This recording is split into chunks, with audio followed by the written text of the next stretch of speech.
India had struck inside of Pakistan, how every city of Pakistan, in a sense, every key city had been struck during the precise airstrikes by India, and that is what was really the turning point of the hostilities and the conflict that took place between India and Pakistan, and after that was when the ceasefire was arrived at. So we will be tuning in for that key briefing in just a short while from now, but let's get you updated on all the developments that have taken place since the morning, and the big cheer really for travelers, air travelers, is that the 32 airports that were closed across northern and northwestern regions of the country due to the hostilities and the restrictions and abundance of caution have now reopened, is what India's aviation regulator has said. It is going to take some time really for the air services to absolutely normalize, but these airports included several key airports like Srinagar, Chandigarh and Amritsar. Well, let's go across to Tanushka for more. And Tanushka, that's been some great news today, and really another big step towards normalcy in these border states is the reopening of the airports. Right, this is a welcome relief for all the passengers, and definitely with these 32 airports being reopened, this comes in from the Airports Authority of India in a notification wherein the temporary closure of these 32 airports in the northern and western region of our country has been lifted, which means that from now, with immediate effect, these 32 airports should be resuming with their civil flight operations. Some of these airports were that of Jammu, Leh, Srinagar, Amritsar, Chandigarh, Porbandar, Jodhpur, Jaisalmer, to name a few, and these will start off with their operations. Now, of course, the authorities are discussing with respect to the smooth transition back to normalcy, and this does involve a reallotment of staff, crowd management as well, and understanding how can this be a smooth process for both the airport authorities, respective airports, as well as the passengers. Now, the Airports Authority of India in its notice has said that passengers are advised to maintain constant touch and communication with the respective airlines on the updates with respect to their flights. To where the briefing is taking place that key briefing is taking place on Operation Sindoor. Let's just listen in there. You can see all the Vice Air Admiral and Pramod and all have gathered for that key briefing. Let's listen in.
नाश मनुज पर छाता है,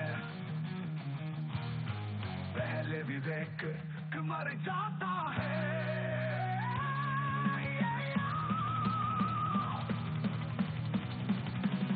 हित वचन नहीं तूने माना, मैत्री का मूल्य न पहचाना, तोले मैं भी अब जाता हूँ, अंतिम संकल्प सुनाता हूँ।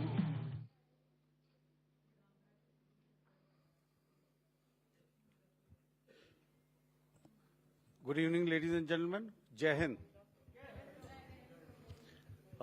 Welcome to this special press conference on Operation Sindoor. Like yesterday, we'll have the opening statements by the three senior officers who are here with me. You all know them well now. However, for those who were not here yesterday, let me introduce you to them. In the middle, we have Air Marshal A.K. Bharti, Director General Air Operations, who will provide insights on the air domain. To his right is Lieutenant General Rajiv Ghai, Director General Military Operations. He will cover the land aspects. And to my immediate right is Vice Admiral A.N. Pramod, the Director General Naval Operations. Following these briefings, we will be having a few question and answers. May I now request the DG Air Operations to commence the proceedings.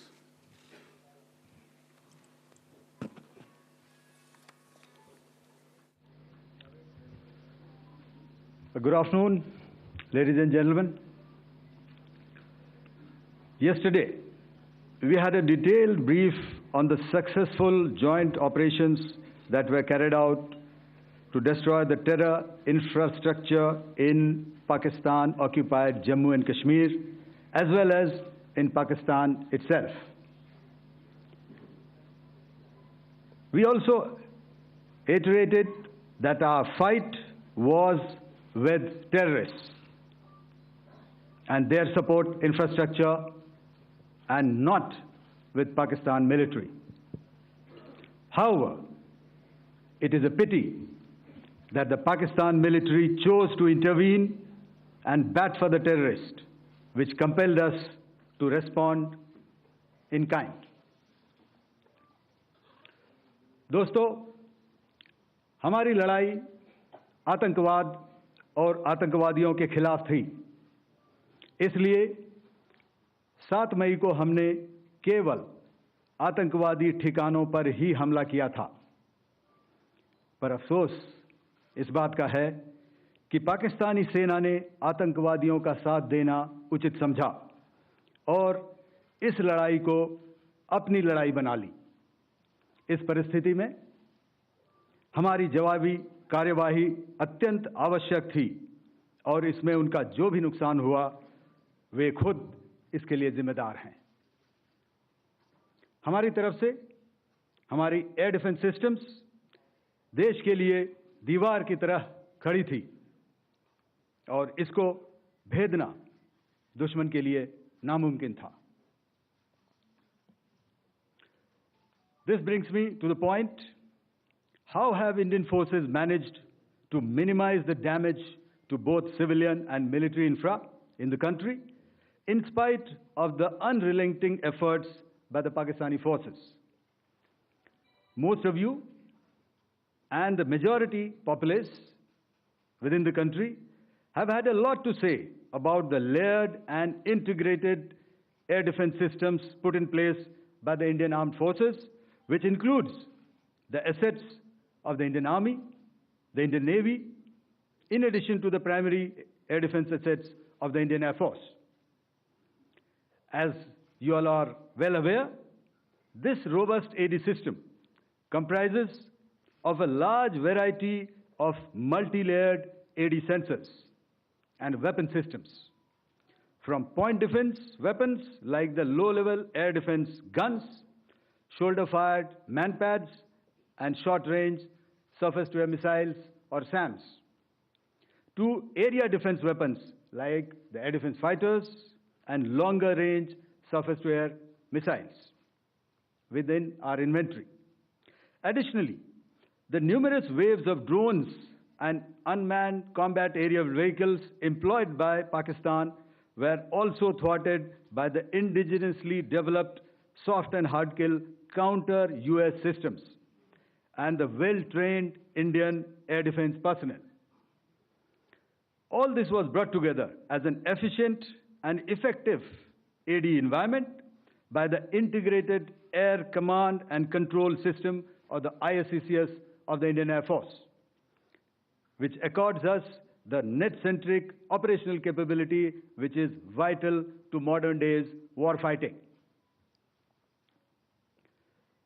While much has been said and written about the newer systems, I would like to place on record the performance and efficacy demonstrated by even the older battle-proven AD systems like the Pechora, the Osa AK, and the LLAD guns in countering the Pakistani threat vectors in the current operations. They were all modern generations, but these battle-proven systems stood the test of time and took them on head-on.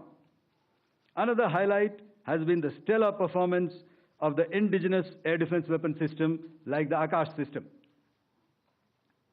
Here, ladies and gentlemen, I would like to mention that putting together and operationalization of this potent AD environment has been possible over the last decade due to unwavering budgetary and policy support provided by the Government of India in acquiring state-of-the-art equipment and weapon systems.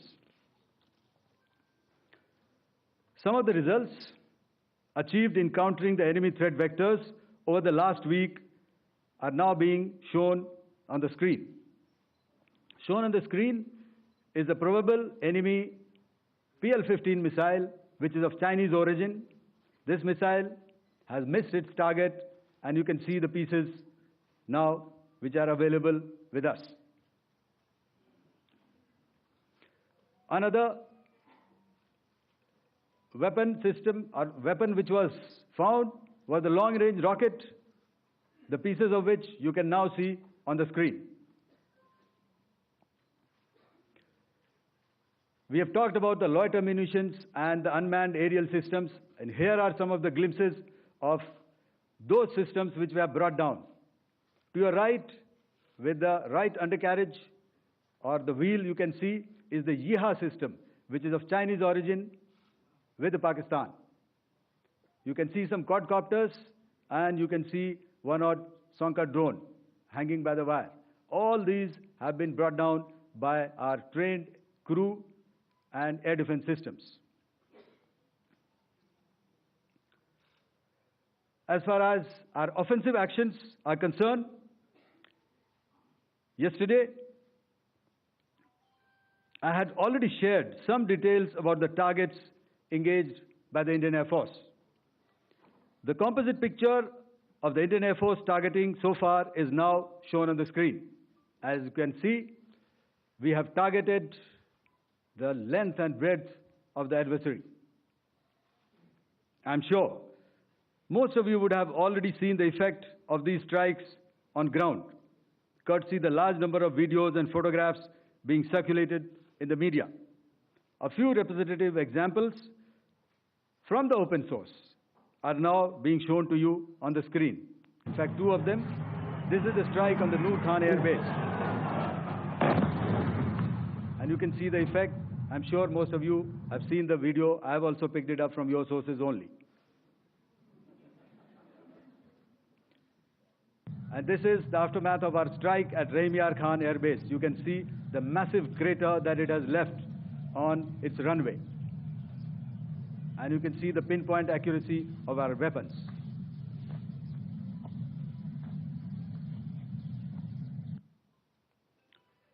So with that, giving you an overview of how our air defense systems have thwarted the enemy drones, their fighter aircraft, their missiles, and resulted in minimal losses on our side. I would now hand over to the DGMO to cover his portion. धन्यवाद air marshal Bharti.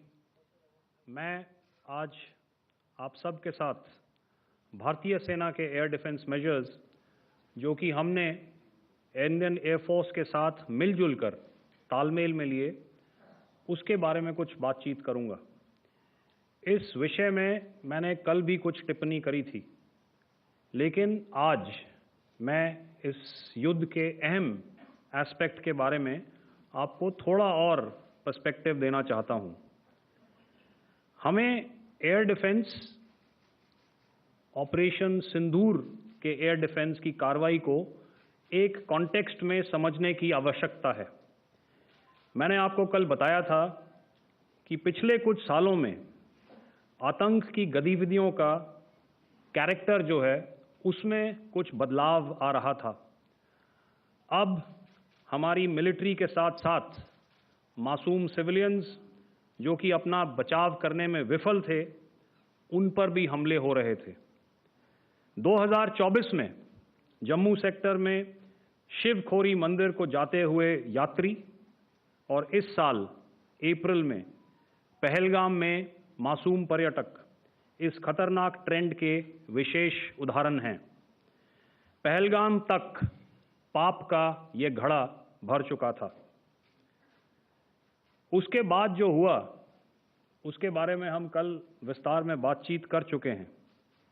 क्योंकि आतंकियों पर हमारे सटीक हमले line of control और international boundary को पार करे बिना किए गए थे, हमें पूरा अंदेशा था कि पाकिस्तान का वार भी बॉर्डर के उस पार से ही होगा। इसलिए हमने अपनी एयर डिफेंस की पूरी तैयारी पहले से ही कर ली थी। हमारी इन्वेंट्री में शामिल counter manned aerial systems, electronic warfare के साधन और एयर डिफेंस वेपन्स का इंडियन एयरफोर्स के इसी प्रकार के सिस्टम्स के साथ एक अनोखा मिश्रण किया गया। इसलिए आपने देखा कि जब जब पाकिस्तान एयरफोर्स ने हमारे एयरफील्ड्स और लॉजिस्टिक इंस्टॉलेशंस में 9 और 10 मई की रात को लगातार हमले किए, वो इस मजबूत एयर डिफेंस ग्रिड के सामने विफल हो गए। आपके सामने इस ग्रिड को एक तरीके से दर्शाया गया है। आप देख रहे हैं कि इंटरनेशनल बाउंड्री से कितनी layers, radars, counter unmanned aerial systems, उसके पीछे शोल्डर फायर्ड वेपन्स, हमारे विंटेज एयर डिफेंस वेपन्स जो कि काफ़ी सालों से हमारी सेना में हैं। एयर मार्शल भारती ने भी उसके बारे में बात करी। और लास्ट में हमारे modern air defence weapon systems. तो कोई मौका नहीं था कि पाकिस्तान एयरफोर्स ये मल्टी टीयर डिफेंस को पार करके पीछे हमारी एयरफील्ड्स या लॉजिस्टिक इंस्टॉलेशंस को टारगेट कर पाए। ये जो डायग्राम आप अपने सामने देख रहे हैं, ये मुझे एक इंसिडेंट की याद दिला रहा है। और मैं आपको इस उदाहरण के ज़रिए से एक ये एस्पेक्ट हाईलाइट करना चाहता हूँ। जब मैं स्कूल में था तो तकरीबन मेरे ख्याल से ये 70 का दशक था और उस समय इंग्लैंड और ऑस्ट्रेलिया के बीच में, आज शायद क्रिकेट की बात भी करनी चाहिए क्योंकि मैं देख रहा था कि विराट कोहली ने टेस्ट क्रिकेट से रिटायरमेंट ले ली। कई भारतीयों की तरह वो मेरे भी फेवरेट क्रिकेटर हैं। तो 70 के दशक में ऑस्ट्रेलिया और इंग्लैंड की फेमस एशेज सीरीज चल रही थी और उस समय ऑस्ट्रेलिया के दो बहुत तेज गेंदबाज जो कि क्रिकेट हिस्ट्री में बड़ा उनका नाम है, जेफ थॉमसन और डेनिस लिली, उन्होंने अंग्रेजी बैट्समैन और उनकी बैटिंग लाइनअप को तहस नहस कर दिया था। और ऑस्ट्रेलियंस ने उस समय एक कहावत निकाली थी, that from ashes to ashes and from dust to dust, if Thommo don't get here then Lillee surely must. और अगर आप इस लेयर को देखें तो आप समझ जाएंगे कि मैं आपको क्या बताने की कोशिश कर रहा हूं। तो अगर आप सारे सिस्टम्स को पार कर भी गए तो आपको फिर भी एयरफील्ड या लॉजिस्टिक इंस्टॉलेशन या जो भी चीज़ को आप टारगेट कर रहे हैं उसमें पहुंचने से पहले कोई ना कोई इस लेयर्ड ग्रिड का सिस्टम ज़रूर गिरा देगा। जो दुर्दशा कल आपने पाकिस्तान एयरफील्ड्स की देखी और शायद आज भी एयर मार्शल भारती की प्रेजेंटेशन में, हमारी एयरफील्ड्स हर प्रकार से ऑपरेशनल हैं। यही नहीं, पाकिस्तान के ड्रोन्स और वेपनाइज्ड यूएवीज से की गई हमलावर कोशिशें भी इस ग्रिड के कारण नाकाम हुई और जो बचे कुचे ड्रोन्स थे उन्हें हमारे शोल्डर फायर्ड हथियारों से मार गिराया गया। मैं यहाँ पर अपनी बॉर्डर सिक्योरिटी फोर्स की भी सराहना करना चाहता हूँ। उनके डायरेक्टर जनरल साहब से लेकर बॉर्डर पर तैनात बीओपी पर पहरा देने वाले आखिरी जवान भी हमारे इस अभियान में बढ़ चढ़कर शामिल हुए और बहुत बहादुरी से उन्होंने हमारा साथ दिया। उनके काउंटर अनआर्म्ड सिस्टम्स भी हमारे इस मल्टी टियर्ड एयर डिफेंस ग्रिड का हिस्सा थे, जिसके कारण पाकिस्तान की नापाक हरकतों का विनाश किया गया। आपने सुना ही होगा, जब हौसले बुलंद हों तो मंजिलें भी कदम चूमती हैं। In the end, I would like to highlight again that in every single domain that Operation Sindoor has been prosecuted, there has been absolute synergy between the three services. Not only have we, in this endeavor, been fully supported by our government, departments, and agencies, I cannot here not mention our 140 crore countrymen that have stood behind us with their prayers and goodwill, urging and inspiring us to achieve our mission and objectives. For that, we salute you. You are indeed the best. Jai Hind.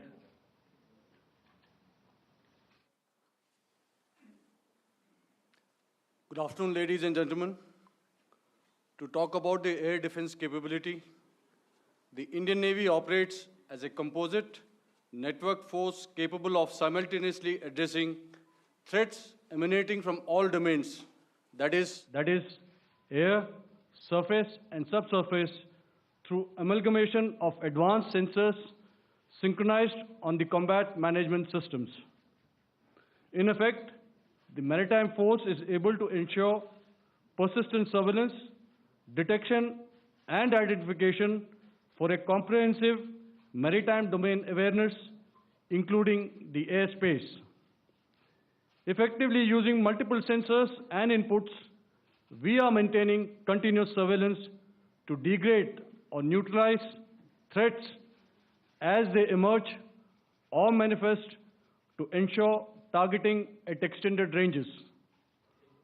All these are conducted under the umbrella of a comprehensive and effective layered fleet air defense mechanism that caters for all threats, be it drones or high-speed missiles or aircraft, both fighters as well as surveillance aircraft.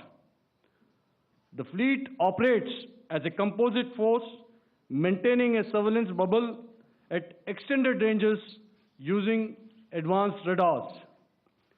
Any aerial target that attempts to penetrate this bubble is detected and identified using various techniques and technologies, affording quick and clear distinction between commercial, neutral, and hostile aircraft or flying objects at ranges in excess of the anticipated attack range. The carrier battle group, with its integral air wing, provides the first layer of this layered mechanism. Adequately equipped and trained to high degree of proficiency, our pilots are able to operate both by day and night. In the current standoff, the presence of our aircraft carrier with large number of MiG-29K fighters and airborne early warning helicopters prevented any suspicious or hostile aircraft to close the carrier battle group within several hundred kilometers. अगर मैं सरल शब्दों में बोलूं तो कोई भी संदिग्ध और दुश्मन के हवाई जहाज को कैरल बैटल ग्रुप के कई सौ किलोमीटर पास आने का मौका नहीं दिया. Over the past few years, and most importantly, immediately after the cowardly incident by Pakistani-sponsored terrorist attack at Pahalgam, we had validated our anti-missile and anti-aircraft defense capability in a complex threat environment using cross-platform cooperative mechanism. our powerful carrier battle group with formidable offensive capability was able to operate with impunity and maintained an uncontested presence in the area of operations. Effectively, it compelled the Pakistani air elements to remain bottled up close to the Makran coast, denying any opportunity to be a threat in maritime space. The Indian Navy maintains a credible capability to detect, identify, and neutralize any aerial platforms that threaten our units at sea. To sum up, the Indian Navy's dominance thus ensured that, should we choose to, we can strike at will. Thank you. Shamdo Varna, Jai Hind. May I now hand over to Director General Air Operations for further proceedings. Thank you, Pramod. I think a lot has been said, and I would only end by saying and emphatically state that all our military bases, all our systems continue to remain fully operational and ready to undertake any future missions should the need so arise. और अंत में यह मैं स्पष्ट शब्दों में कह देना चाहता हूं कि हमारी सभी मिलिट्री बेसेस और सारे इक्विपमेंट और सिस्टम्स ऑपरेशनल हैं और ज़रूरत पड़ने पर अपने अगले मिशन के लिए तैयार हैं और तत्पर भी हैं। शुक्रिया दोस्तों, और यदि कोई अभी क्वेश्चंस हैं तो हम लोग तैयार हैं उसके लिए। Ladies and gentlemen, like yesterday, I'll request you to raise your placards, which most of you are doing. Again, repeating it, anything which is confidential in nature will not be responded to. And as you are aware, the DGMOs, all three of them, have got an important assignment after this, which you also are very well aware of. So we shall not be taking too many questions today. I started with both the ends yesterday. Today I'll start from the center, 237. 237. And I'll request you to please maintain, I'll ask you, I'll come to you. Hello hello sir, मैं आवाज़ आ रही मेरी? Hello sir, Madhurendra, मैं news nation से आपके press conference के शुरू होने के ठीक पहले एक वीडियो हमने स्क्रीन पर देखा जिसमें राष्ट्रकवि रामधारी सिंह दिनकर की कृष्ण की चेतावनी की प्रमुख पंक्तियों को उद्धृत किया गया और सीधे सीधे दुश्मन को ये संदेश दिया गया कि याचना नहीं।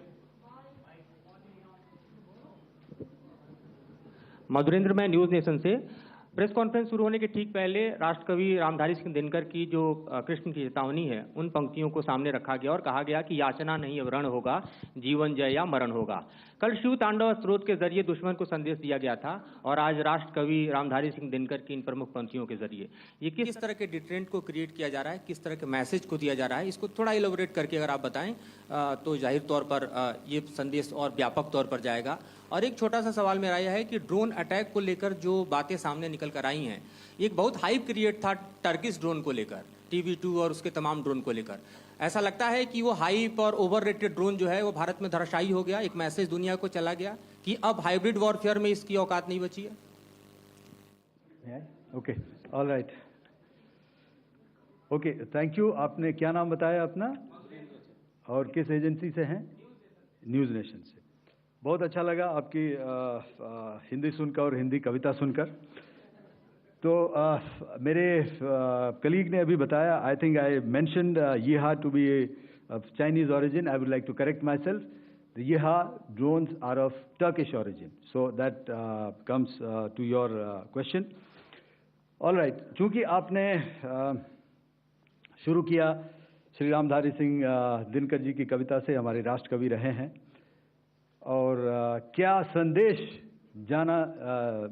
दिया जा रहा है, तो मैं बस आपको रामचरितमानस की एक कुछ पंक्ति याद दिलाऊंगा, आप समझ जाएंगे। तो याद कीजिए वो पंक्ति जो है, विनय न माने जलधि जड़, भय 3 दिन बीत, बोले राम सकोप तब, भय बिन होए न प्रीत। तो समझदार के लिए इशारा ही काफी। और जहां तक ये टर्किश ड्रोन्स का सवाल है, आपने देखा किस तरह के रेकेज यहाँ पे फोटोग्राफ्स हमने दिखाए हैं, चाहे वो टर्किश ड्रोन्स हो या और कहीं के भी ड्रोन्स हो। हमारे काउंटर यूएस सिस्टम्स, हमारे ट्रेन्ड एयर डिफेंस ऑपरेटर्स पूरी तरह सक्षम हैं और हमारी देश की जो इंडिजिनस कैपेबिलिटी है काउंटर यूएस के लिए, उसने दिखा दिया है कि चाहे किसी भी तरह की टेक्नोलॉजी आ जाए, हम उसको काउंटर करने के लिए तैयार हैं। और मुझे बोलने की ज़्यादा ज़रूरत नहीं है, आपने खुद ही अपनी आंखों से देखा है हमने इनका क्या हश्र किया है। धन्यवाद। All right. 226.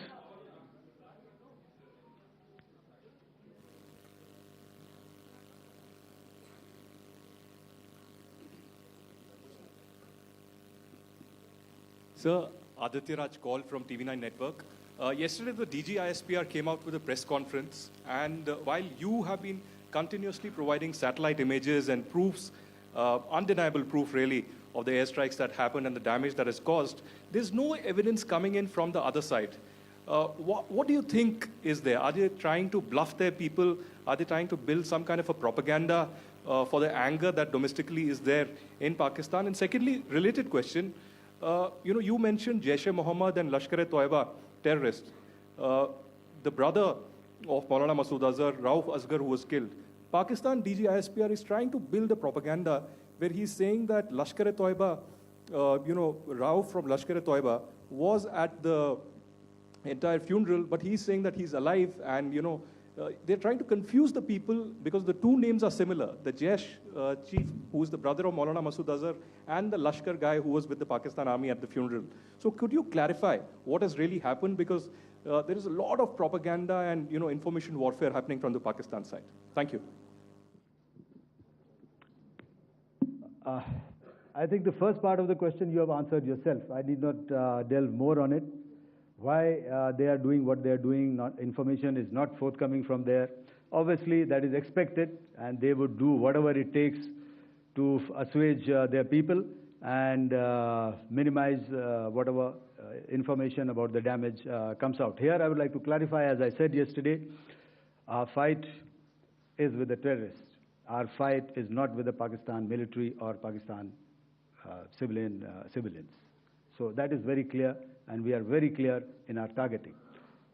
So coming to the second part of your question as to what media or what propaganda spin the other side is trying to make out a story. Well, it is for them to answer, and it really is not a military question for us to answer here. We've done our job. We have done what we are expected to do, and that is it.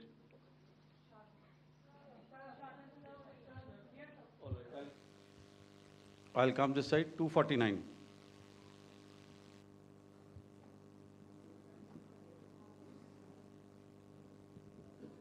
Sir, मैं पूनम पांडे हूँ, Navbharat times से। पाकिस्तान ने जो press conference की थी उसमें एक sentence उन्होंने यूज़ किया था कि this is new art of war. तो हम सब ने देखा, शायद पहली बार देखा कि किस तरीके से आसमान में दोनों एयरफोर्स के एयरक्राफ्ट थे। क्या आप बता सकेंगे, क्योंकि हम जो लगातार जब कवर करते हैं हम देखते हैं 2016 में के बाद ड्रोन का जो पूरा वॉरफेयर में रोल है वो दिखा था, तो हमने भी वो दिखाया, और किस स्तर की ये वॉर थी? अगर थोड़ा आप क्लैरिटी दे सकें कि कितने एयरक्राफ्ट उनके इन्वॉल्व थे, लगभग कितने हमारे थे, क्या इसे अब तक का सबसे बड़ा जो जंग हुई है आसमान में वो कहा जा सकता है? और ड्रोन के रोल पे थोड़ा और ज़्यादा, क्योंकि 2016 के बाद जिस तरीके से बढ़ा है।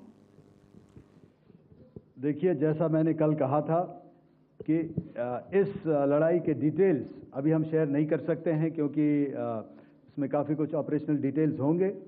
कितने जहाज़ थे दोनों तरफ से, किस तरह की लड़ाई हुई, these are questions of technical details which we may not be able to share firstly, and which we may not be able to share to explain to you the way it needs to be explained.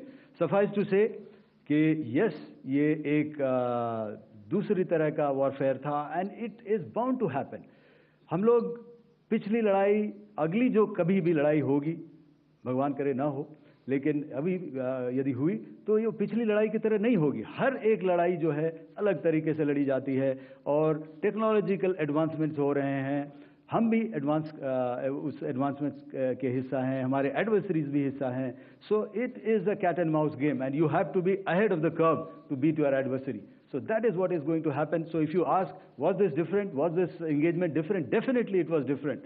And a lot of new aspects have come out, but we were prepared for it, we were trained for it, and we were equipped for it. That is the only aspect that I can share with you at this time. Thank you. Ladies and gentlemen, the last question, 161.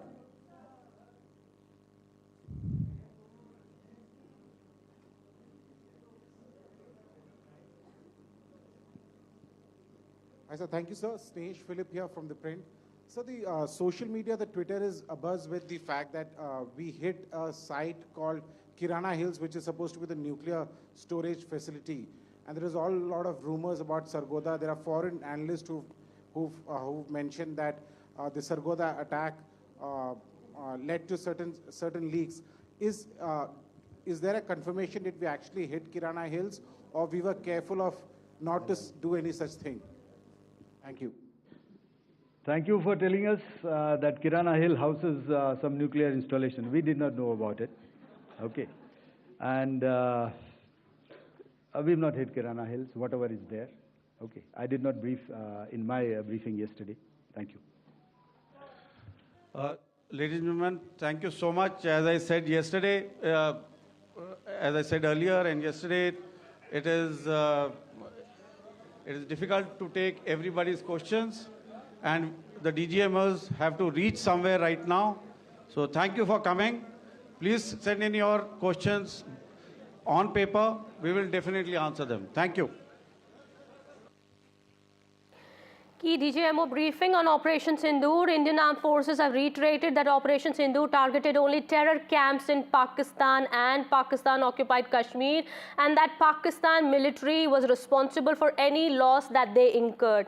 Well, Air Marshal A.K. Bharti earlier was saying that our fight was against terror, and that is why we only struck the terror camps on May 7th. But Pakistan's military sided with terrorists and they made it their own fight. He said Indian forces successfully marked and hit Pakistani military bases. We understand now India also has been continuously providing proof of the strikes carried out with more pictures of the debris and the wreckage that have been recovered. At the same time, no evidence has been given by the other side. India has also confirmed that a Pakistani Mirage was destroyed in Operation Sindoor, but how much damage has been incurred on the other side, they haven't really given out details very clearly. But yes, photos and pictures have been given as proof. Those videos also on your TV screens in earlier briefings also they were provided, and more information, more evidence is being provided by the DGMO here in this press conference. All right, so the press conference is over now. My colleague Shiv Arur is also joining us on the broadcast.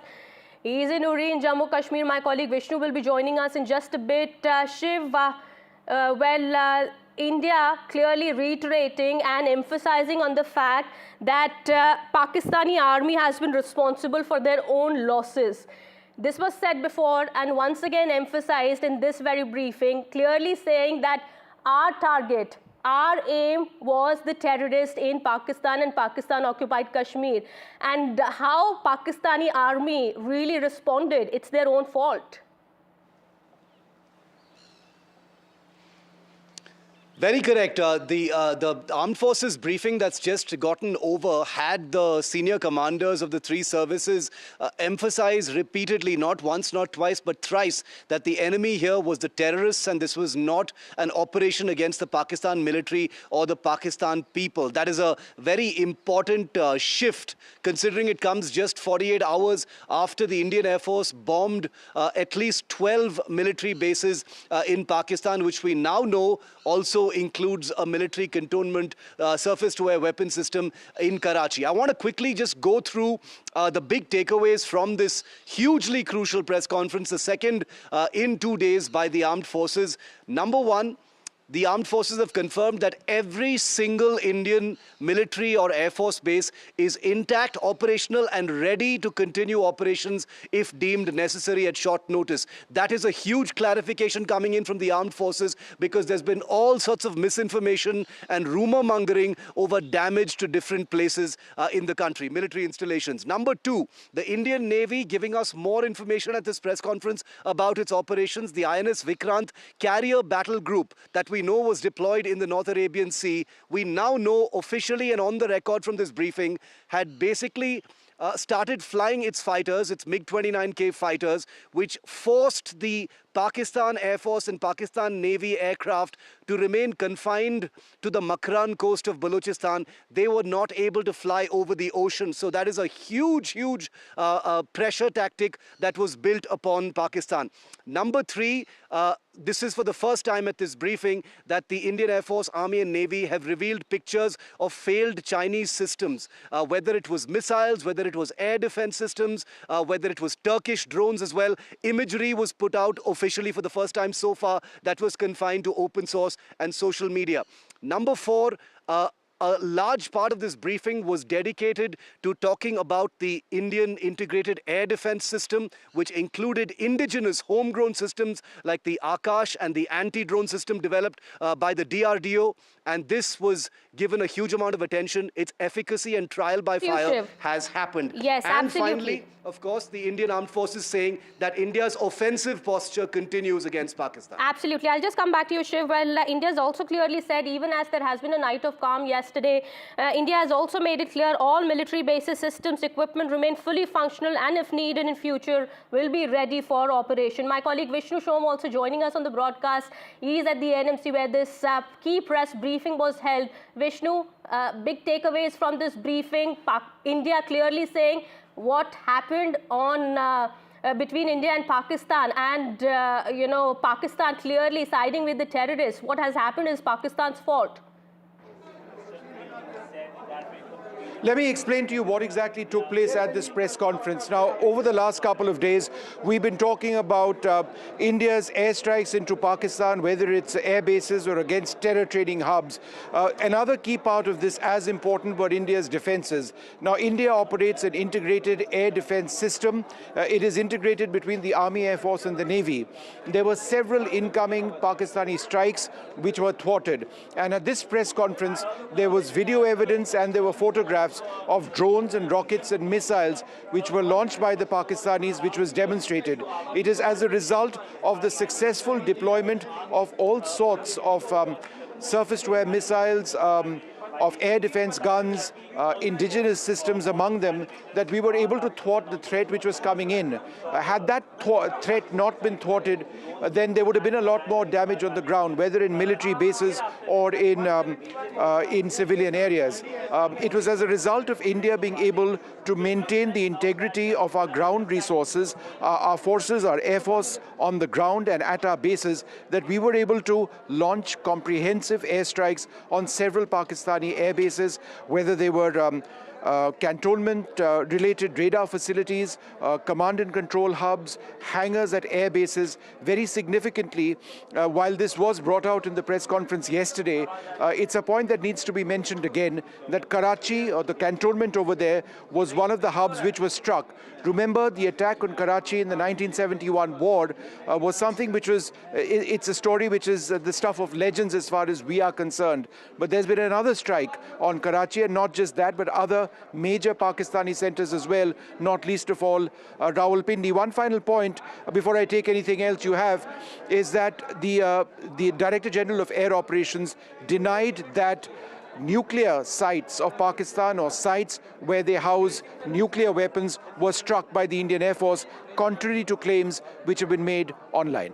Absolutely. As you've also been mentioning earlier here, Vishnu, that and this has been reiterated in the press conference here, that Pakistani military bases were also hit. Some damage was also caused to the Pak army bases. But if something major would have happened, well, India was all ready to strike them hard.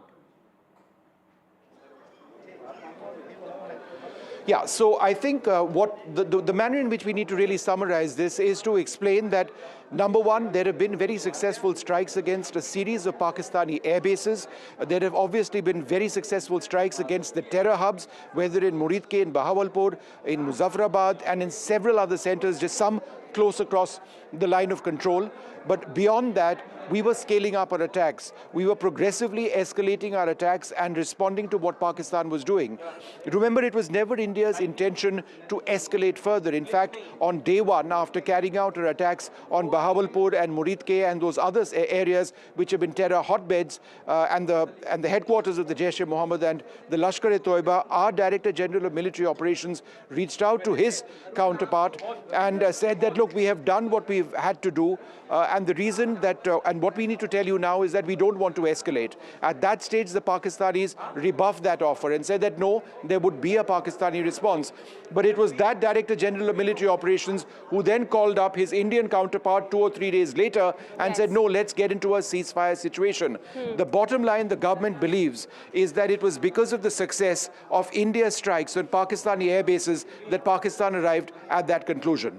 Absolutely. It wasn't really what India had wanted in the first place, but it was Pakistan's provocation that led India to strike hard. And it would have gone to another level if the ceasefire agreement wasn't reached upon. But India has very much made it clear at this point in time. Also, Prime Minister Modi also said that if any other sort of escalation happens in the future, we are ready to give them a befitting response. Shiv Arur, my colleague, continues to be with us on the broadcast here. Shiv, as I've been saying, that India has, of course, made it clear that their military units, their installations are ready in case, Pakistan doesn't mend its ways, comes back to what it is known to be doing. And I can confirm that in all my travels here in J&K, Kitty, that the Indian armed forces are not seeing this ceasefire as, a cessation of hostilities, as some kind of a trigger, to back down on their operational alert. This country, let's be very clear about it, is on war alert right now. We haven't scaled back even an inch since that understanding was arrived upon 2 days ago. The Director Generals of Military Operations will be speaking in a couple of hours from now. They're scheduled to have that conversation where they assess what the last 2 days have been like since that understanding was agreed upon. But let's remember, and you're right, the offensive alert, the long-range strike alert, the operational readiness alert across all of the 3 armed forces, its military bases, including those that Pakistani misinformation had suggested had been damaged, are all ready to jump into the next phase of escalations if deemed necessary. India has also made it very clear that even the smallest deviations, Kitty, smallest of provocations or escalations from the Pakistan side, will probably attract an inordinate or an incongruous reply. It will not be equitable. It will not be within the same domain. It will be punitive from the start, which means it will be much more damaging. To give you an example, if one line of control post gets fired upon, 10 line of control posts will probably be destroyed as a punitive response. That's the kind of template we're looking at right now. That's the kind of mood the military and the political leadership of India is in right now after having arrived at that ceasefire. I'm here at the line of control, Uri, the last village in Tilabari, where people still haven't returned. That's going to be the next phase, but the country remains on war alert.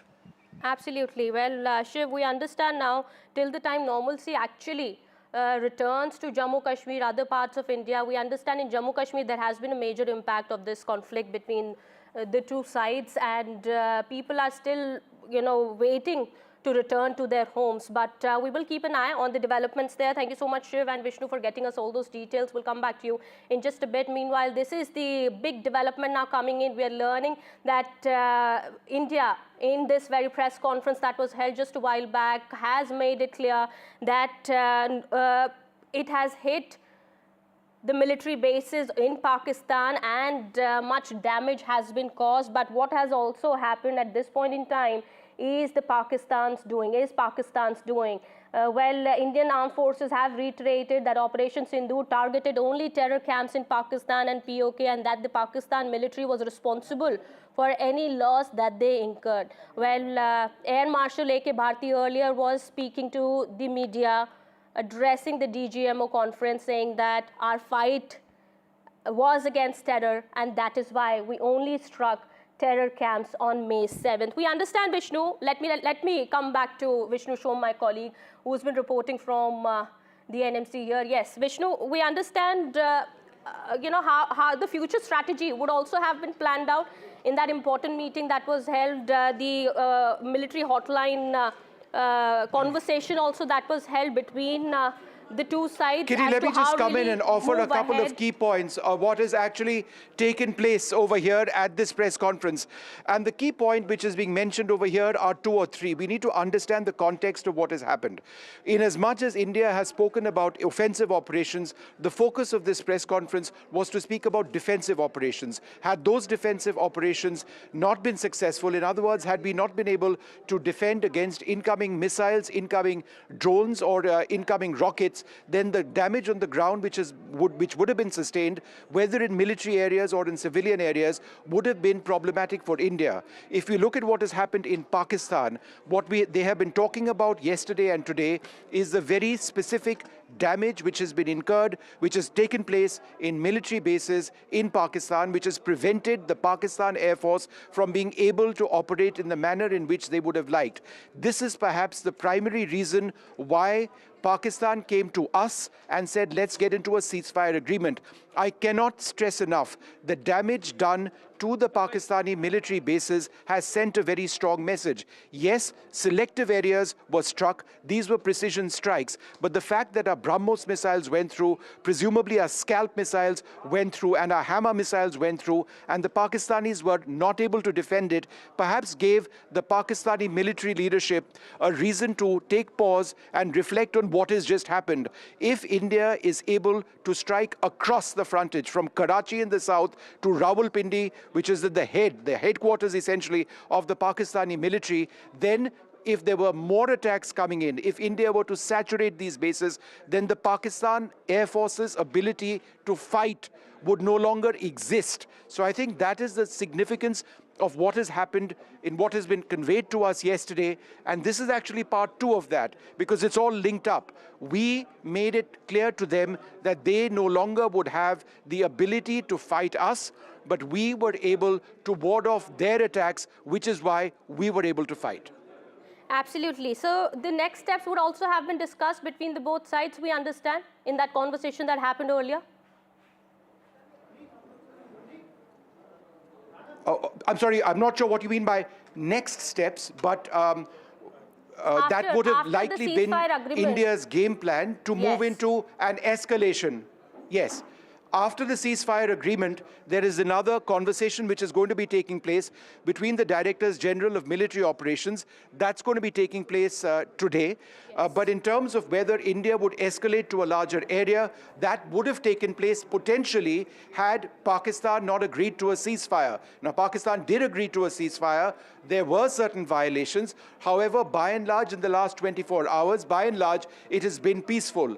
The Directors General of Military Operations holding their press conference in a little while, holding their conversation, I should say, in a little while from now is important, because there is a sense that they might reinforce the existence of that ceasefire, which is essential in ensuring that there is relative peace between both sides. Because if there isn't, government sources have told us that India will keep striking. It's not as if Op Sindoor is over. This is a point that has been mentioned, and I'd like to reiterate, Op Sindoor is not over. It's still very much in place. Our forces have not stood down. They remain on alert. Therefore, this is something that will be conveyed to Pakistan. I am fairly sure that, look, you need to maintain that ceasefire, which you have wanted, or else you have seen what we've been able to do. We may do more.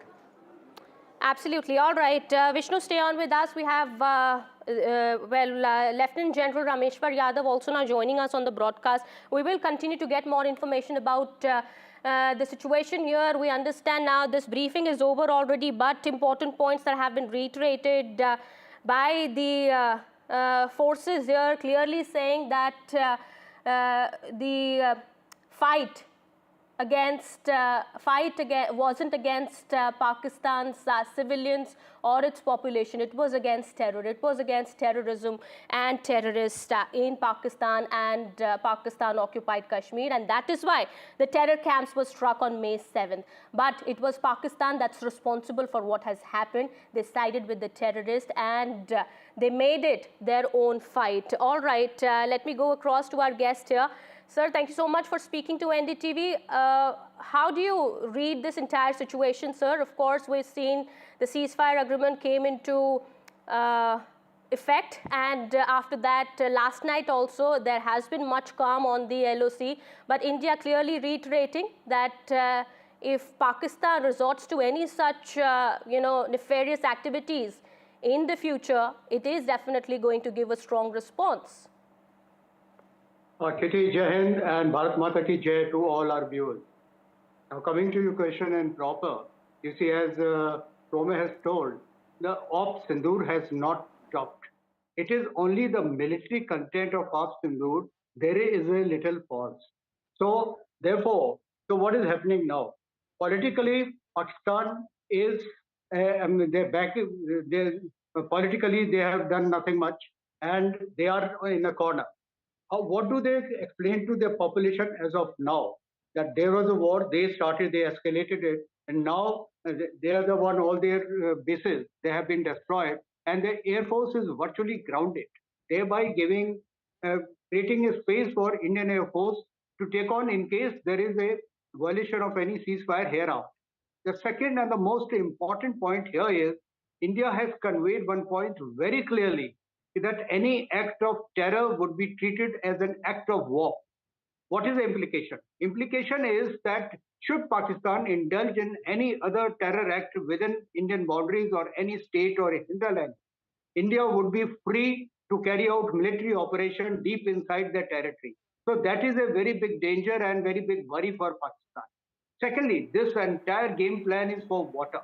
And by suspension of Indus Water Treaty, India has put Pakistan on notice. Now, by going in for military ceasefire, that is not resolving that part of it, which is the most important aspect for the Pak economy. So it is a state of checkmate politically, militarily, and diplomatically. So Pakistan is in a corner. It is for them to see now how do they proceed hereafter. Do they mend their ways or they continue fighting with us, and in case they do that, they are doomed for times to come. But sir, there is a very interesting saying about Pakistan that we've been reading and hearing since a few days once again, that whenever Pakistan loses, it comes back. It wants to come back to attack India, and we have to be on our on guard. And we have to be cautious, and that is what in this briefing also it was very much made clear that all our military units are ready and very much in place, and our forces are ready in case Pakistan comes back to attack us. Kitty, you're right. Pakistan has always, their intentions are to conserve the military power, and by agreeing to ceasefire now, at the back of the mind is to conserve the military power to fight another day. They would like to reorganize and recoup themselves and upgrade the technology in times to come so as to come back to the India. So they want to conserve the military power. All right. So their intentions are not very pious or anything else. So we have to read in between the line what are their intentions. So therefore, the way we have taken our stance as of now, our government, that act of terror would be treated as an act of war, and IWT continues to be in state of animation. And as far as military is concerned, we are on full alert. So it is a difficult time for Pakistan. But Pakistan, yes, absolutely, sir. You're right in saying that. But Pakistan is literally crippled when it comes to even if they think about hitting India once again. There has been the satellite images, also the evidence that is being provided here by the forces here on a day-to-day basis clearly shows how significant damage has been caused to their bases, to their military units and sites. Pakistan, as I've been saying, at this point in time, doesn't really have much of an option. Absolutely correct. If you have heard this press briefing by DGMO, the Army DGMO, he has said that the Indian Armed Forces have got backing of 140 crore people. So that is a very big strength, despite the fact we are multi-ethnic, multi-religious, multilingual society. Wherein this cannot be said regarding Pakistan. You see, Pakistan internally is a divided society. Baloch, they are fighting for the independence. TTP and the Pathans, they are also not cohort with the Punjabis. So, and Sindhis are also not very happy with Punjabi stance of diverting the water to the southern Punjab and making new canals. So it is a divided society altogether, and this operation, what they have done in Pahalgam, is primarily was to create a situation wherein they can gather the entire nation together, but that has not happened. So there's a vast difference between India and Pakistan, their societal stance as on date, and the way they are trying to fight this battle. Thank you so much, sir, for speaking to NDTV and sharing all those inputs there. We hope we get to talk to you again very soon. But we understand at this point in time as well that this is a sensitive situation. And of course, this is important to note that last night has been a night of calm and peace on the LOC. We hope that continues to prevail in the coming days as well. But India has very much made it clear in that press briefing also that was held by the military heads of our armed forces of India that in case Pakistan tries to strike on India, Pakistan attempts to target us, we will give a strong and befitting response to Pakistan, one that they will never forget. Well, that is the message that comes across from our forces. We'll keep an eye on the developments here on this big story that we're tracking and get you more. It's time for a quick break here. More continues on the other side. As you can see, we have targeted the length and breadth of the adversary. I'm sure most of you would have already seen the effect of these strikes on ground, courtesy the large number of videos and photographs being circulated in the media. A few representative examples from the open source are now being shown to you on the screen.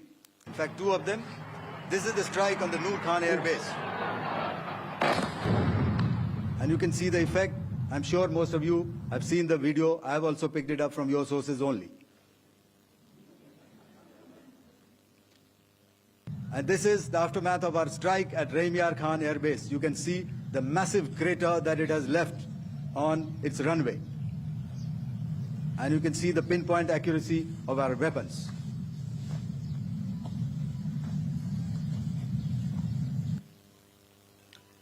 So with that, giving you an overview of how our air defense systems have thwarted the enemy drones, their fighter aircraft, their missiles, and resulted in minimal losses on our side.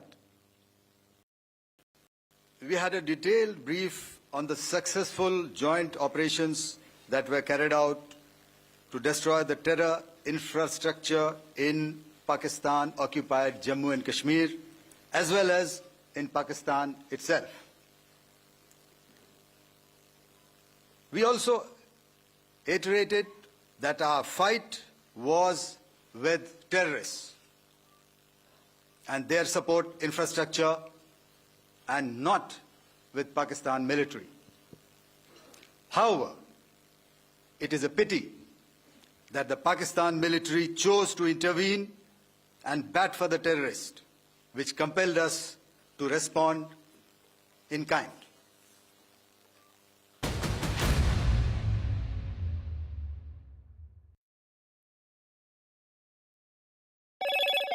Hello, Moto. Motorola, India's leading AI smartphone brand.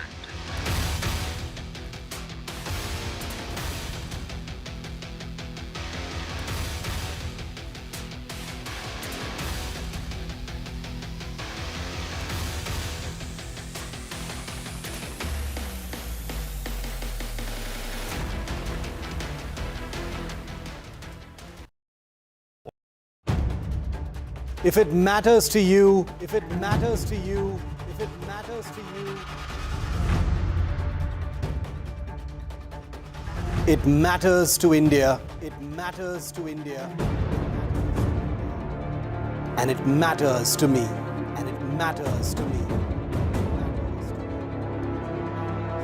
India Matters with Shivaru, only on NDTV 24/7.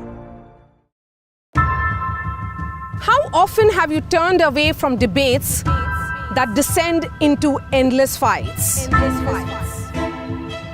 We bring you a show where every question is answered,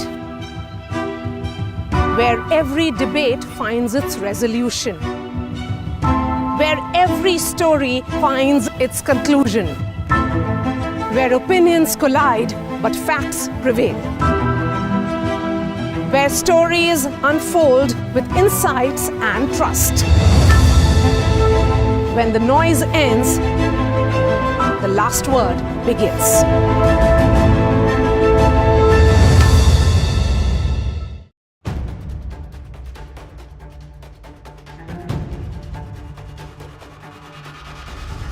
If it matters to you, if it matters to you, if it matters to you,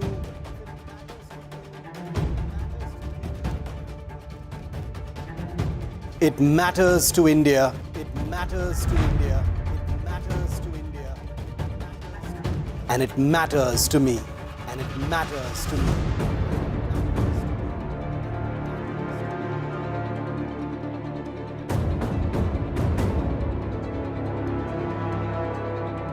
India Matters with Shivaru, only on NDTV 24/7.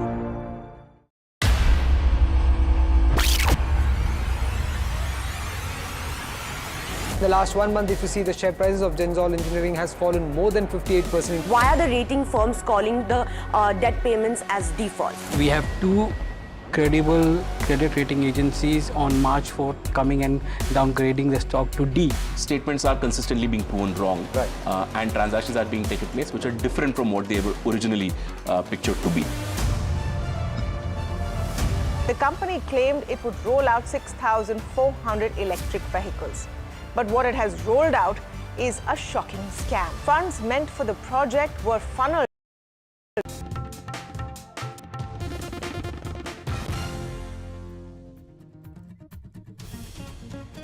Welcome back after the break. Amid the India-Pakistan conflict, Pakistan's PR stunt has put it on the back foot as well now. Pakistan tried to do a copycat press conference as in India's, but without giving any proof of the claims that it made.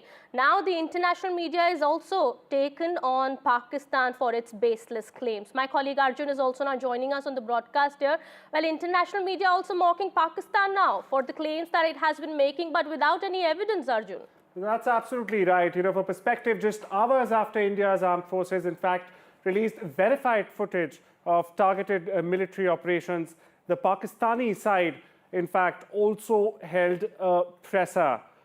They held a late evening press conference, in fact, and it was visibly, you know, modeled on India's earlier briefing. However, this event quickly drew international criticism for what analysts and international analysts are now terming a presentation without proof.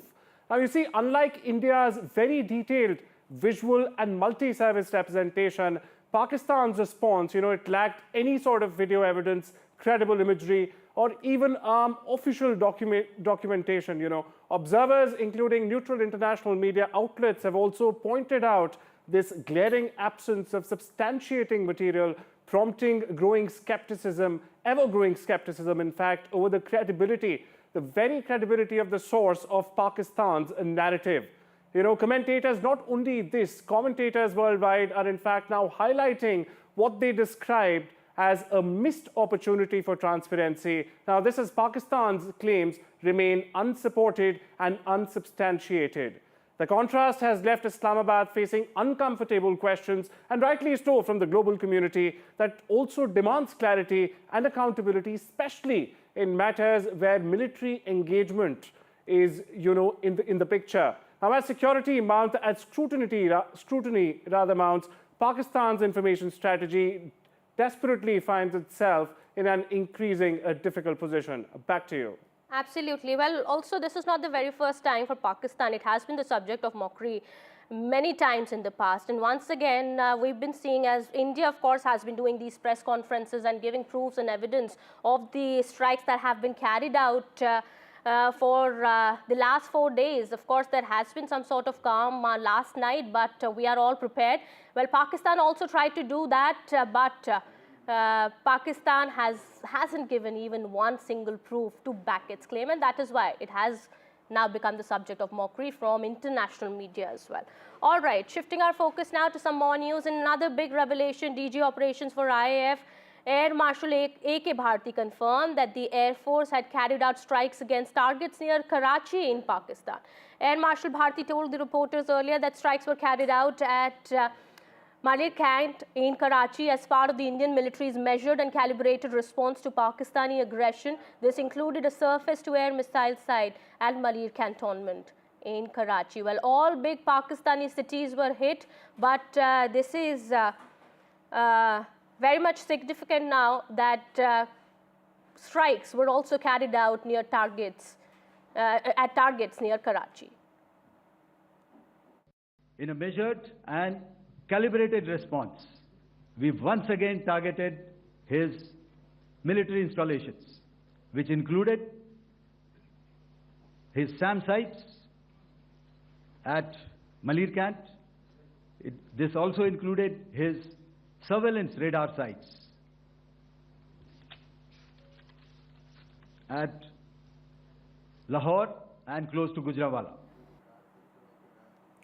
All right, we have more information now. Prime Minister Modi also had chaired a key security meeting at the 7 LKM, that is his residence. This was about an hour-long meeting that took place at Prime Minister's residence, where Defence Minister, External Affairs Minister, CDS also met the PM. Well, Tri-Services Chief also had met the Prime Minister in the meeting, where we understand the future course of action was the focus. Well, Defence Minister Rajnath Singh, External Affairs Minister S. Jaishankar, Chief of Defence Staff General Anil Chauhan, and all three services chief attended this high-level meeting at Prime Minister Modi's residence earlier today.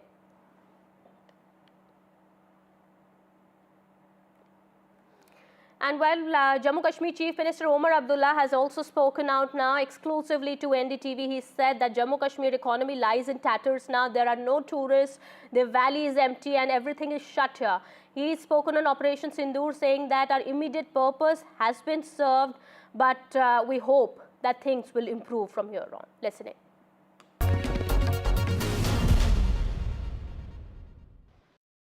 This is your first interview after Pahalgam massacre. So where are we now after that incident and what we saw on the borders and here over the last 4-5 days? Where are we? We are in a place where we didn't expect to be. We are in a place where there has been bloodshed, suffering, turmoil, upheaval. We are in a place where everything has changed, and yet in some ways nothing has changed. Can you explain? Everything has changed in as much as normally at this time we should have been full with tourists, booming economy, children should have been at school, airport should have been functioning with 50-60 flights a day, whereas the valley is empty, schools we've had to close, airport is closed, airspace is closed, and yet when I say nothing has changed, Pakistan has, by design, unfortunately again managed to internationalize the question of Jammu and Kashmir. The ceasefire, which until the last few days had held in spite of whatever other difficulties exist in the relations between India and Pakistan. Today that ceasefire has been in tatters. We await to see what happens tonight. So that's why I say so much has changed, and then in some ways so little has changed. But the fact is, there's a larger question, is that when that massacre happened, it changed everything when it comes to the situation in Jammu and Kashmir. Till that time, we're saying militancy, separatism, everything is a thing of past. Well, it changed once and for all, once again, the perception of Jammu and Kashmir, and it changed it for the worse. Jammu and Kashmir was a place where, like you said, tourism was bustling, and it wasn't just sort of tourism in terms of numbers. It was also tourism in terms of value. You are seeing high-spending tourists who did not mind spending even up to ₹1,00,000 a night for a hotel room. Today, that part of our economy lies in tatters. Those who were actively engaged by hotels, restaurants, shops, they are sort of in the process of being disengaged. Then coupled with that, people had taken loans to buy taxis, to buy deluxe buses, to convert rooms into homestay, to convert smaller houses into guest houses or hotels. All of that now adds to sort of an economic pressure. These people will be knocking on the government doors for jobs that are already in short supply. So the long-term effects of what happened in Pahalgam, we will be counting for some time to come. There is definitely going to be an impact of this conflict on the economy and tourism of Jammu Kashmir, but we do hope that things improve very soon, and the centre also has assured that all efforts will be made in that regard. Now, former Union Minister Rajiv Chandrasekhar has also spoken to NDTV and said that Pakistan has had a dubious history of distraction, and there has been an unprecedented reach demonstrated by India. We have drawn a new red line. There is, nothing token about our capability. Listen in to this exclusive conversation we had with him.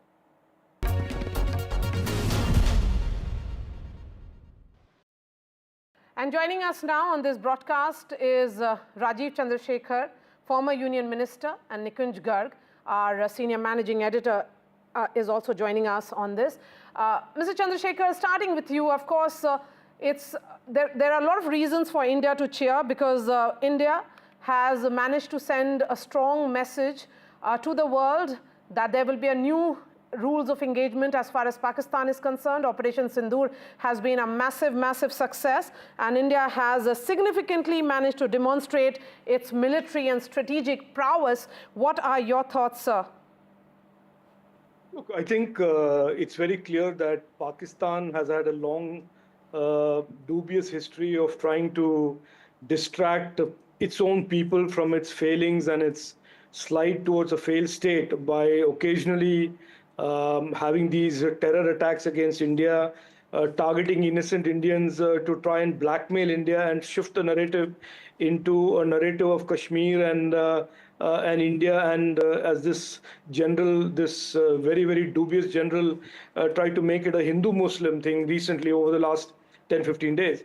But what has happened this time around, I think, is that India has demonstrated that while Pakistan and its generals can try and do whatever it needs to do to distract its people, there will be severe cost imposed on them by the actions of India. And these unprecedented type of destruction that we have seen on 11 Air Force fields of Pakistan, the reach that India has demonstrated deep within Pakistan is certainly drawing a new red line, which is that you can still toy with terrorism if you think that is very, a smart thing for you to do, but be prepared to have severe costs imposed on you. And India has demonstrated that there is nothing token about what India is capable of doing. It will impose severe costs on Pakistan and the Pakistani establishment if it continues to play terror and use terror as some sort of a war against India. All right, more information are coming in. We're learning 32 airports across northern and northwestern regions of India that were closed earlier due to airspace restrictions in the wake of heightened tensions with Pakistan have now reopened. India's aviation regulator has said that these airports include Srinagar, Chandigarh and Amritsar and are now available for civil aircraft operations. The closure was announced on Saturday, 3 days after India began an anti-terror campaign, Operation Sindoor, which involved striking terror camps in Pakistan and Pakistan-occupied Kashmir.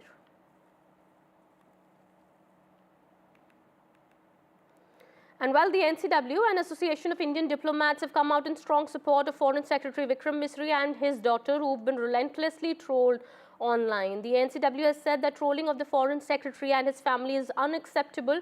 Meanwhile, the Association of Indian Diplomats also bagged Misri, calling him a distinguished diplomat and thorough professional. The trolling was such that Vikram Misri made his account on X private.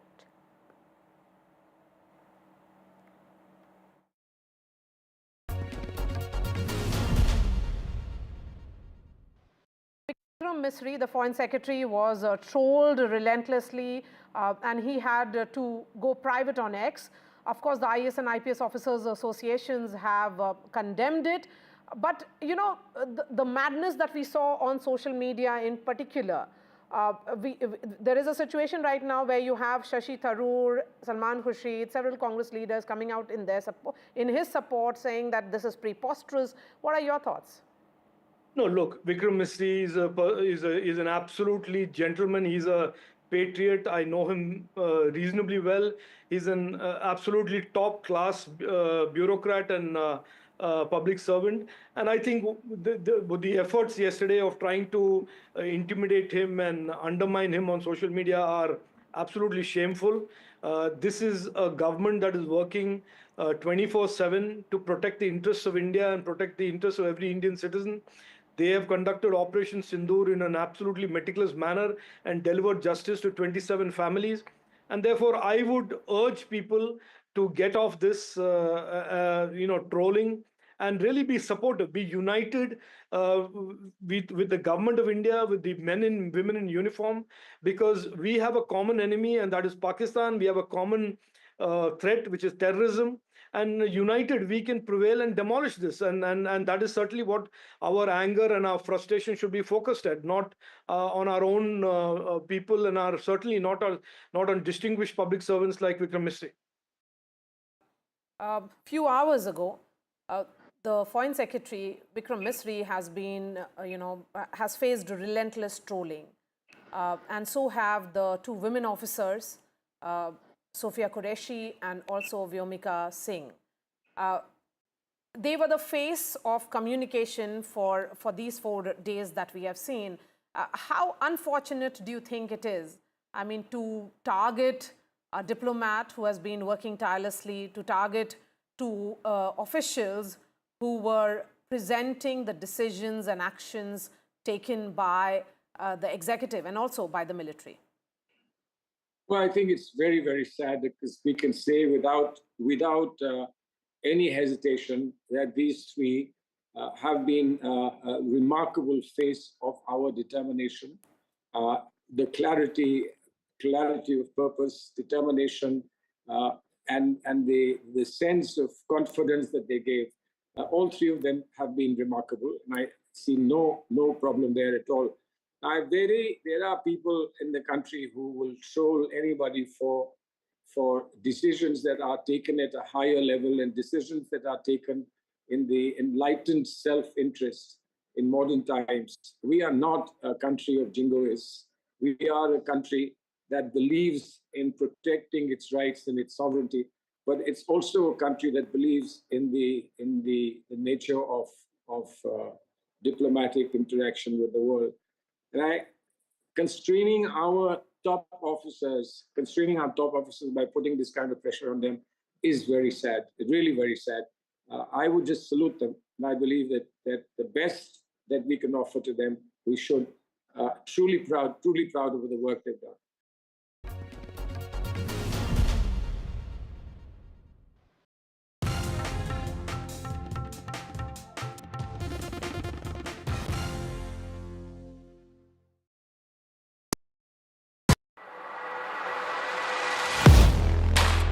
Do you really know the company you invest in?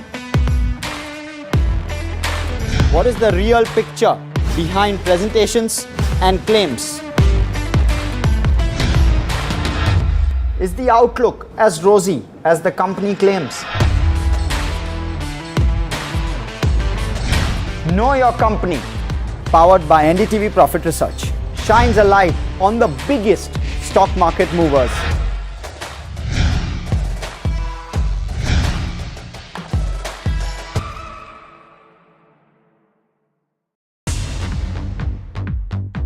More news that matters. Big exclusive. Tulsi Gabbard gunned down by Pakistan-backed cowards. When you interact with people on ground, you're able to reflect their sentiments much better. More debates that shake the system. More exclusives you won't find anywhere else. Not just another prime time. It's a prime time that's unmissable.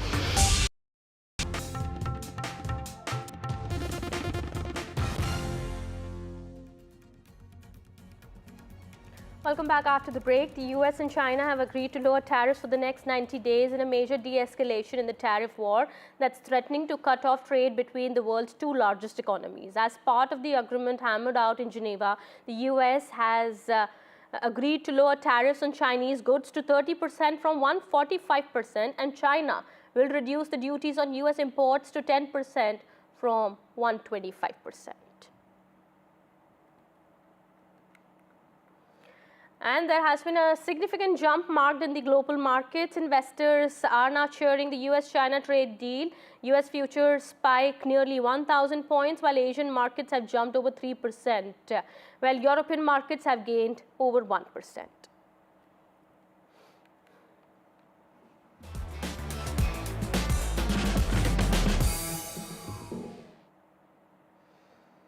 Well, news from the world of sports now. After days of speculation, Indian cricket great Virat Kohli has confirmed his retirement from Test cricket with immediate effect in an emotional post on Instagram.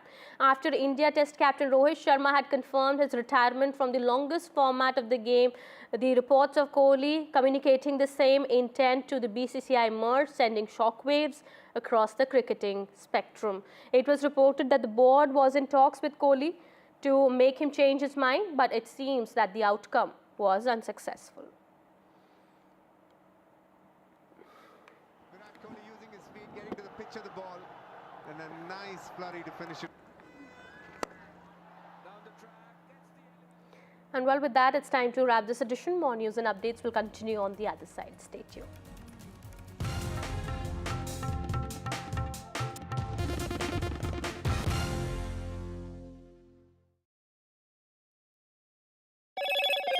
Hello, Moto. Motorola, India's leading AI smartphone brand.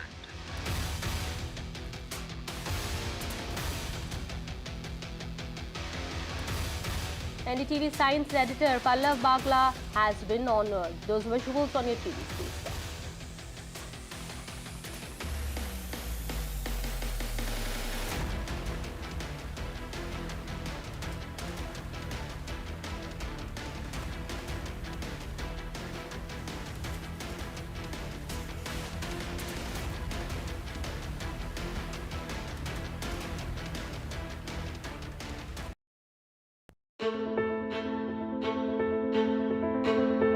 News is not just headlines, it is what impacts you.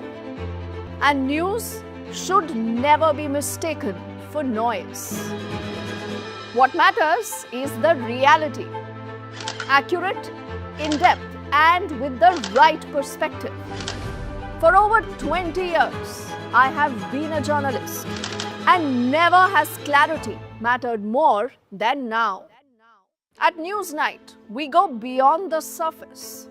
We dissect the details, challenge the narratives, and bring you the unparalleled clarity you deserve in a world clouded by misinformation. We are bold, we are direct. Newsnight, for the news in your interest. Only on NDTV 24/7. I've been reporting on all issues big and small from Andhra Pradesh, Telangana, rest of South India. bringing you all the action, all that you need to know, all that you want to know. The energy of Maximum City is infectious. I'm bringing that energy in our news coverage from financial capital Mumbai. Covering from the southernmost part of India over the last 23 years, I bring in-depth and 360-degree coverage from the Dravidian heartland. The land of Mishti, also known for its bitter politics. I have seen much water flow under the Howrah Bridge, covering Bengal in all its vivid colors. India's IT capital is always bustling, a city full of startups, stories and surprises. And I keep you ahead on all the Bengaluru buzz.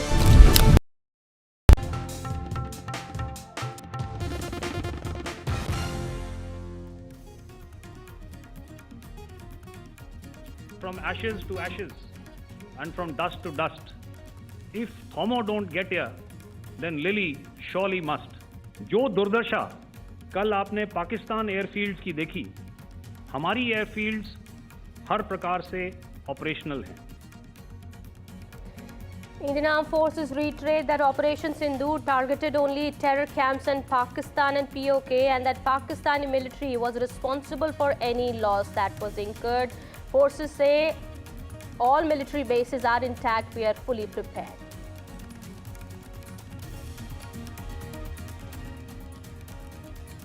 Big relief for flyers. India-Pakistan. Amid the truce, all airports have now opened in India for flight operations. 32 airports were shut amid the tensions. Adani-made drone has been used in Operation Sindoor. Adani-owned Alpha Designs built this drone. Sky Striker drone was made in Bengaluru.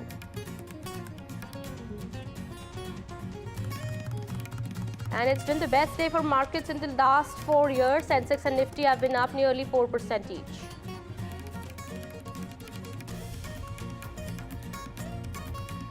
US-China agreed to roll back tariffs by 115%. Investors cheer US-China trade deal. And Virat Kohli has announced retirement from Test cricket after legendary 14-year career for India. Says he's walking away with a heart full of gratitude.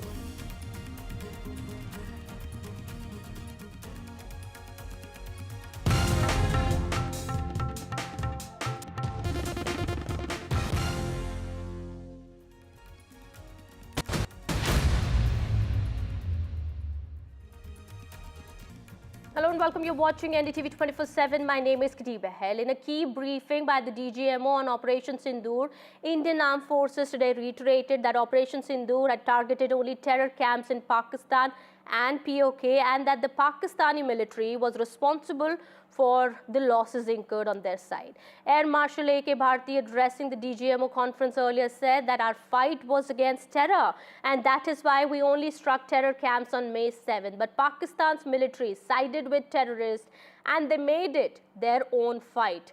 Well, it was also said that Pakistan's Chinese air defense system had failed, while India's air defense system was multi-layered and could perceive the threats from the enemy. Indian forces successfully marked and hit Pakistani military bases. Also, we understand now India has been continuously providing the proof of the strikes that were carried out against Pakistan, with more pictures of the debris and the wreckage recovered, and satellite images also that have been given out. At the same time, no evidence has been given by the other side. Listen in to what was said in this press conference first. As you can see, we have targeted the length and breadth of the adversary. I'm sure most of you would have already seen the effect of these strikes on ground, courtesy the large number of videos and photographs being circulated in the media. A few representative examples from the open source are now being shown to you on the screen. In fact, two of them.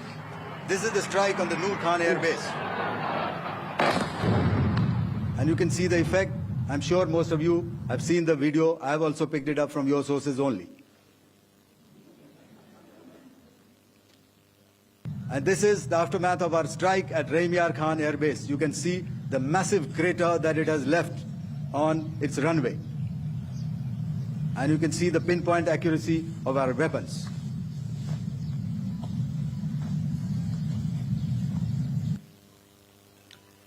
So with that, giving you an overview of how our air defense systems have thwarted the enemy drones, their fighter aircraft, their missiles, and resulted in minimal losses on our side. We had a detailed brief on the successful joint operations that were carried out to destroy the terror infrastructure in Pakistan-occupied Jammu and Kashmir, as well as in Pakistan itself. We also iterated that our fight was with terrorists and their support infrastructure and not with Pakistan military. However, it is a pity that the Pakistan military chose to intervene and bat for the terrorist, which compelled us to respond in kind. Our powerful carrier battle group with formidable offensive capability was able to operate with impunity and maintained an uncontested presence in the area of operations. Effectively, it compelled the Pakistani air elements to remain bottled up close to the Makran coast, denying any opportunity to be a threat in maritime space. Well, Director General of Air Operations Air Marshal A.K. Bharti also now confirmed that the Indian Armed Forces did not target the nuclear facility at Kirana Hills in Pakistan. Listen in. Social media, the Twitter is abuzz with the fact that we hit a site called Kirana Hills, which is supposed to be the nuclear storage facility. And there is a lot of rumors about Sargodha. There are foreign analysts who've mentioned that the Sargodha attack led to certain leaks. Is there a confirmation that we actually hit Kirana Hills, or we were careful of not to do any such thing? Thank you. Thank you for telling us that Kirana Hill houses some nuclear installation. We did not know about it. Okay. And we've not hit Kirana Hills, whatever is there. Okay. I did not brief in my briefing yesterday. Thank you. Air Marshal clearly denying the rumors of action at Pakistan's Kirana Hills, clearly saying that we don't know what is there and we did not hit that facility. All right, my colleague Vishnu Shom as well as Shiv Arur joining us on the broadcast. Vishnu, if I could come to you first. The key takeaways from this briefing, we understand that this is also important, the bite that we just played out of the Air Marshal clearly saying, denying the rumors that have been floating around about India's action at Kirana Hills. Well, I think we need to listen to that soundbite in its totality. And while he did on record deny that India had struck any nuclear weapons depot of the Pakistani armed forces, he did begin that statement with a smile on his face.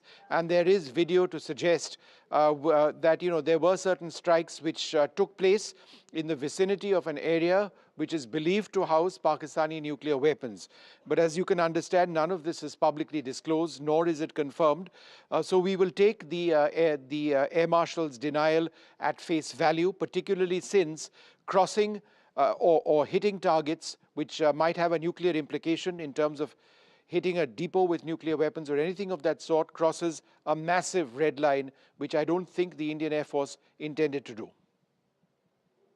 Also, Vishnu, we understand India has also made it clear in that press conference that if Pakistan actually tries to engage in any sort of nefarious activity in the future also, we are all ready, all set to give them a strong response. Our military units are all ready as well.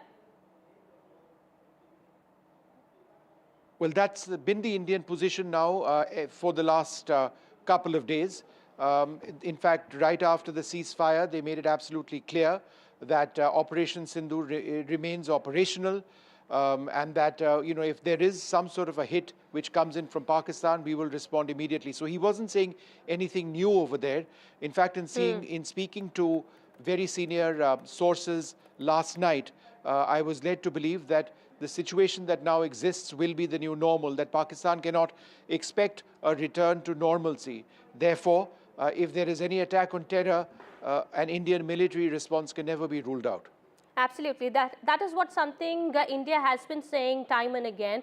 Well, this was a second press conference that was held in a matter of 48 hours, we believe. Let me go across to my colleague Shiv Arur also. Shiv, we understand, there has been, last night has been a night of calm and peace at the LOC, but we do hope that continues to remain, that continues to prevail.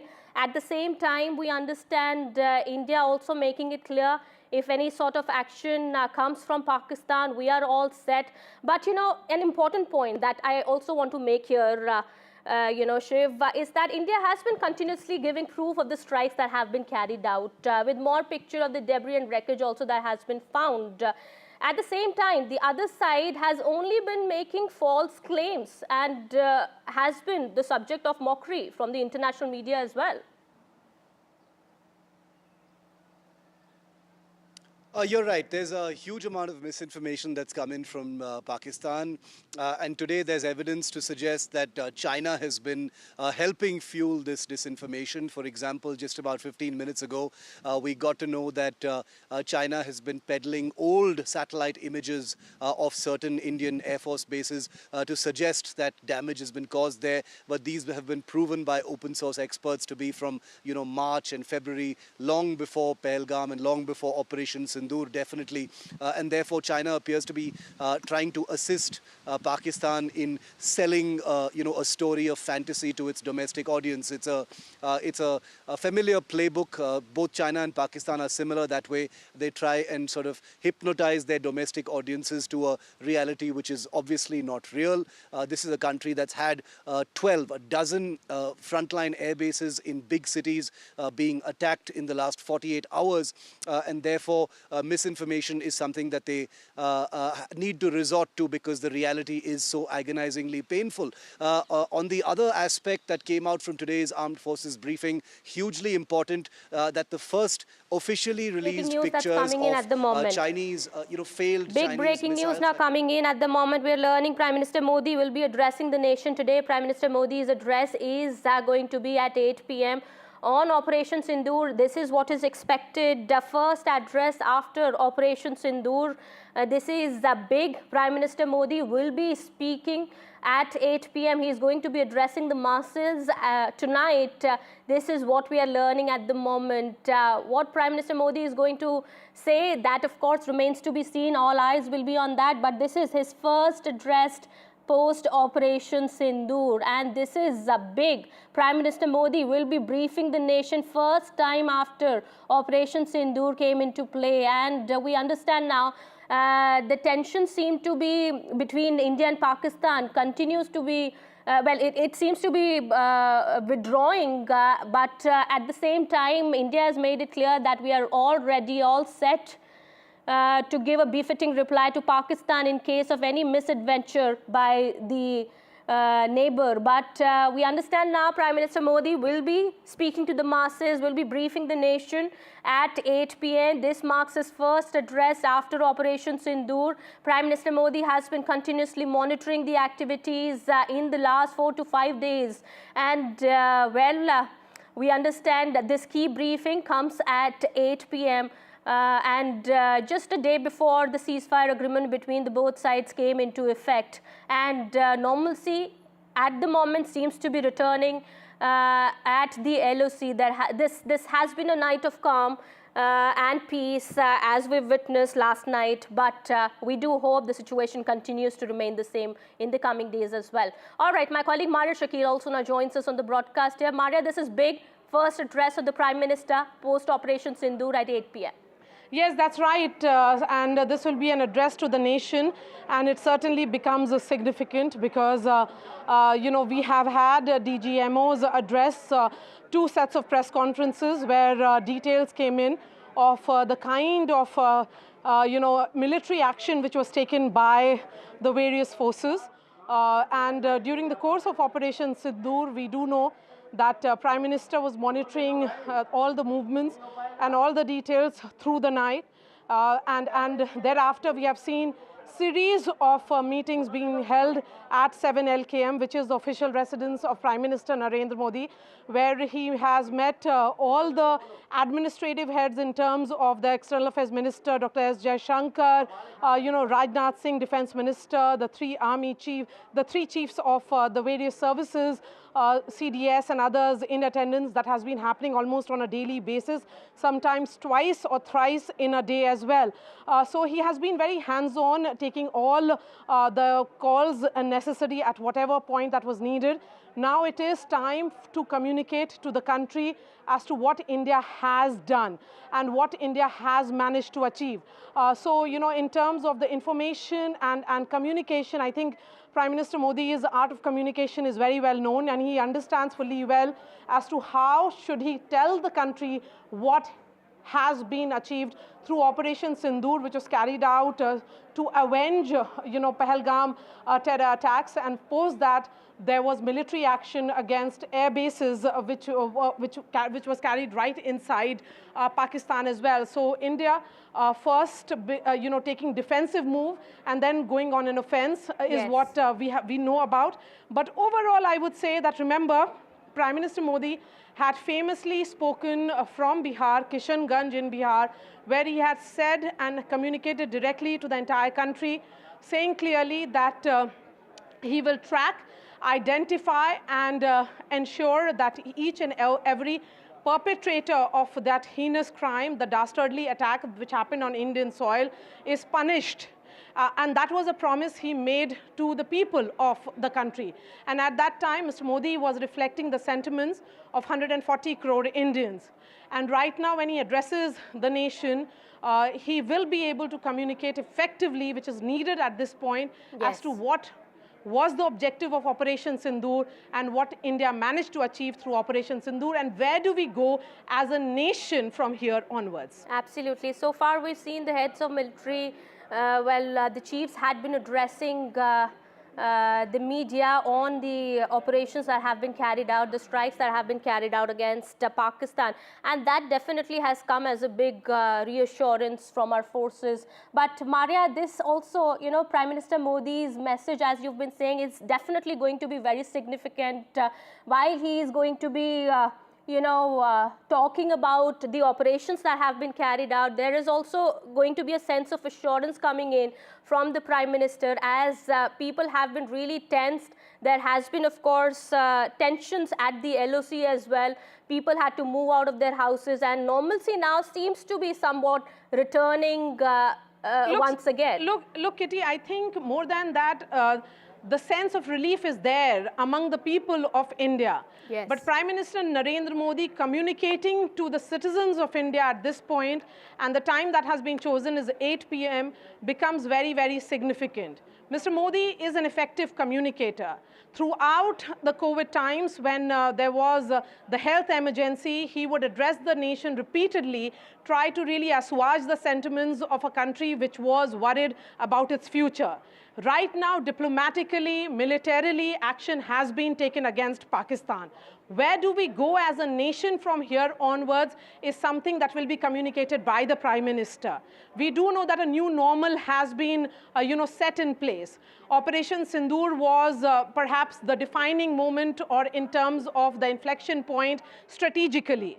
It was a new red line which has been drawn between India and Pakistan, that every time if there is an act of terror, India will go and, not only retaliate and target the terror bases, it will go ahead and, target even the military installations in the heart of Pakistan. All that message having been communicated to the global audience, I think the moment is now for the Prime Minister to tell the country, India at large, as to how he sees Operation Sindoor. It was a promise that he made not once but repeatedly to the citizens of India post Pahalgam, post April 22nd, when we lost 26 of our citizens.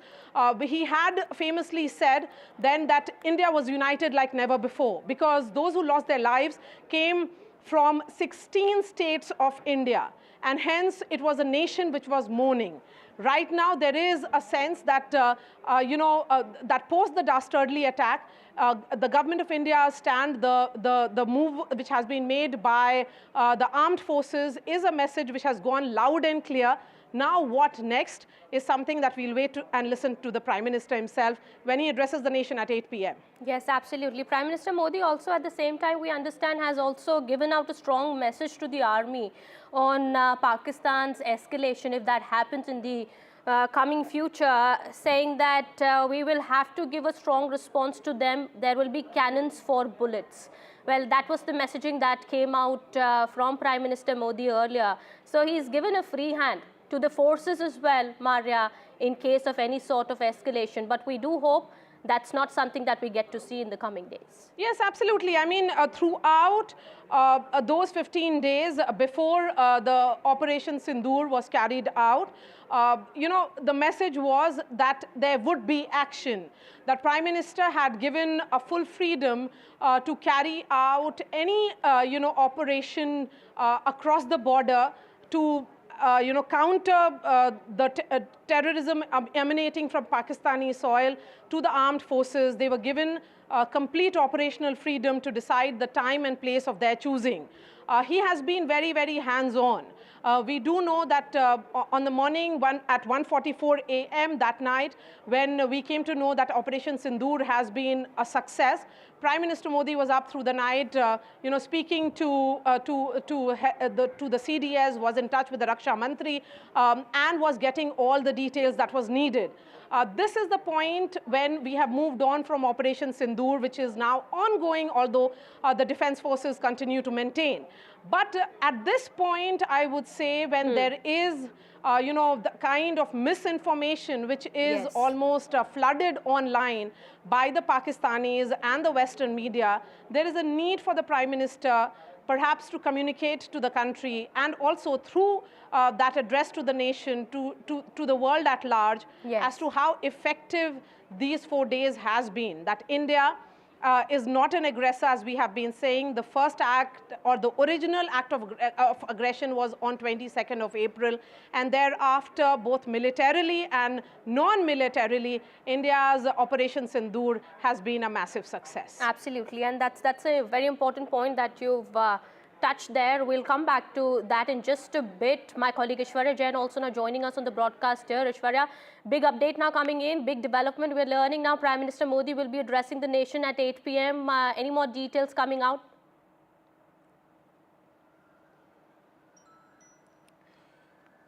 Well, since the Pahalgam terror attack, I've been covering multiple meetings that Prime Minister was chairing.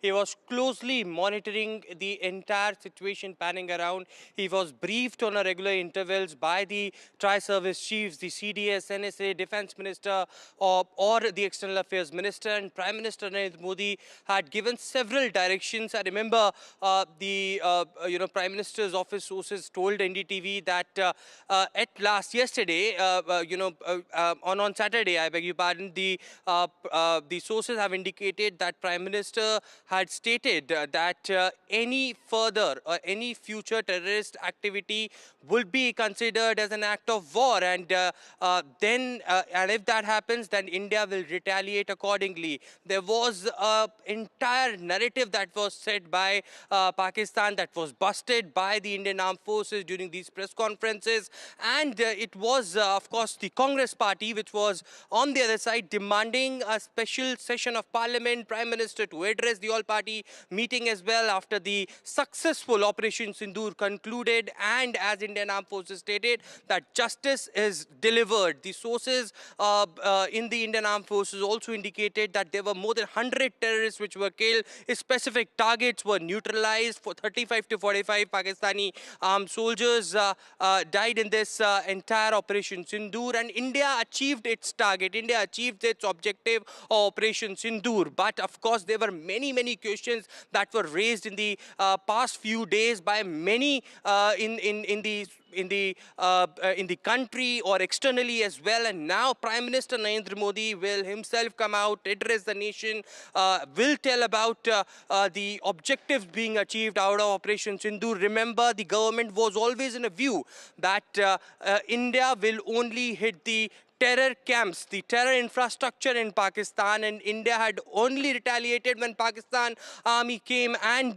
targeted our civilians, our base, and it was a retaliatory measure that Indian armed forces opted. Prime Minister Narendra Modi would be directly giving out that strong message that terrorism will not be tolerated. Under the leadership of Prime Minister Modi.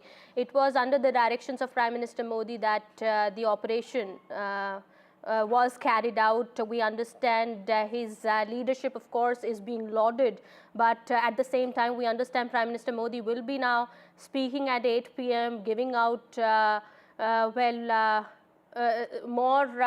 we understand, speaking about the Operation Sindoor and giving an assurance to the people of the country as well, about the misinformation as well that has been going on in the media since some time now, this information warfare that has been continuing from Pakistan, about that also much needs to be cleared. But yes, we'll keep an eye on the developments here and this big story.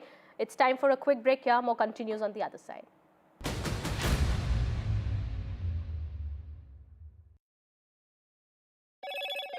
Hello, Moto.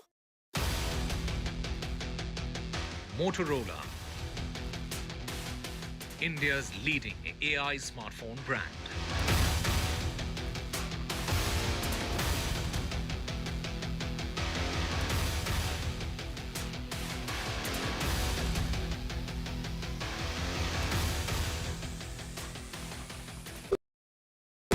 In today's interconnected world, India's voice is more crucial than ever. When India speaks, the world listens. At NDTV World, we are that voice, bringing you intelligent and insightful news from India and beyond. From geopolitics and diplomacy to economic shifts, migrations, tech disruptions, and the stories of our diaspora. We cover the news that shapes our global future. NDTV World, your new home for global news, is here. If it matters to you, if it matters to you, if it matters to you, it matters to India, it matters to India, and it matters to me, and it matters to me. India Matters with Shivaru, only on NDTV 24/7. How often have you turned away from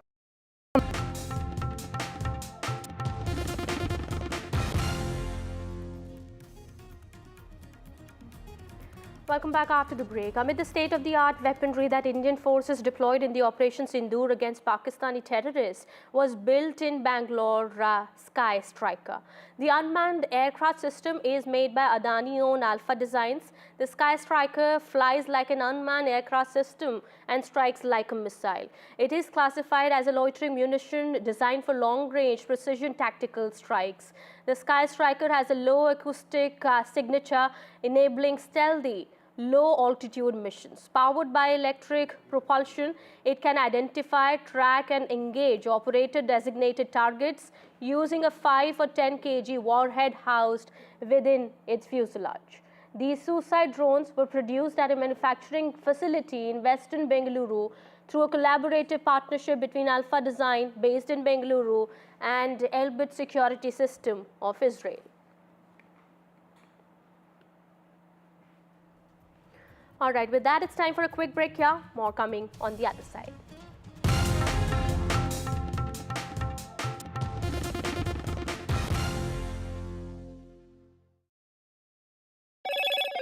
Hello, Moto. Motorola, India's leading AI smartphone brand.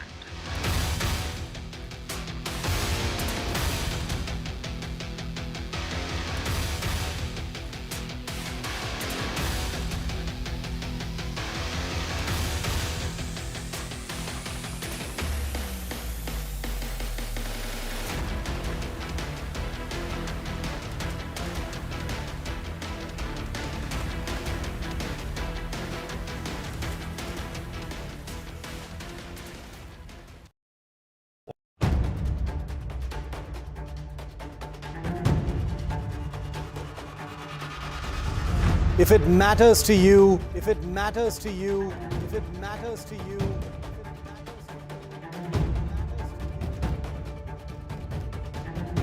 it matters to India. It matters to India. It matters to India. And it matters to me. And it matters to me.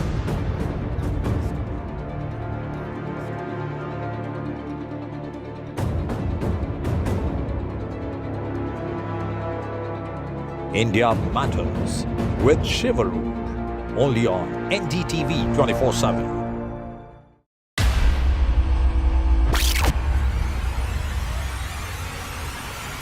The last 1 month, if you see, the share prices of Genzol Engineering has fallen more than 58%. Why are the rating firms calling the debt payments as default? We have two credible credit rating agencies on March 4th coming and downgrading the stock to D. Statements are consistently being proven wrong, and transactions are being taken place which are different from what they were originally pictured to be. The company claimed it would roll out 6,400 electric vehicles. But what it has rolled out is a shocking scam.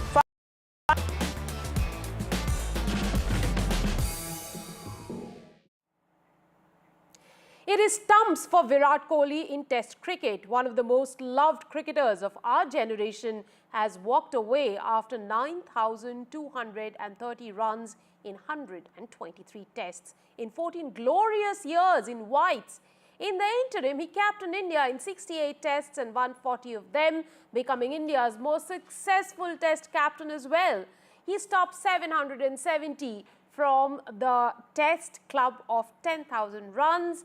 Virat leaves behind a Virat-sized hole in test cricket. Of his 30 test tons, the most recent 100 not out came in the first test against Australia in November last year. It was his first in 15 innings across 16 months. And so cricket's greatest showman leaves the grandest stage, not with a final century, wave of a bat or guard of honor, but with a post to his 271 million Instagram followers. He'll be remembered as the man who dragged the Indian Test side into the 21st century. We will discuss on this show what made Kohli retired and what happens now. But before that, let's dip into this tribute by the International Cricket Council.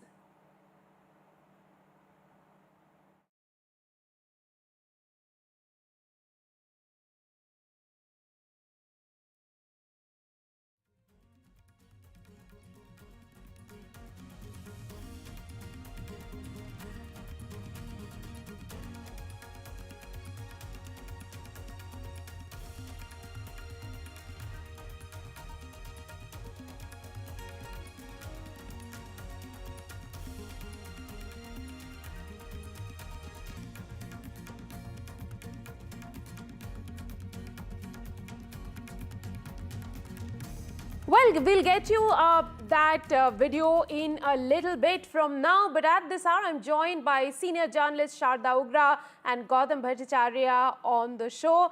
Sharda, Kohli leaves behind a Virat-sized hole. Tell us, what is really the story? He is really close to that 10,000 run club, and considering it's Virat Kohli deciding to walk out of Test cricket at this juncture, it seems a little unbelievable.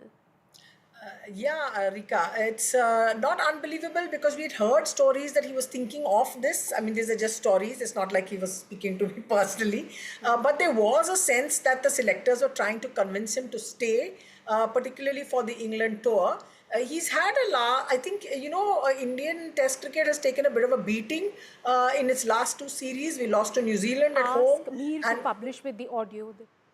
And we lost to Australia, and both Kohli and Rohit Sharma, who were the sort of the pillars of their team, they didn't have the kind of results and the scores and the performances that they wanted. So this was coming, but maybe I think it was thought that one between either Rohit or Virat would go to England. it was assumed to be Virat, and he's decided that no, he wants to call it a day, and there's no more of this. And the thing about 10,000 runs, 10,000 test runs, what you say is true, but he's still up there amongst the the top 4 Indian test batsmen in history. I'll also be joined by, I'm also actually joined at this hour by Atul Vasan, former India cricketer. Atul, we were talking a little while earlier about Virat Kohli leaving a big hole in Test cricket. Tell us a little bit about, the impact it is going to have on the cricket verse, on the Test verse, so to say, now. Yeah, I think they're the last of the, the breed who actually brought back Test cricket into relevance, because, you will never get to see players like this, who are so proficient in all the formats and, literally geniuses. And I think lost Indian team, yes, because once somebody goes, it's not the runs he was getting in the last 3 years, it was the presence of the mentorship, that he was there, he gives that assurance. And I think that was much needed. But, the whole world has lost a cash cow. People come and throng to the stadiums to watch him play. And he's like a magnet, because he brings this kind of passion. And he's got so many people to join, to watch cricket all over the world, not just India. And I think his persona also just adds to the picture, because he just saw the runs. And I think even if he would have got 10,000 runs, I mean, he wouldn't have become a better player. And he is the last guy to actually play for these numbers, because a lot of people judge. But when you compare all the formats and, the low-hanging fruit, the T20s, and then you see the kind of cricket is dished out, I don't think so any cricketers who are big stars in the shorter format are willing to go the hard grind which needs to go and where Tendulkar and Virat have reached. I'm also joined by former India cricketer Dilip Doshi, who lives in the UK. Dilip, the next tour that India is looking forward to is in the UK. How is the British press now reacting to this sudden announcement by Virat Kohli? First of all, I thank you for inviting me. And just a small correction. I used to live in the UK. I'm just visiting. I live in Mumbai in India. Okay. That's one. But and secondly, more importantly, when I learned this morning that Virat has retired from Test cricket, it made me very sad from the point of view that he is one of the truly great players that I've ever seen. And I would pay actually money to go and see him. And I think he has brought so much stability to Indian Test cricket team that the others around him have rallied and started realizing that Test cricket is the proper form of cricket. Virat always, if you look at his career, he has always led from the front. Irrespective of whether he was a captain or not, he has an inherent leadership quality of taking the burden on his shoulder. Even if he hasn't scored runs, he would be encouraging the bowlers, running around the field like the youngest player in the team. So I think his enthusiasm and his love for the game would have rubbed off on many, many youngsters who have played with him. And let us hope that his being with a lot of them have inspired many other youngsters to reach higher levels. As Atul was saying that after Sachin, if there is one cricketer that people flock to see, it's Virat. And this is across the world. And I think I don't like to compare people, but Virat has won many games on his own and batting second many times. His quality of his batsmanship and chasing runs has been phenomenal. So I just feel that Test cricket is deprived of a great spectacle. But you also understand that Virat has done enough, and he is left when he is at his peak. Okay, on that note, let me go over to a fan of Indian cricket, Test cricket, Rishi Chhabra. Rishi, now that Virat Kohli leaves the stage, who is that one man you are going to flock to the stadium for? Rika, very difficult question because, honestly, the kind of aura that Virat Kohli had created in this Indian cricket team, it's going to be unmatched when it comes to the batters. But, credit to him, he's taken a call on his retirement at his peak. We all saw the kind of performance that he had in Australia. He wasn't scoring runs, so definitely that was something playing on his mind. But if you talk about the current players, I think there's just one player who can match the aura of Virat Kohli, Jasprit Bumrah. So there's a lot to look into the future. I'm sure there will be someone who will live up to the expectations of the fan and the spectators. But it's going to be very difficult to fill Virat Kohli's shoes. It's going to be next to impossible. Right. Let's quickly listen into Mr. Rajiv Shukla, who has also reacted on Virat Kohli's announcement of retiring from Test cricket.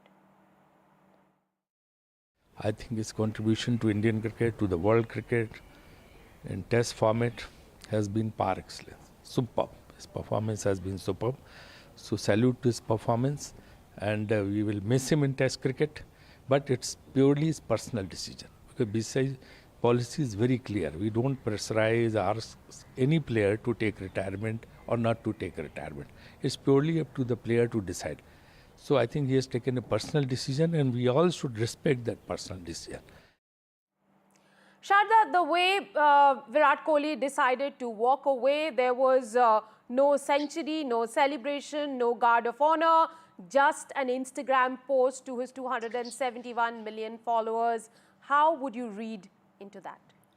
I think fans will be upset that there is no farewell. I think this is a new age of social media communication with the fans of how many ever hundreds of millions he has. And that's the way he's chosen to do it.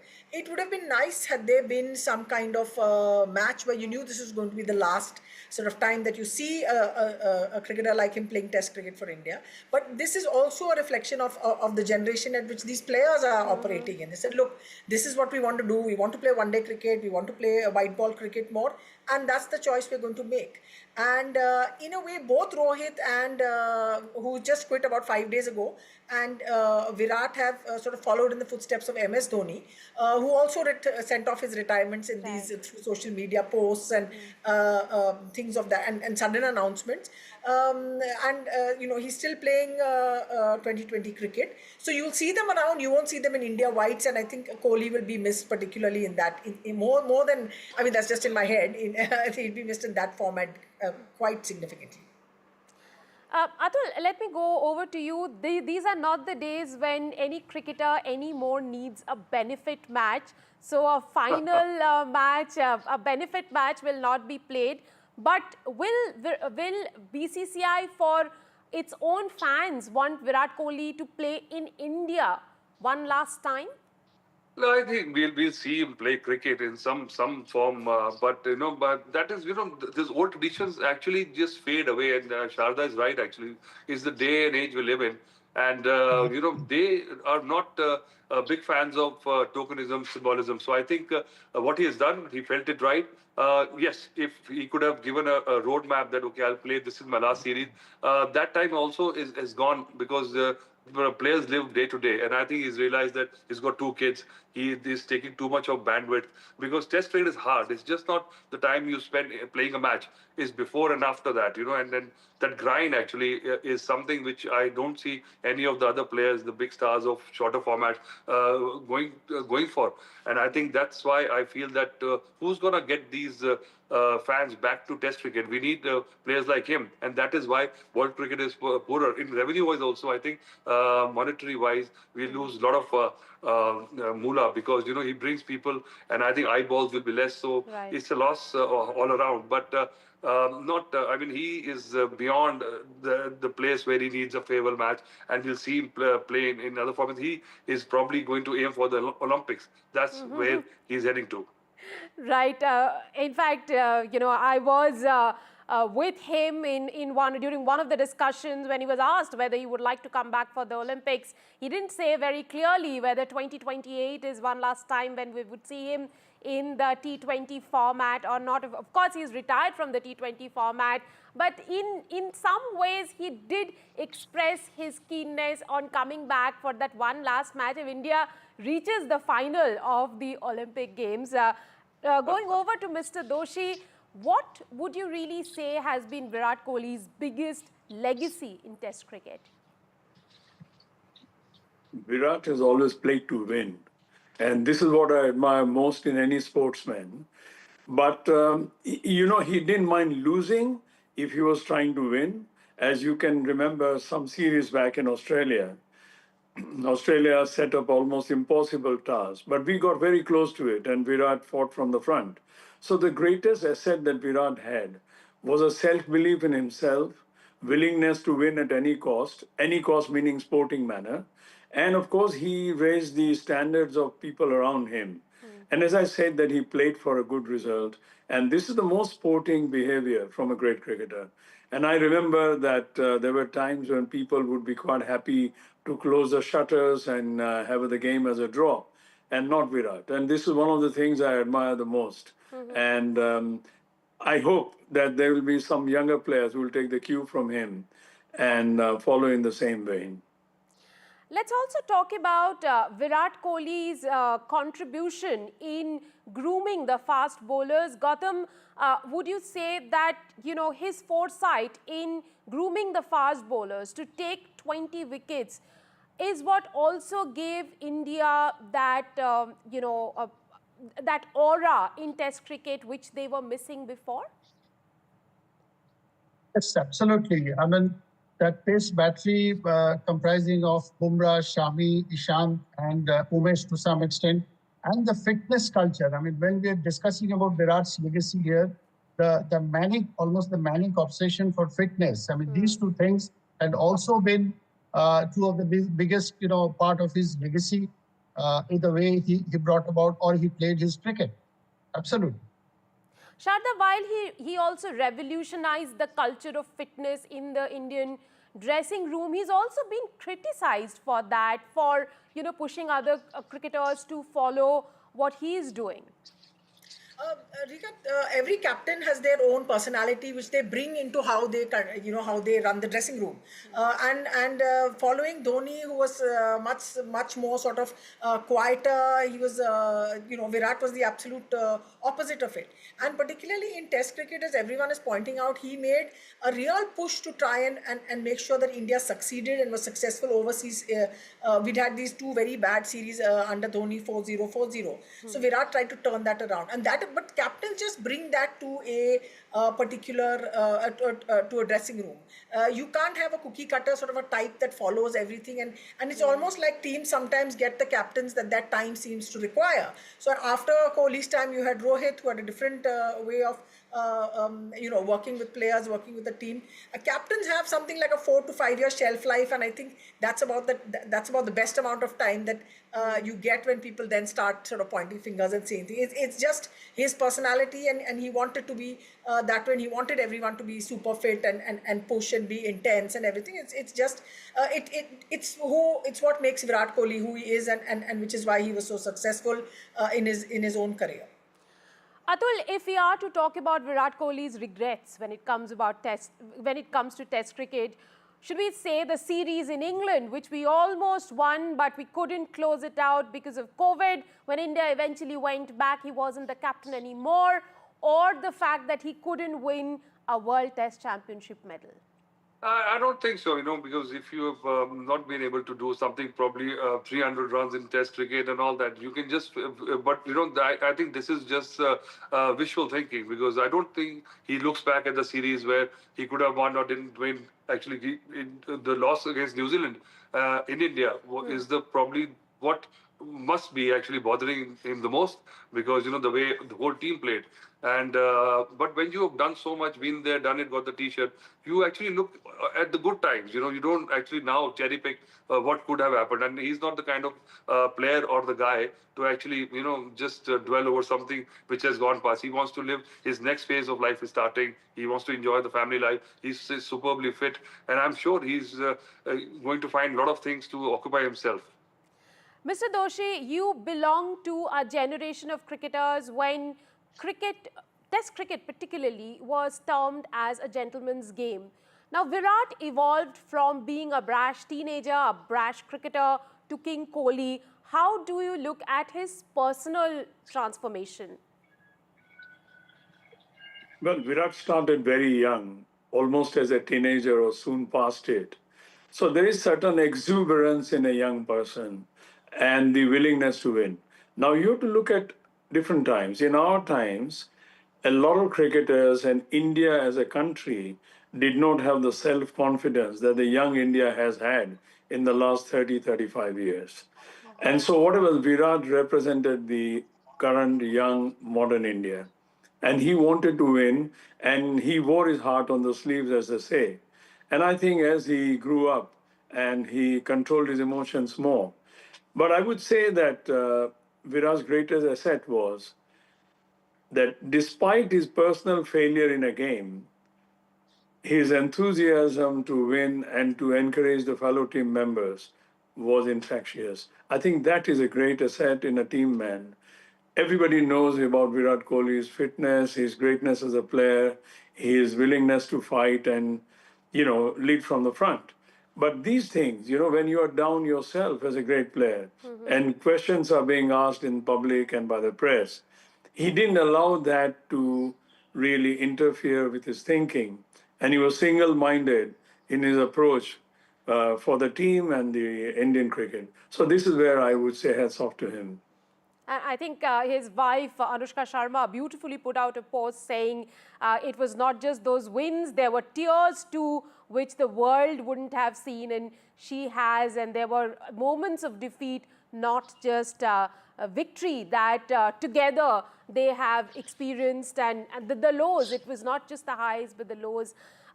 Rishi, coming to you, there are a lot of talks about either Shubman Gill or Rishabh Pant taking over as the next Test captain. What is that one trait of Virat Kohli that you would like for the next captains to imbibe?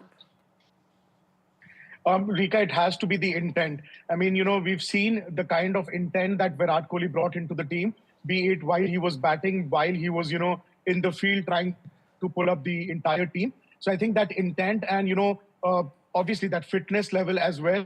So these two things that, would be very, as fans, we would be keen to see in the next upcoming captain.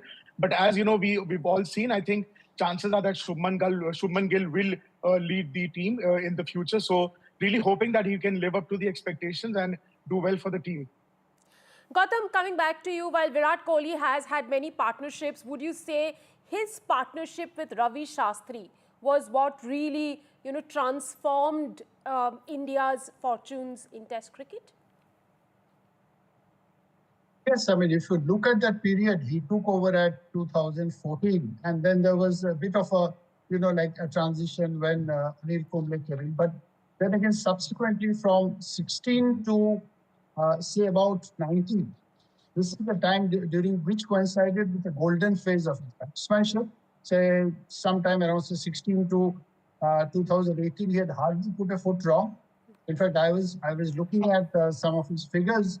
Those 3 years, he had scored over 3,600 runs daily. Right. And that was the time. Yes, I mean, they couldn't, win a ICC championship title, that's fine. But then again, it was the most productive time when they fed off each other. Their philosophy was somewhat similar. Right. Yeah, their philosophy was somewhat similar, and it was definitely a productive time. Yeah, before, I wrap up the show, I'll have to ask all four of you your favorite Virat moments in Test cricket. And I'll start with Atul. Your favorite Virat moment in Test cricket? Well, I think what defined him and what actually, started him off and showed people that he's not your run-of-the-mill, he's different, is when he showed the finger in Australia. That's for me. Okay. Mr. Doshi, your favorite moment, Virat moment in Test cricket? I find the win in Australia a few years back when he was willing to chase runs and Pujara and him fashioned the victory, that was possibly a pinnacle in his career because not many teams have won in Australia. Gautam, yours?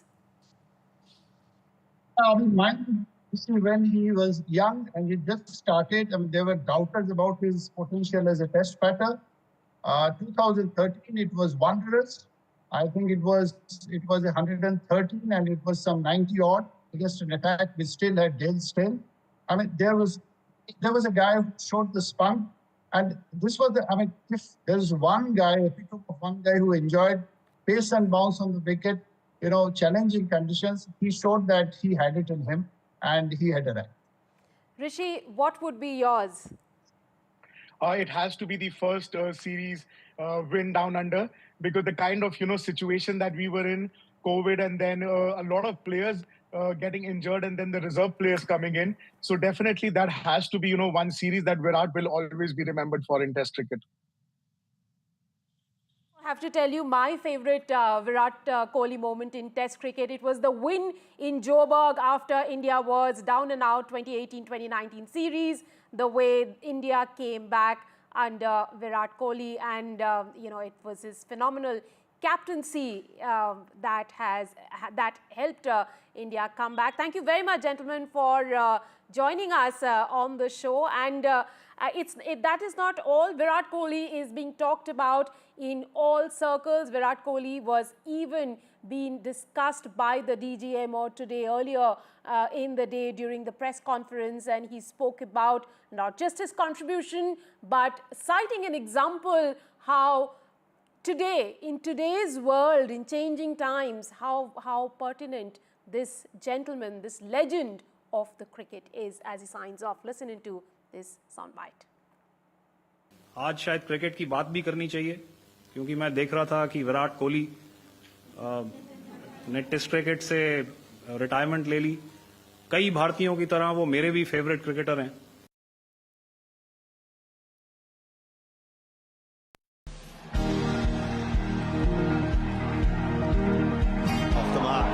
Gorgeous cover drive to the boundary for 4.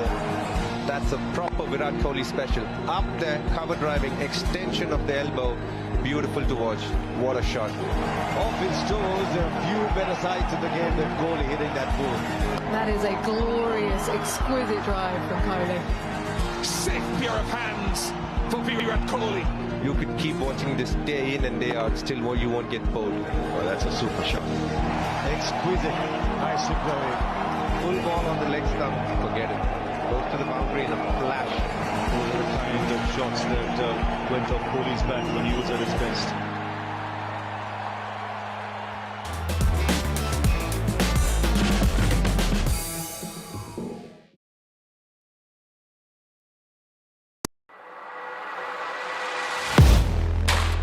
Do you really know the company you invest in?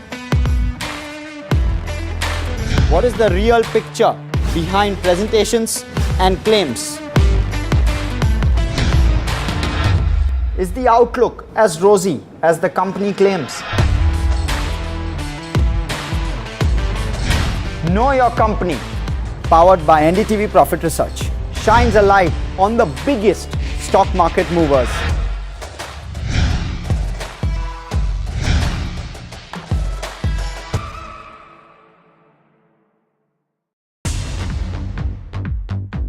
More news that matters. Big exclusive. Tulsi Gabbard gunned down by Pakistan-backed cowards. When you interact with people on ground, you're able to reflect their sentiments much better. More debates that shake the system. More exclusives you won't find anywhere else. Not just another prime time. It's a prime time that's unmissable.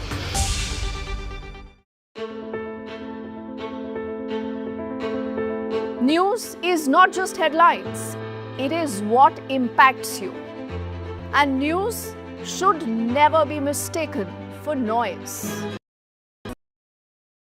I've been reporting on all issues big and small from Andhra Pradesh, Telangana, rest of South India, bringing you all the action, all that you need to know, all that you want to know. The energy of Maximum City is infectious. I'm bringing that energy in our news coverage from financial capital Mumbai. Covering from the southernmost part of India over the last 23 years, I bring in-depth and 360-degree coverage from the Dravidian heartland. The land of Mishti, also known for its bitter politics. I have seen much water flow under the Howrah Bridge, covering Bengal in all its vivid colors. India's IT capital is always bustling, a city full of startups, stories and surprises. And I keep you ahead on all the Bengaluru buzz. In today's interconnected world, India's voice is more crucial than ever.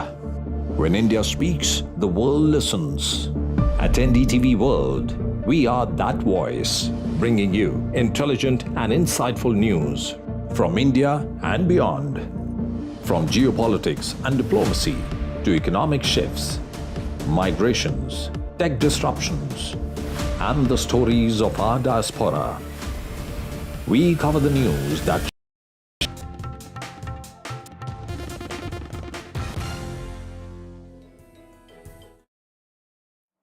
The Prime Minister is addressing the nation tonight at 8. This is his very first address post the success of Operation Sindoor. There has been an all-important DGMO briefing for the second straight day. The video proof of strikes at the Pak air bases has again been put forward. Forces again reiterate all military bases are intact. We continue to be fully prepared. The Pak Army, they say, is responsible for their losses. The DG Army Ops also has mentioned a cricketing reference. From ashes to ashes and from dust to dust. If Thomo don't get here, then Lily surely must. जो दुर्दशा कल आपने Pakistan airfields की देखी, हमारी airfields हर प्रकार से operational हैं. Adani-made drone was also used in Operation Sindoor. Adani-owned Alpha Designs had built that drone, Sky Striker drone, made in Bengaluru.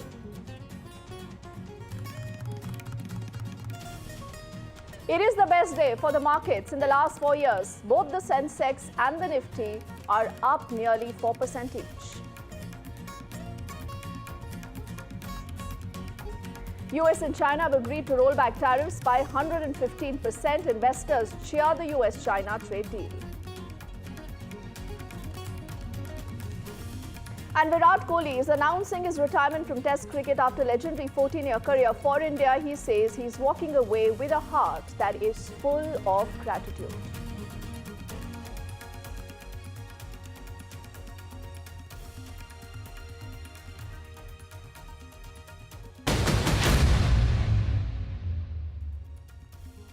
Ladies and gentlemen, a very good evening. I'm Deepti Sachdeva. You're watching NDTV, and our top focus is what is expected in just the next 3 hours. The Prime Minister, for the very first time, is going to be addressing the nation. He's going to be speaking to the people directly, and this is his very first address post the Operation Sindoor that has been a huge success, where we have ensured that we've hit at the terror targets, where we've also ensured that our military might has completely pummeled Pakistan. Let's open this up with the very first perspective that we'll get in from our guest, Amitabh Tiwari, who's just going to join us, along with our team of reporters, Aishwarya Maria. Both are tracking that story. And I must tell you earlier, for the second straight day, we've also seen that all-important DGMO briefing, again reiterating the kind of losses and reversals that Pakistan has suffered. But for the very first time, when you will have the Prime Minister speaking, Maria, what could this entail? Look, soon after the Pahalgam terror attack, which happened on 22nd, Prime Minister's first address to the country and also to the world came in from Bihar, where he said that the terrorists and their perpetrators, basically saying that the handlers will meet the fate beyond their imagination, and that the forces and he will ensure that they are punished, they will be tracked and then punished thoroughly. So, you know, the message was loud and clear that there is something that India is planning and that the Prime Minister will be walking the talk. Thereafter, we heard, the details emerged of Operation Sindoor, where Indian forces actually decimated the terror launch pads and also, the heart of terror in Pakistan, which had Muridke and Bahawalpur, the headquarters of Jaish-e-Mohammed and Lashkar-e-Taiba. And then the second part and the third part of Operation Sindoor had India going ahead and targeting military bases inside Pakistan and trying to send a message that that when it is about action, a new normal is being set, that there is a need for new engagement between India and Pakistan. This is for the first time, Deepti, as you pointed out rightly, Prime Minister will be speaking in the context of Operation Sindoor. Becomes particularly important because Prime Minister Modi has been extremely hands-on. When details emerged roughly around 11:44 a.m. that night about Operation Sindoor's success. We were told by the sources who were right inside the Prime Minister's office that the Prime Minister was monitoring each and every aspect of this crucial operation, military operation. Through Operation Sindoor, India has sent a message that it can set that new red line on terrorism, and that this war against terrorism is something which is ongoing. Remember, Prime Minister Modi was the one who had famously said that this is not an era of war, and that India is being forced to take action against Pakistan terror outfits. It started again as an, as responding to an act of terror, and then it was about military action when Pakistan carried out those indiscriminate firing along the LOC and disturbed our international border as well. So having said that, I think this is the right time, post-ceasefire, when there has been no action whatsoever. It was a peaceful night, and the DGMO talks have happened as well. It is for the Prime Minister to communicate to 140 crore Indians as to what really happened and how he sees the success of Operation Sindoor and how should the country be seeing, because there is a misinformation campaign which is ongoing. The Pakistanis and particularly the Western media is going all out to question India if it had actually achieved anything out of Operation Sindoor. I think Prime Minister's address to the nation will answer all those questions. Absolutely. Maria, for the moment, why don't you just stay with us? I'll take this to Aishwarya before we get an Amitabh also into this conversation. Because, Aishwarya, the message is not just for all of us. It is not just for us here in India, for also people in Pakistan. But I think also a lot of those people who have been doing a lot of monkey balancing over the last, many perhaps years, where you've seen Pakistan launching that proxy war against India. So I think there is also going to be that message for the world that this is a new India. And keeping in mind that, Kashmir again is a bilateral issue when it comes to both India and to Pakistan, and we will talk to Pakistan only on our terms, Aishwarya. Is that also a thinking that you've picked up from your sources?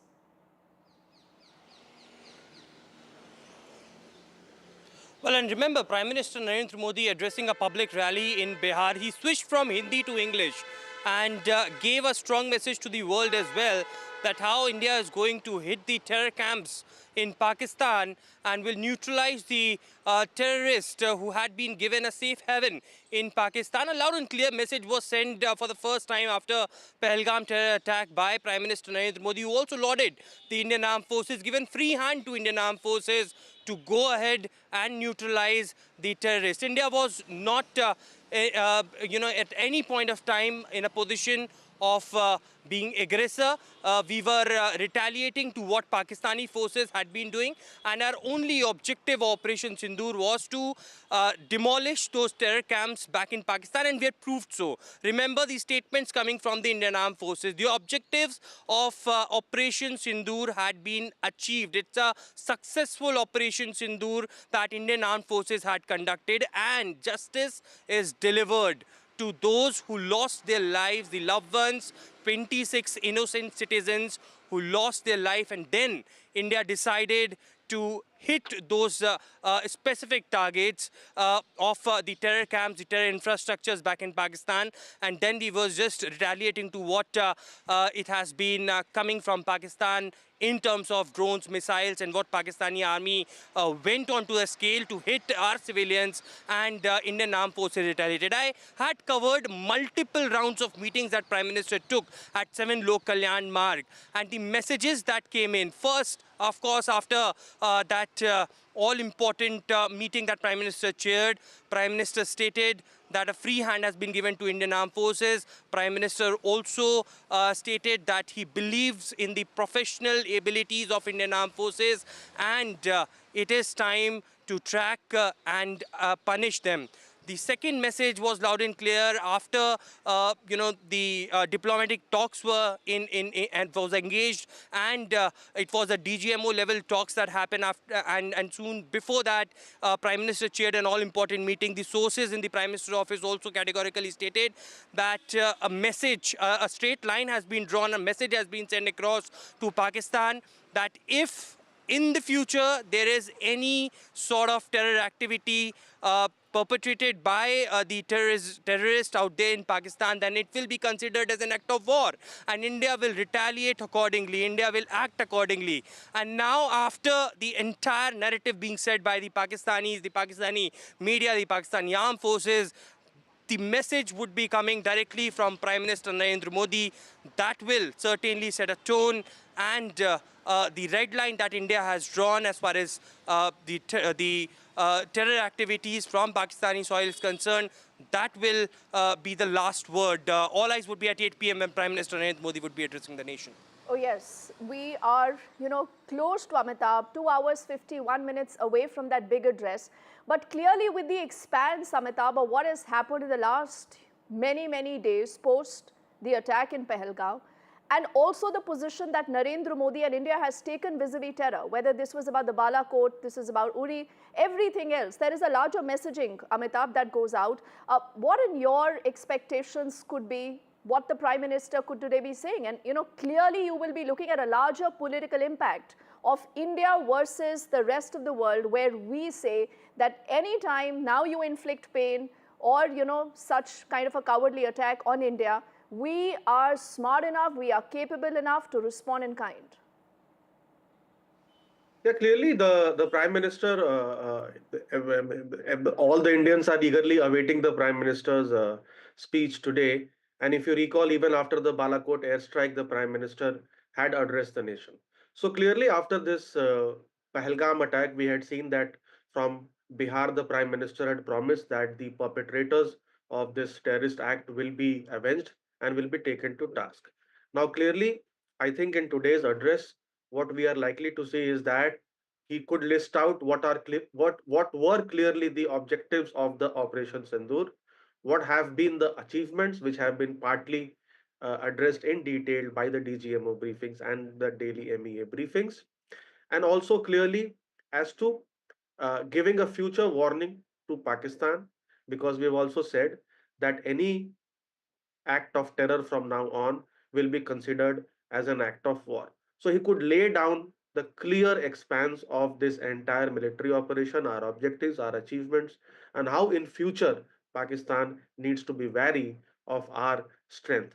The message is also not only to the Indian populace, it is, as you mentioned, it is also to the people in Pakistan and also to the global audience as such, that today's India is not dependent upon any country. It would, while it does not on its own act against anybody, it would definitely react and react very strongly against the perpetrators of terrorism, and it would not leave anything to chance for the territorial integrity of the country. So that message is very clear, I think. And of course, the today's world, the wars are not fought only on borders. It's also an era of social media communication, misinformation, fake news, etc.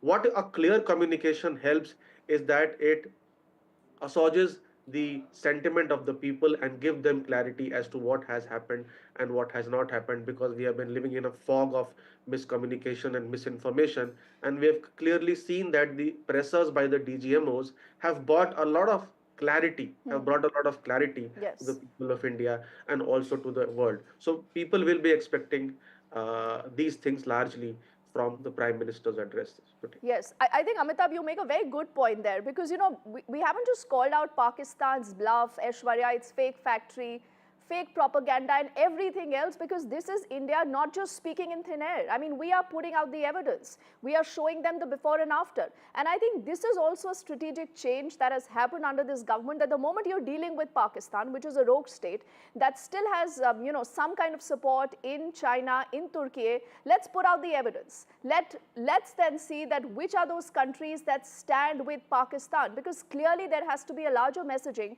that goes on to the world, Aishwarya. Well, and I got this information from the top government sources a few days back that this time India had all the visual evidences recorded. There is a documentation of the evidences that how India has hit those terror infrastructures. There is technological advancement. Data intelligence team has been set up to document all the visual evidences, and time and again in the press conferences, be it Operation Sindoor Phase 1 or Phase 2 or Phase 3 or the DGMO level press conferences, where we have seen those evidences being shown to the world. It's just not about telling Pakistan, but to the entire world, that how Pakistan is a safe haven of terrorism and how India has hit them deep inside the Pakistan's mainland and Pakistan occupied Kashmir as well. And in the future, if anybody will ask us the proofs, the evidences, then certainly we have all of that kept, be it the international organizations where Pakistan will of course go and will cry in front of them, be it the United Nations or the OIC. It will be Pakistan who would be going, but India have all of those proofs now. We have documented them and India can show to the world, and that's where India, technological advancements, the kind of radars that we have used and specific instructions being given. I remember Border Security Force issuing that video where India neutralized 7 terrorists at the Samba sector, and that was a proof that was shown that how Pakistan was giving cover fire and terrorists were trying to infiltrate into Indian territory. And all of those evidences clearly shows that how Pakistan, was giving, shelter to terrorism. And also, I remember when the press conferences were done, it was also showcased that our civilian airlines were used as a shield to when the Pakistanis were sending off the drones, missiles towards the Indian territories, and how they have stooped down to this low. So clearly Indian armed forces had been giving proofs, showing to the world how Pakistan has been the safe haven for terrorism, and they will continue to isolate on every front in the near future as well. Yes, I think that's obviously a fair point. And Amitabh, as Aishwarya was sharing this information, I just took this opportunity to figure out that how many times has the Prime Minister spoken on Pahalgam. So I think these are 3 important times. Kishangan's speech is what, all of you also alluded to. So that is one. Also in his Mann Ki Baat address, the Prime Minister did speak about this. So, there has been that regular conversation. And then there was a statement in front of the Angola president on May the 4th. But for the very first time, when you have the Prime Minister today speaking post the success of Operation Sindoor, Amitabh, there has to be a lot of, I think, importance attached to this. Keeping in mind his very stern position he's always taken vis-a-vis Pakistan. We've said we as a country, talks and terror will never go hand in hand. We've also, in fact, drawn our own red lines. And this time again, I mean, not to say that the terms of engagement with Pakistan, Amitabh, have again changed. Clearly, the terms of engagement have changed, and the Prime Minister, the people would also like, because there has been a lot of debate internally as to why this ceasefire took place, etc. So I think he would also speak on those aspects, because as you mentioned that there are 2 clear strategic objectives of the government. One is that the talks and terrorism cannot go together, but India is also a peace-loving country, and it has said in the Russia-Ukraine conflict that that it is not an era of war. Correct. So I think he will clearly explain as to the number of targets we have hit, the objectives we have met, and clearly this was a time to have a ceasefire. The terms of engagement have clearly changed. Now Pakistan is fighting on many fronts, not only the armed conflict, but also it has now the problem of the Indus Water Treaty. It has international pressure. It has also economic issues to deal with a recent bailout package by the IMF. So Pakistan is now circled around by many problems, and clearly with this clear communication, what we have established is that these are the targets we have hit, these are the casualties, these are the number of before and after scenarios. So it is a very clear message also to a section of the Western media which is still biased, which is still carrying out articles and op-eds in favor of Pakistan. So it's all this misinformation and miscommunication which is happening in this chaos. All this, I think, will be brought to finality with this speech. And also, I think it is very good in a sense that he has come at the end of the conflict. Correct. So he's not taking credit during the conflict. He is giving the people who have fought on the battle, on the borders, to get a chance to speak on the various aspects, and only at the successful conclusion of the Operations Sindoor is that when he will be speaking. So Oh, there's a yes. subtle message in that also, because he had earlier said that he had given a free hand to our armed forces to deal with this. Oh, yes. And Amitabh, the last bit, it seems like you've just read my mind, because this is the question I wanted to bring forward to both you and to Aishwarya, that look at how you have a country like India that has dealt with this versus a country like Pakistan that is the aggressor, that is the hotbed of terror. Because in Pakistan, Aishwarya and Amitabh, both of you and our viewers would agree that instead of the military, you also had the deep state, calling a lot of shots. You had Shahbaz Sharif, who was merely a puppet. And, every time he came out, he only had misinformation to speak about or playing the victim card, not recognizing the proof that India has put out. So, keeping even that in mind, Aishwarya, the fact that you will have Prime Minister Modi today speaking at the end of it after, one night of relative calm at the LOC, again is a statement that India has exercised maximum restraint. We haven't escalated the situation, we haven't caused any kind of provocations. Well, and it's a bilateral understanding between India and Pakistan that there will be no kinetic action, no firing along with the line of control and the international border. All other decisions that the Indian government has taken, that will continue to go on. The DGMO level talks that will happen later today will have a single agenda as to how de-escalate things, and no other agenda as being reported by many Pakistani outlets, the media outlets over there, that they can talk about IWT or the other things as well. But India had made it clear that only and only single agenda that will happen as far as DGMO level talks are concerned, that how to de-escalate things and how this this bilateral understanding between India and Pakistan will move forward. It is, of course, at a time when within the country as well, the Congress party is asking for an all-party meeting that should be chaired by Prime Minister.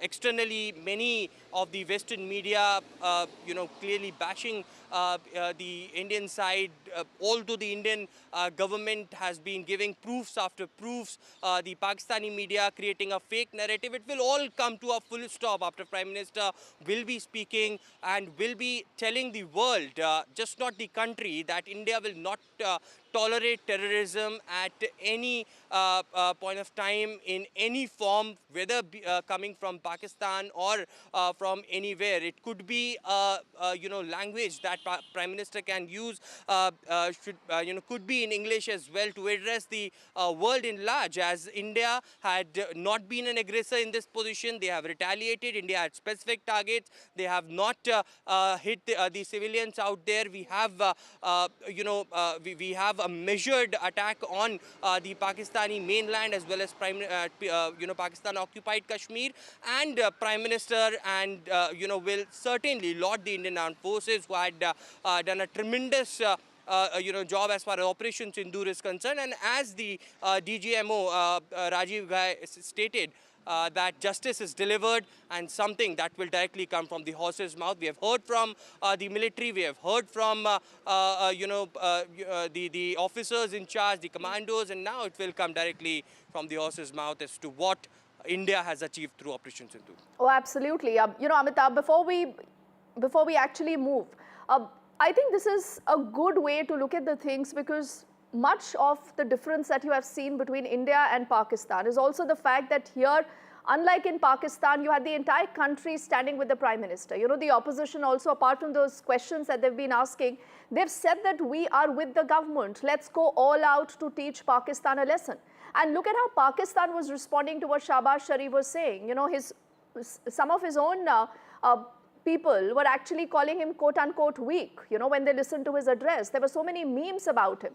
And this is why, to even people and the world, that draws an equivalence between India and Pakistan, I think it will be very important to hear what the Prime Minister says.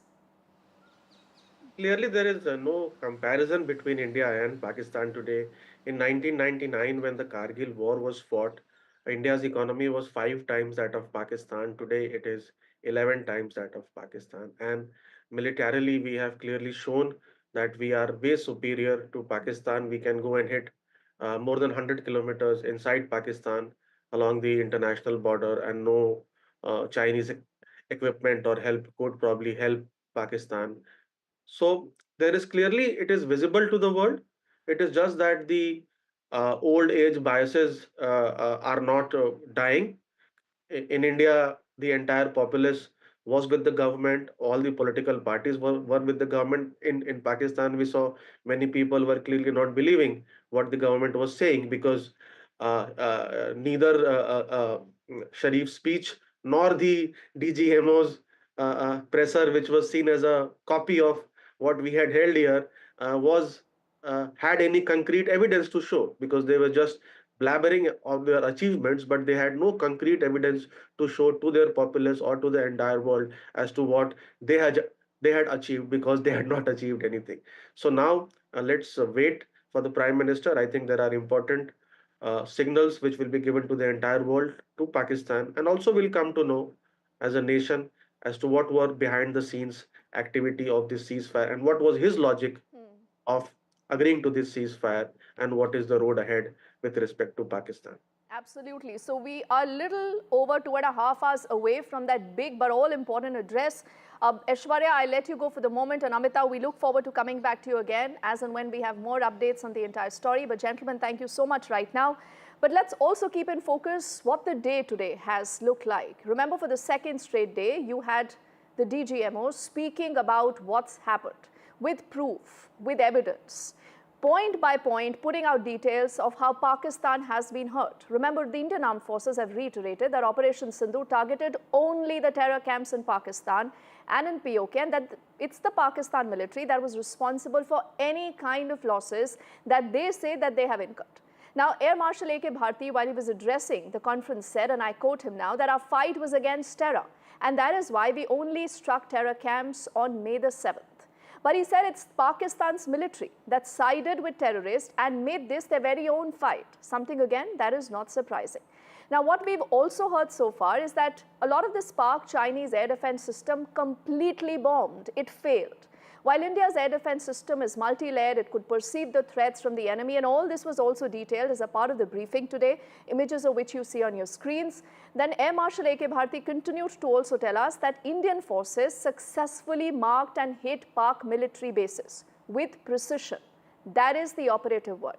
He also said that India continuously is providing proof of the strikes that are being carried out, with more pictures of the debris, the wreckage that has been recovered, and at the same time, there is absolutely no evidence, zilch, that Pakistan is wanting to put out. Now, India has also confirmed that Pakistani Mirage has been destroyed in Operation Sindoor, the Pak military bases have been hit, and there is considerable amount of damage that has been caused. But it would have been hit harder in case there was a major escalation, a position that India continues to maintain. Let's get you highlights of day 2 of this all-important briefing. As you can see, we have targeted the length and breadth of the adversary. I'm sure most of you would have already seen the effect of these strikes on ground, courtesy the large number of videos and photographs being circulated in the media.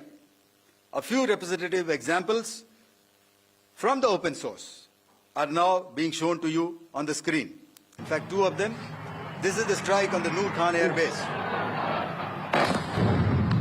And you can see the effect. I'm sure most of you have seen the video. I have also picked it up from your sources only. And this is the aftermath of our strike at Raimiar Khan Air Base. You can see the massive crater that it has left on its runway. And you can see the pinpoint accuracy of our weapons.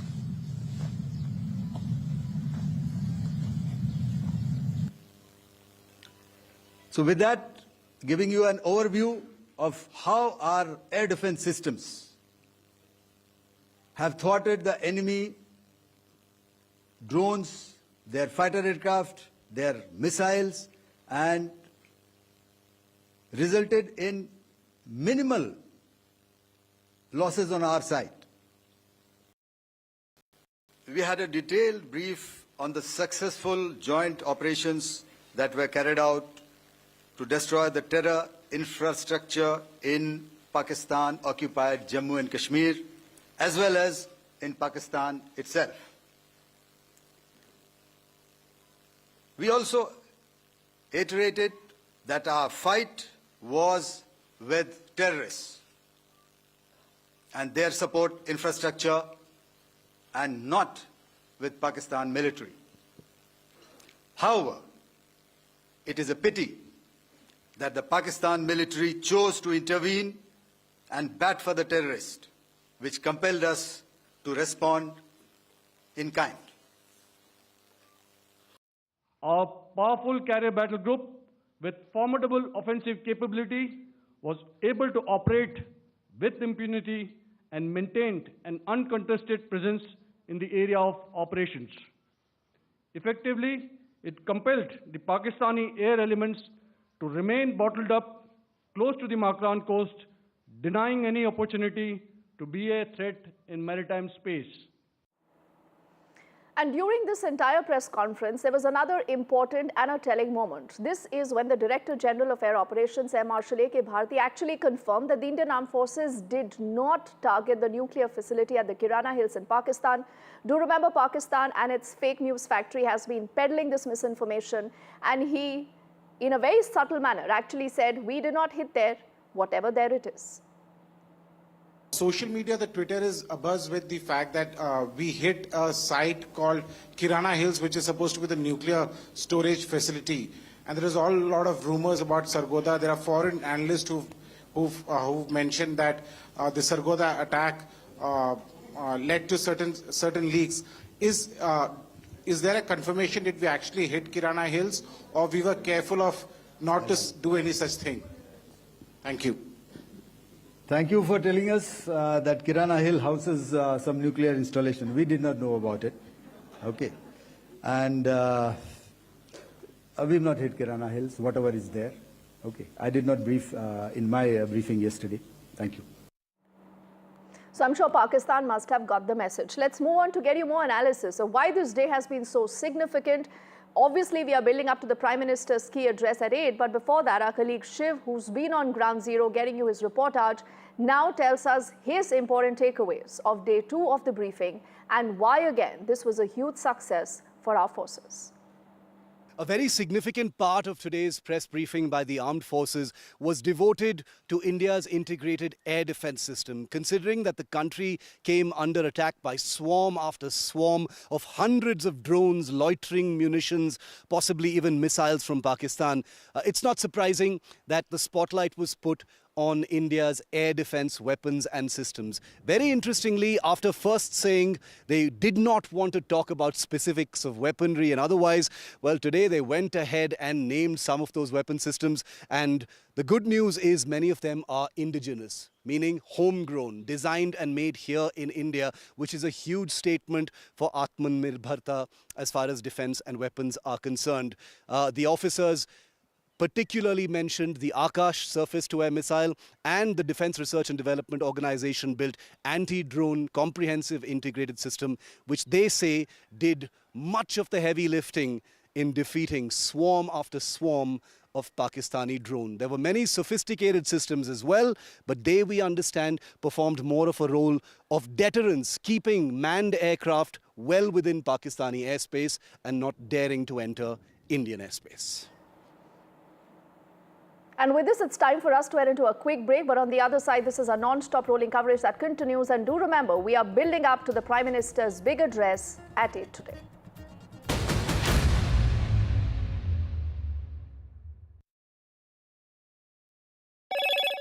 Hello, Moto.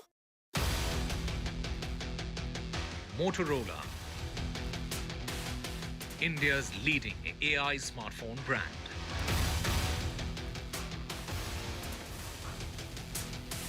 The Prime Minister is all set to address the nation tonight at 8. This is his very first address post the success of Operation Sindoor.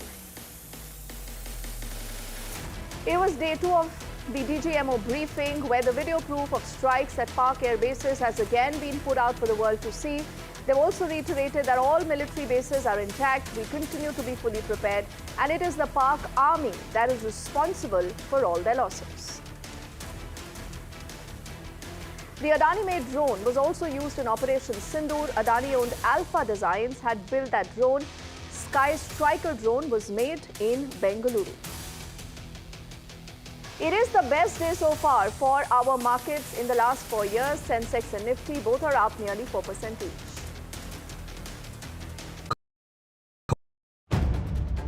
If it matters to you, if it matters to you, if it matters to you, it matters to India. It matters to India. And it matters to me. And it matters to me. India Matters with Shivaru. Only on NDTV 24/7. How often have you turned away from debates that descend into endless fights? We bring you a show where every question is answered, where every debate finds its resolution, where every story finds its conclusion, where opinions collide but facts prevail,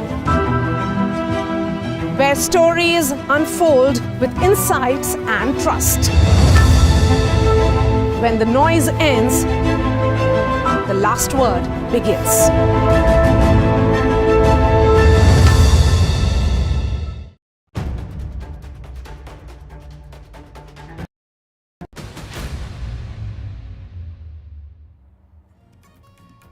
Welcome back. Now, in another big revelation, the DG Operations for the Indian Air Force, Air Marshal A.K. Bharti, has confirmed that the Air Force had carried out strikes against targets near Karachi in Pakistan. And accordingly are also these images that you see on your screens. Now, the Air Marshal also told reporters that strikes were carried out at the Malair Cant in Karachi as a part of the Indian military's quote-unquote measured and calibrated response to Pak aggression. This included a surface-to-air missile that, remember, is called a SAM, site at Malir Cantonment in Karachi. And also the assertion is that all big Pak cities were hit. Now, Malir Cantonment, for those of you not very familiar, is a cantonment town of the city of Karachi in Sindh. You're looking at those images also on your screens. Our colleague Shiv also gets us more insight into why this was such an important target and what more do we know about the ops so far. In a measured and calibrated response, we've once again targeted his military installations, which included his SAM sites at Malir Cant. This also included his surveillance radar sites at Lahore and close to Gujranwala. I'm in my bulletproof jacket and my helmet. I've got my protective gear on just under a kilometer from the line of control here in the Uri sector of Kashmir. But I can tell you that hostilities against Pakistan by India are revealing themselves to be much more dramatic and of a scale not understood just 24 hours ago. NDTV broke the news earlier today that it was also Karachi that was struck by the Indian Air Force. This was something that may have been missed, but the Indian Air Force did mention the Malir Cantonment, which happens to be in Karachi. With this, you have every major city and urban center of Pakistan having been struck by Indian Air Force missiles on the early morning of May the 10th as part of Phase 3 of Operation Sindoor. Lahore, Islamabad, Rawalpindi, Sargodha, and now also Karachi. Now, the reason why Karachi is significant is because we already know that the Indian Navy, in its briefing yesterday, had said that Karachi was on target. The Indian Navy's missiles on its warships were primed to bomb the Karachi harbour and reduce it to rubble if there had been another escalation. Karachi is also historically important because, remember, the same Indian Navy had bombed Karachi harbour back during the 1971 war. With Karachi added to the list of sites, in this case, an air defence or surface-to-air missile site at the Malir Cant in Karachi, the scale of India's attacks across Pakistan just got a whole lot bigger. But let's also tell you how the last few hours really have panned out. It was the first peaceful day and night in Uri, and NDTV, remember, continues to report from ground zero. On your screens are multiple images that come in from Rajouri, from Akhnur, and a lot of other sectors in Jammu and Kashmir, essentially reiterating and underscoring normalcy. There is peace after 18 long days of hostilities. The sense of calm continues, people going about doing their normal businesses. But again, when it comes to Pakistan, there is only that much. Remember that you can trust that rogue state. Let's get Shiv again to help us decode how the last few hours have been, what are the preparations still on ground zero, and what could be the road ahead. Hello and welcome to this very special ground report from the line of control in Uri. That is Pakistan-occupied Kashmir, less than a kilometer behind me near the Indian Army's last post. We have permission to report from here, and we are reporting after the first day and night that has gone without any hostilities since tensions began between India and Pakistan 18 days ago. Over the next half hour, we're going to bring you the highlights of the Second Armed Forces briefing, talks between the two countries, and how much bigger India's military operation against Pakistani targets really is than we ever imagined. The laughs of children, the sounds of livestock, birds twittering away. These are the sounds of normalcy one would imagine, even in this forward village, the last village before the line of control in this Uri sector of Kashmir. But it's going to be a while before the people of this final frontier settlement actually return. Some have because they have no choice, but most are still in the depth areas, in safety, still fearing Pakistani shelling. And there is another danger, the fact that there could be unexploded shells and ordnance in different parts of this village. State authorities and administration have warned all villagers to make sure that they do not return until everything is fully sanitized. Normal? That's not a word you see very often or hear very often in places like this. Maybe in a few weeks, maybe in a few months, maybe in more than a year. And our next ground report, ladies and gentlemen, is coming in from the Poonch sector, where we are also trying to bring to you ground reality. There is an eerie calm at the LOC post the ceasefire, but what you still see around are deserted streets, houses still locked, people still not very clear whether they can return back to their homes or not. The locals here are recounting the Pak shelling horror. Even a madrasa in Poonch was earlier hit by Pak shells. And you have seen a lot of damage there visible in also these pictures. And they say that this has been the worst firing that they have seen and experienced and lived since the 1965 war. The locals there, though, are still continuing to pray for normalcy. Nazir has been on ground zero and he tells you more. I'm in Poonch, which has suffered massive damage due to Pakistani shelling, and Pakistan is just behind these mountains. But here in Poonch, you can see Indian flag tricolor flying high. And what happened here, when Pakistan started shelling, they shelled this madrasa also. This was the under construction part of the madrasa, and first shell landed here. You can see this. And then another shell hit the residential quarters rooms of the teachers of this madrasa. And in this room, Maulana Muhammad Iqbal was killed. Another teacher was also injured in shelling from Pakistan. So when we talk about Poonch, it is Gurdwara and a madrasa that were hit in Pakistani shelling. But after killing of Maulana Iqbal, some of the news outlets tried to show that perhaps they use his picture and showing a terrorist from Pakistan has been killed in Muzaffarabad. And that is what has hurt the people, students in this madrasa who are patriotic, who are nationalists. I'm joined by Maulana Saeed. Saeed साहब, आपको भी बहुत उस वक्त हुआ जब ये बम गिरे इस पे कई लोग? एक्चुअली हुआ ये कि 6 तारीख को जब ये 7 तारीख को 6 तारीख की शाम को जब हमला हुआ रात को जब हमला हुआ तो उस वक्त तो खौफ हिरास का आलम था पूरे पुंछ में। जब सुबह 7 तारीख की सुबह को हम चूँकि यहाँ पर हमारे पास लगभग हॉस्टल में 1200 करीब बच्चे और बच्चियाँ हैं, तो हम इसमें आपके यहाँ ये बड़ा मदरसा है, जहाँ ये गर्ल्स यहाँ ये बॉयज़ का मदरसा है और साथ में गर्ल्स का है। तो दोनों इदारों में लगभग जो है वो 1200 बच्चे बच्चियाँ जो है वो ज़ेर तालीम है जो हॉस्टल में रहते हैं। तो बम जब गिरा बच्चे यहीं थे? हाँ, बच्चे नहीं, उस वक्त ये हुआ कि ये को लगभग 8 और 9 बजे के बीच का वक्त था। बच्चे उस चूँकि हम तैयारी तो सुबह से कर चुके थे कि बच्चों को हमने डिस्पैच करना है, इनको घर घर इनको एवोकेट करना है और घर घर भेजना है इनको। हम उसी तैयारी में लगे थे। हम बच्चों को निकाल रहे थे, उनके लिए गाड़ियों का अरेंज कर रहे थे, उनके पेरेंट्स आ रहे थे, हम एंट्रीज कर रहे थे।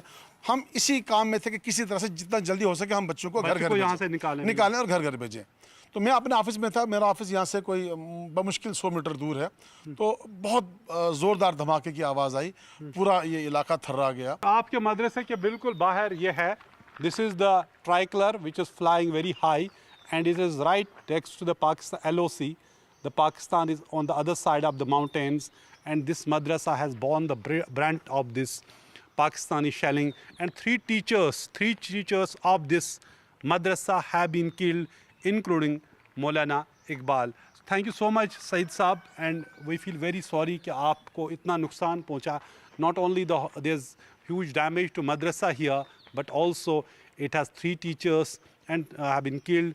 3 students have also been injured in this madrasa during Pakistani shelling. 2 days after the ceasefire understanding between India and Pakistan, I am walking through the lanes and bylanes of Poonch city, which has been the worst hit by Pakistani shelling.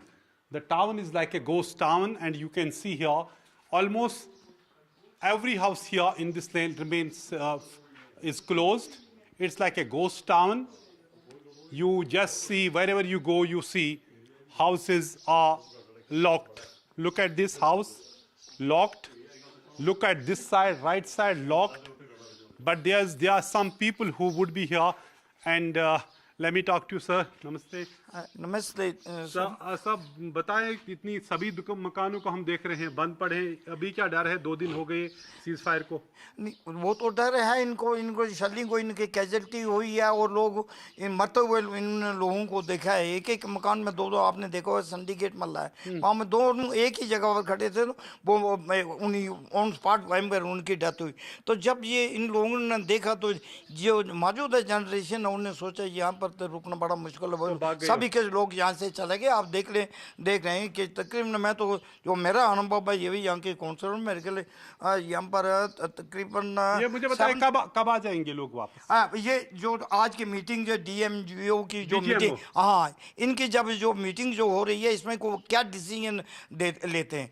अगर आप बुजुर्ग हैं, आपने इतनी shelling कब देखी थी last time पे, और आपने कितने जगह देखी? देखिए जी, मेरा नाम बेहरलाल दत्ता है और मैं POKJ का रहने वाला हूँ और वहाँ से रिफ्यूजी होके यहाँ पर आया हूँ और 47 से यहाँ पर आ रहा हूँ। मेरी एज इस वक्त 84 years, I am still feeling myself as a young man. Okay. That is why I am 84. हाँ 84 और that is why I am। तो आपने सारी जगह देखी होंगी? सारी जगह देखी। 40 इतनी शेलिंग कब के बाद हुई? ये तकरीबन साहब 65 के बाद। साहब सभी मकान बंद है यहाँ? सब मकान 90% मकान यहाँ पर 90% मकान बंद, 90% डर था। लेकिन अब तो सीज फायर हो गई, अब मगर गवर्नमेंट की तरफ से यहाँ पे कोई इंतजाम लेकिन आज चीफ मिनिस्टर तो आया है, अभी शहर में चीफ मिनिस्टर ने आके आज विजिट की है, मगर आज अभी वो शहर में ही है। हाँ, अभी वो शहर में, मगर यहाँ पे 90% लोग बाकी हैं। अच्छा 90% लोग यहाँ पे कोई नहीं है। तो अब आ जाएंगे वापस? देखो अगर हालात ठीक रहे, अभी कंफर्म कुछ नहीं है, सीज फायर का अभी कोई कंफर्म नहीं है। अच्छा, so people appear to be, the amount of shelling this town has faced, clearly it would take some time for people to come to terms and see things are now will be actually improving, which is in fact improving. There have been no firing since yesterday, but still I can show you in this town, as he's saying 90% population, most of the houses are locked here in this Poonch town. Shops are still closed, but one good thing is that since 2 days now, there has been no violation of ceasefire, yet still people say they are waiting for the second meeting of DGMOs so that they would be reassured that there would not be further violation of ceasefire. So this is about what locals are feeling and how they're experiencing whatever's been happening both in Uri and in Poonch. Let's move on to get you more details now. Now, amidst the state-of-the-art weaponry that Indian forces have deployed in Operation Sindoor against the Pakistani terrorists was also built in Bengaluru. This is Sky Striker. This is the unmanned aircraft system that is made by the Adani-owned Alpha Designs. Now, what is the Sky Striker? You're looking at a descriptive image on your screens. This actually flies like an unmanned aircraft system. It strikes like a missile. It is classified as a loitering munition designed for long range, precision and tactical strikes. The Sky Striker has a low acoustic signature, enabling stealthy, low altitude missions. Powered by electric propulsion, it can actually identify, track and engage the operator designated targets using a 5 or a 10 kilogram warhead housed within its fuselage. Now, these suicide drones were produced at a manufacturing facility in western Bengaluru through a collaborative partnership between Alpha Design, that is based in Bengaluru, and the Albit Security Systems of Israel, which you're looking right now on your screens.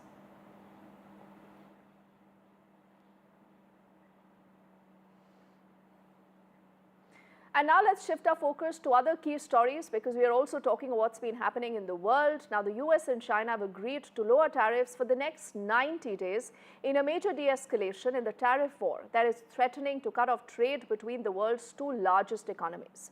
As a part of an agreement that was hammered out in Geneva, the US will now lower tariffs on Chinese goods to a 30% from an existing 145%. And what China will do in return is that it will reduce duties on US imports to a 10% from the current 125%. Now, Vishal, this clearly is good news. This tells you that there is progress being made. And this also tells you that, playing hardball, Disha, can only take you that far. But what happens from here on? What are the other details, the modalities that you believe can interest our viewers? Absolutely, Deepti. So it really shows that US President Donald Trump's really hardball, as you mentioned, when it comes to trade and trade deals and this tariff turmoil that he's really imposed on the world, saying that countries must come on the table and agree to his terms, really won't work for everyone. And China really showed that with now US and China finally agreeing to slash the tariffs. Even US President Donald Trump over the past couple of weeks had been reiterating and saying that this level of tariffs was really harmful for the trade between the two countries, and hence it is crucial that they come to the table. And now they've finally decided to slash tariffs. So it is US will reduce tariffs to 30% on Chinese goods from a whooping 145%, and China in turn will reduce tariffs from 120% to now a mere 10%, which is a huge shift. It's almost 115% slash in tariffs in total. But this announcement really came after 2 days of long negotiations between the top officials from US and China and Switzerland, and this is just the first step when it comes to reaching some sort of trade deal, which both countries will continue to have conversations about. And both US and China really called it a constructive meeting. And we really have to wait and see how these talks progress and how it's going to really impact India. Because to remind our viewers, US and India are also currently in talks to reach some sort of trade deal, which will hopefully reduce the impact of the American tariffs that are currently on pause. And now if these tariffs have really been reduced, the US tariffs on China have been reduced to such a low extent to a mere 30%, it really does impact the Indian market as well. And Indian products could now be affected in a detrimental sense. So we really have to wait and watch to see whether this is, the US and China have called it a temporary slashing, but we have to see whether it's a permanent move as well. Oh yes, 90 days is what they say, Disha. And in a brief statement, in fact, they say the importance of a sustainable, long-term and mutually beneficial economic and trade relationship. It's a joint statement. But clearly, as Disha was just underscoring, what this has done is that this has soothed a lot of tempers for the moment. You've seen a direct relation to how the markets today have responded. Let's get you those details. Also, where the investors are cheering the US-China trade deal. The US futures has spiked nearly 1,000 points. Asian markets are up about 3%. Indian stock markets have also surged over 3%. The European markets are also faring better. They have gained over 1%. So this is exactly the kind of sentiment I think that you see prevailing vis-a-vis the fact that you have both US and China that have been able to seal that deal. Remember, there have been negotiations in Geneva, and like Disha also underscored for us, you've seen a lot of hardball initially being played by the US, but finally these two economies have decided to lower down tariffs, and this, they say, is going to be for the next 90 days, within which they will continue to discuss this issue and thrash the other differences. And now let's get you back to Pakistan, a lot of Pakistan propaganda and how that has boomeranged. Because amidst all this India-Pak conflict, Pakistan's PR stunt has put it on the back foot as well.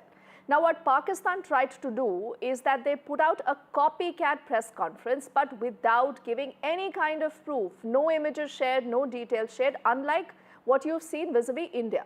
So the international media has also now taken on Pakistan, and they are questioning those kind of briefings. The foreign press also says that there is no proof. It's only bluster. Baseless claims that have been made without any kind of proof. Arjun decoding what we know on the story so far. Released verified footage of targeted military operations. The Pakistani side, in fact, also held a presser. They held a late evening press conference, in fact, and it was visibly, modeled on India's earlier briefing. However, this even quickly drew international criticism for what analysts and international analysts are now terming a presentation without proof. Now, you see, unlike India's very detailed visual and multi-service representation, Pakistan's response, it lacked any sort of video evidence, credible imagery, or even official documentation. Observers, including neutral international media outlets, have also pointed out this glaring absence of substantiating material, prompting ever-growing skepticism, in fact, over the credibility, the very credibility of the source of Pakistan's narrative.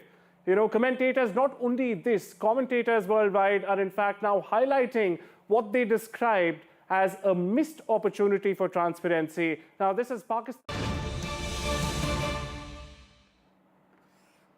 Let's move on now to get you a quick breaking update. In fact, on your screens, you're reading more details. The BJP is planning to launch nationwide Tiranga Yatra. This begins starting May the 13th. In fact, this is a yatra that's expected to go on for at least 10 days from the 13th to the 23rd of May, where the idea is to crisscross the entire country to reach out to every citizen, highlighting the achievements of Operation Sindoor. What we can tell you is that senior leaders, including Shambhit Patra, Vinod Tavade, Tarun Chugh, could be among those coordinating this campaign. Top BJP ministers and other leaders could also be leading these yatras across various regions of the country. So May the 13th is when this yatra begins, continues for 10 days. The idea is to go out and tell people more about the success of Operation Sindoor.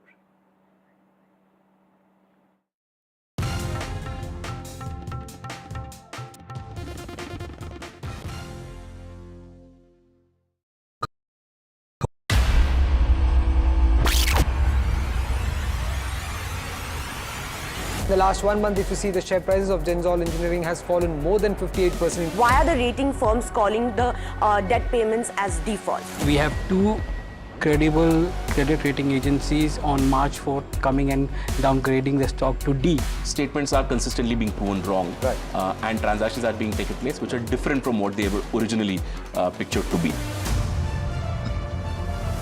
The company claimed it would roll out 6,400 electric vehicles. But what it has rolled out is a shocking scam. Funds meant for the project were funneled allegedly back to the promoters, the Jaggi brothers. What did the money buy? Not EVs, of course, but a lavish flat in Gurgaon's luxurious DLF Carmelias.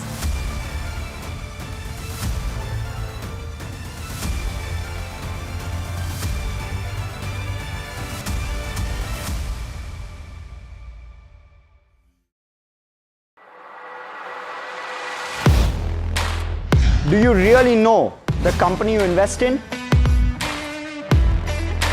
What is the real picture behind presentations and claims? Is the outlook as rosy as the company claims? Know your company. powered by NDTV Profit Research, shines a light on the biggest stock market movers.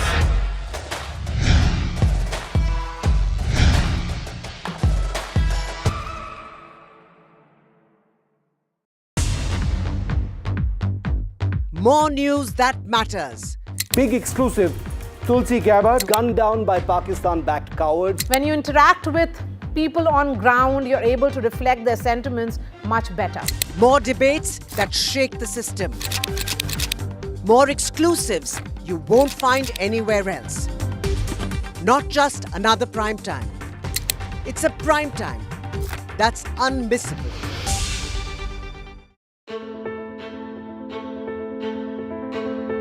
News is not just headlines, it is what impacts you. And news should never be mistaken for noise.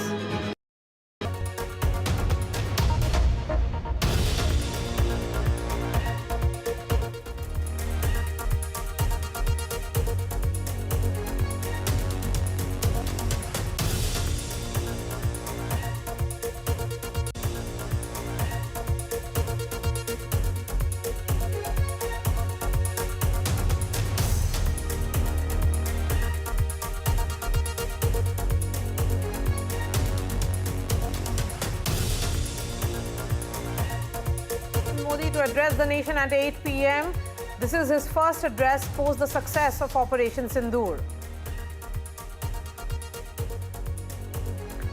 Second day of briefing by the Director General of Military Operations of all the three forces.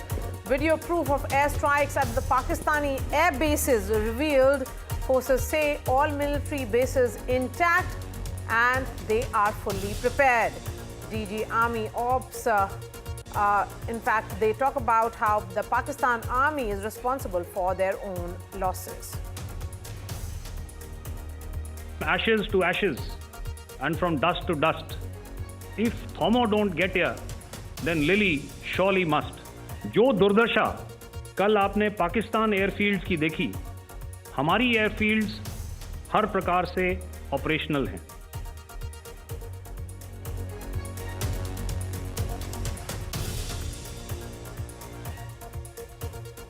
Adani made a drone used in Operation Sindoor.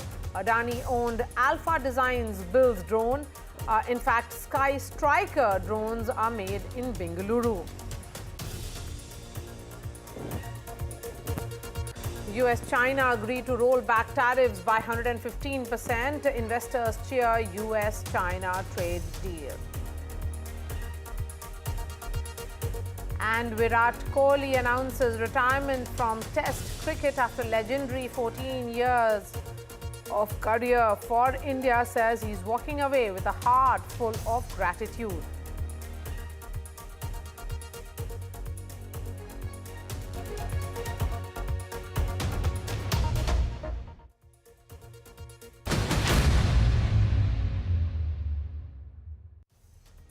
Prime Minister Narendra Modi will address the nation at 8 p.m. This is his first address post the success of Operation Sindoor. Remember, the Prime Minister had addressed the country via his public meeting in Bihar post the Pahalgam terror attacks, where he had said that he will trace, track and identify and punish each and every terrorist and their perpetrators and ensure justice for the families of those who lost their lives in Pahalgam.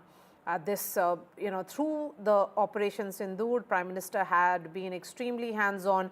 He had been holding regular meetings with the Raksha Mantri, with the External Affairs Minister, getting all the operational details from the Chief of Defence Staff and also from the three services chief. He was constantly in touch with the National Security Advisor, who was briefing the Prime Minister on a regular and hourly basis. Now, this address to the nation becomes very, very crucial because there are a lot of questions being asked and a barrage of social media misinformation which is going on as well. Aishwarya is joining us live at 7 from 7 LKM. That is where all the activities has been, Aishwarya, in the last few days. Prime Minister Modi even on the night of Operation Sindoor, was taking minute-by-minute update, and thereafter a series of meetings.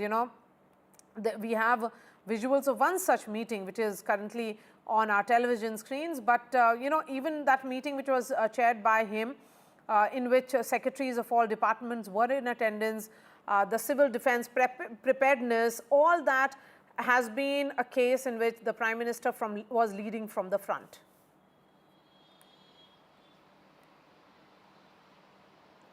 Well, that's right. After cutting short his trip from Saudi Arabia when Pahalgam terror attack happened, it was Prime Minister Narendra Modi who first ensured at the airports itself that what sort of developments have taken place. I remember Foreign Secretary NSA Ajit Doval, all were there at the airport. The first meeting happened at the airport itself, and later we saw back-to-back meetings, Prime Minister keeping updated and also the Prime Minister was briefed on regular intervals. He was monitoring the entire situation since the time Operation Sindoor was carried out by the Indian Armed Forces. We got to know about multiple source-based information as far as the Prime Minister's message to the armed forces are concerned, or what had been the final straight line that was drawn to Pakistan.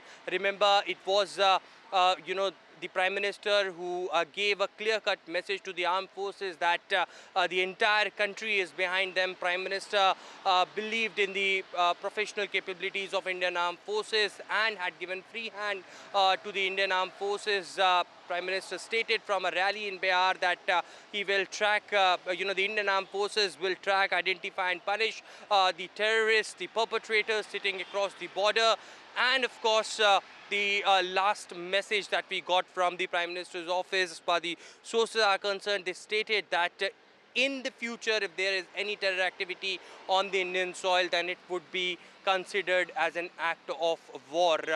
It is, of course, Prime Minister Narendra Modi giving top instructions, being briefed by the top security officials, but there is on the other side, on one side, the opposition demanding a special session in the parliament, Prime Minister to chair all party meeting.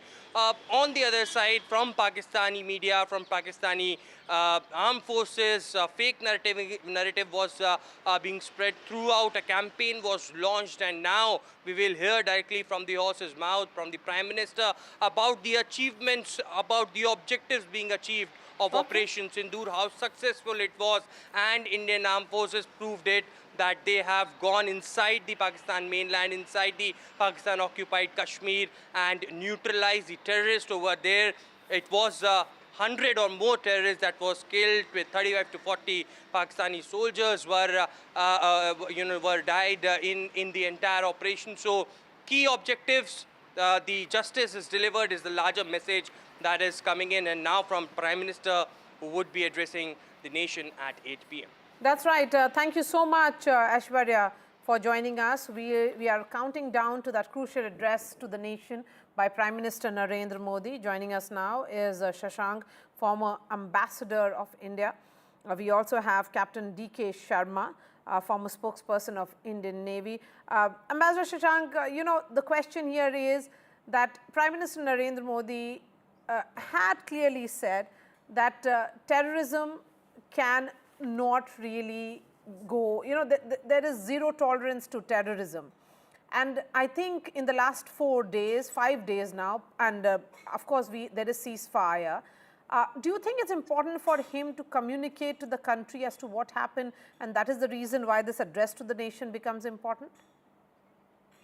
Well, we have had the discussions between the DGMO of Pakistan and our DGMO and other operations in charge from Navy and Air Force. So I think that is the level at which all these actions have taken place so far. I think people of India would like to really know from the Prime Minister as to what is the overall picture about, number one, tracing the terrorists and their supporters and promoters, up to what extent, to what time, and secondly, what happens to the other economic diplomatic measures which have been taken already that do we go back on them, or is ceasefire is only because there were certain reasons why the ceasefire had to be achieved by accepting our goals having been achieved, that now that we can go and put a halt to it for the time being, but not go back on the other measures which have been taken. Thirdly, we have to see whether any more terrorists would be handed over by Pakistan. There would be a change of behavior on the part of Pakistan establishment, that supporting terrorists, they would now be handing them over to India or to other countries wherever they have committed the atrocities. So I think these are the major issues which we have in mind. And finally, of course, for a very long time, we have been saying that India and Pakistan have been dealing with the issue. They will sort it out. Now, suddenly, the first information about the ceasefire came from the United States. Of course, we know that they were keeping in touch with everybody, but it would have been better because Pakistan has been able to show that they are now put on equal terms with India, which perhaps is not the true situation. All right, Captain D.K. Sharma, this address to the nation by Prime Minister Modi. I can see Lieutenant General Anil Kumar Bhatt also joining us. Welcome to this broadcast, General. But yes, Captain Sharma, address to the nation by the Prime Minister after a successful operation, and also ensuring that there has been ceasefire, there has been a largely peaceful night. Last night was peaceful, no action whatsoever, no skirmishes reported either. So do you think this is the right time for the Prime Minister to communicate to the world and to the country in particular as to what really happened? Maria, good evening to you and all the fellow panelists and also to the viewers. I think it is the right moment. The nation is with bated breath from the last 48 hours when the ceasefire was announced, are waiting for the highest leadership to come and convey what has happened. And suddenly, when we were expecting that we will go all out to, finish the terrorism in our neighborhood, suddenly we called for truce and ceasefire came in. So people are waiting for, some answers. And I'm sure the most popular Prime Minister of the country will now talk to us and will share some thoughts that why did it happen and what is the way ahead. Because as such, we know all the three forces are deployed, briefings are happening, and you saw that tweet from the Indian Air Force that Op Sindoor is an ongoing process. It has not been called off. It was just a temporary ceasefire till 12 o'clock today. And now I believe that talks at the DGMO level got little postponed, and now they're happening as we are talking. So some outcome will come from there.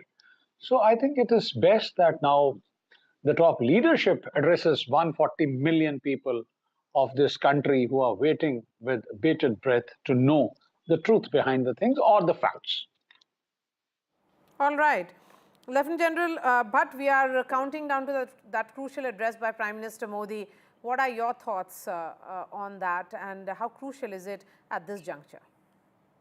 Oh, well, if the Prime Minister had decided to talk to the nation, this means the situation which started on 22nd after the Pahalgam attack, and by our robust, controlled response and our message to Pakistan after we had taken on and attacked the 9 terrorist camps of Pakistan, that we had achieved what the Prime Minister wanted to.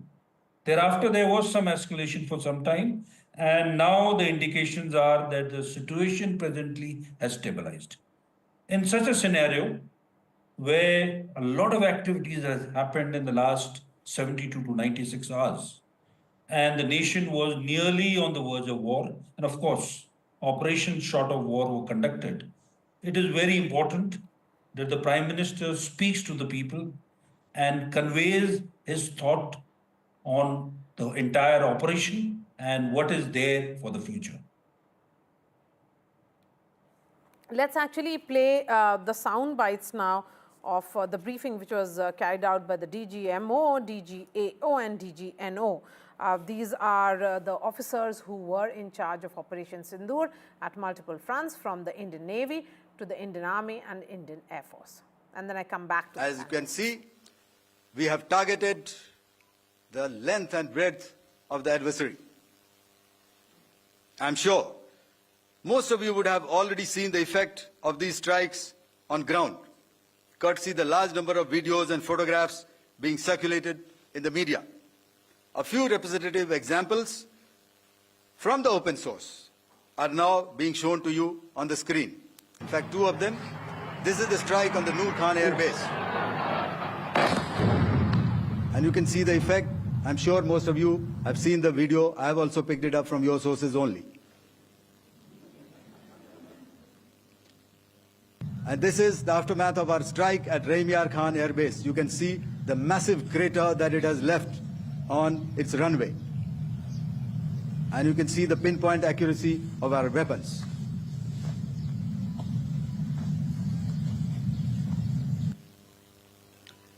So with that, giving you an overview of how our air defense systems have thwarted the enemy drones, their fighter aircraft, their missiles, and resulted in minimal losses on our side.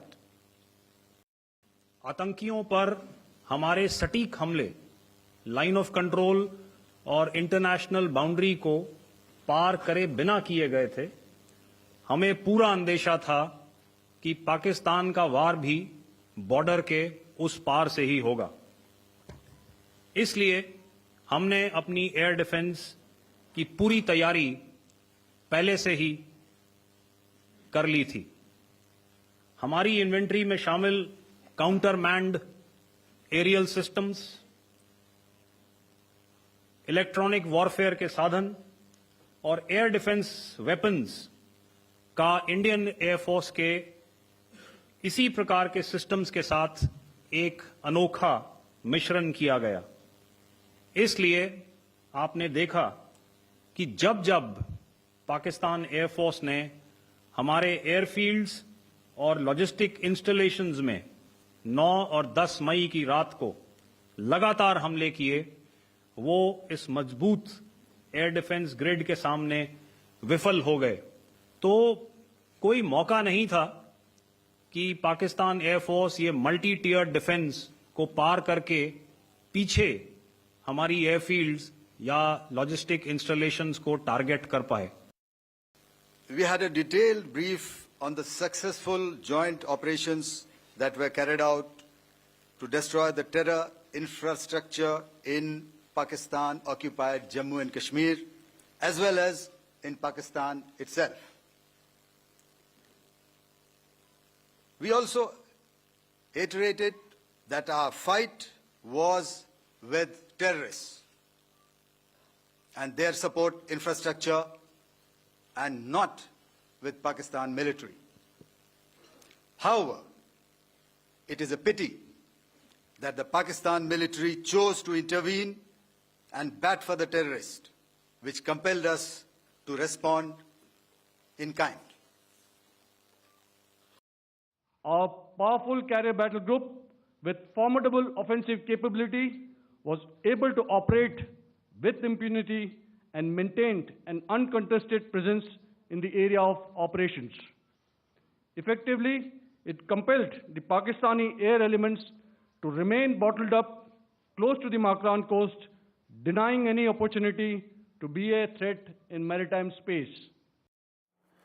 Okay, Lieutenant General Anil Bhatt, let's talk about air defense preparedness and how firm and impenetrable they are as far as India is concerned. I think India this time in this DGMO press conference has made a difference between how the actions move from defense to offense and how the entire process or India's military strategic move shifted from 7th, when actually Operation Sindoor happened, to intervening night of 8th and 9th, when India went ahead and targeted the military bases right inside the Pakistani mainland. So, as you have already mentioned, our initial operations were carried out with a clear-cut aim of targeting the terror infrastructure of Pakistan, which we effectively did on the first night.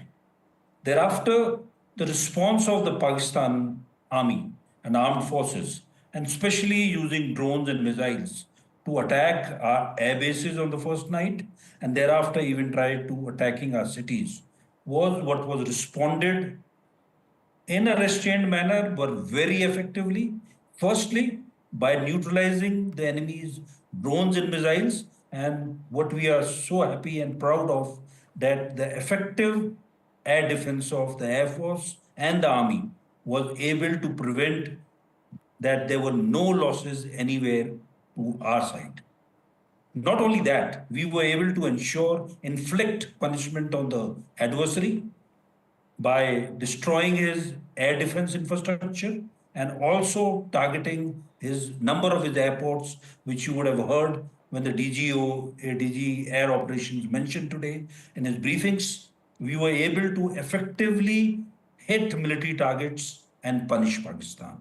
Send a clear message of India's resolve, India's strength, ensuring, however, that the strikes were precise and not escalatory. Okay, Captain Sharma, a little more elaboration on how India's messaging has been that Operation Sindoor was a mix of military and non-military action, and it certainly has sent a message of deterrence. A new red line has been drawn. Whether the ball is in Pakistan's court, if they, God forbid, another act of terror happens, then India is ready to go an extra mile. This is the new red line, a new normal between the two countries. Absolutely, Maria. It is very clear now. Any act of terrorism will be taken as act of war, and there is no ambiguity in that part. Insofar as the further actions today or hereinafter, should the other side try and get into any kind of misadventure, they are very well aware that we have not pulled back. We are there. We have been told to be there. Their deployments are on.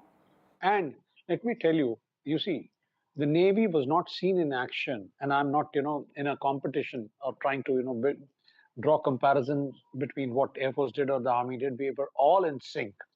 And as you have already brought out, that the loitering munitions which were used on day one, there was a concerted effort from all the three services, and the best of the things were used and utilized. And you saw the result on the first night, that within 15 minutes, we were able to destroy 9 camps, which were spread apart almost from end to end, around 200, 250 kilometers. Having said that, you see, now the point is that we are in a position of strength. We are deployed, we have shown them their AD cover has been blown, the radars and everything have been taken out by the Indian Air Force. And they also know it, that the Indian Navy is deployed just outside. I'm very sure that the Pakistan ISR capability, whatever they have with their P3s and the works, they know that Indian Navy is spread out and deployed all across the Makran coast. And we are tactically placed beyond their weapon ranges. And should there be a need, the attack will come, and a multi-pronged attack will come, as the DGMO has already spelled it out, that the CBG is there. We have a big air defense cover. We have a bubble created, the safety bubble, and in which you will have the fighters, you have the shore-based strikes coming in, and of course, all the ships with the latest weapons, BrahMos, the sea-launched BrahMos, the air-launched BrahMos, and the works. So it is up to them now that, whatever they did and who did it, they know it all. Everything is known to them, and I don't think they will now, ever try and do what they did on the 22nd of April. Ambassador Shashank, the final thought from you. There is a lot of narrative building which is happening from Islamabad and Rawalpindi on expected lines. Of course, this is how narrative is the optics. It's a battle of optics which is happening. Do you think there has to be more effective communication while we have it this way, that the 3 DGMOs sat through one press conference yesterday, another today? It was about a very professional communication. And what we have seen from the Pakistani side is a lot of bluster, which is very departure. You know, that's not how soldiers in India function. But then that's how the neighbor is. Yeah, well, I would say that Indian spokespersons have been talking to the Indian people, whereas the Pakistanis have been talking to the international media, particularly those who would be friendly to them or who are made friendly by all kinds of inducements. And then they are giving all wrong, distorted information, which is then spread all over the place. Because Pakistan has for a very long time been the favorite child of particularly the Western countries, and they were getting huge amounts of money, whether through the international channels or through the bilateral donors. Only lately they have gone to China, and so there they are trying to set up all kinds of new artificial intelligence and networks and all kinds of other communication networks with the Chinese help. So therefore they feel that it's at the international level that they have to try to project their position.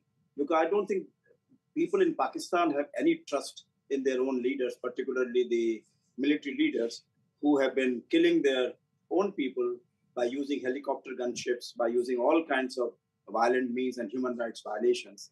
And so therefore, it's a question of that here we have complete trust among our own people.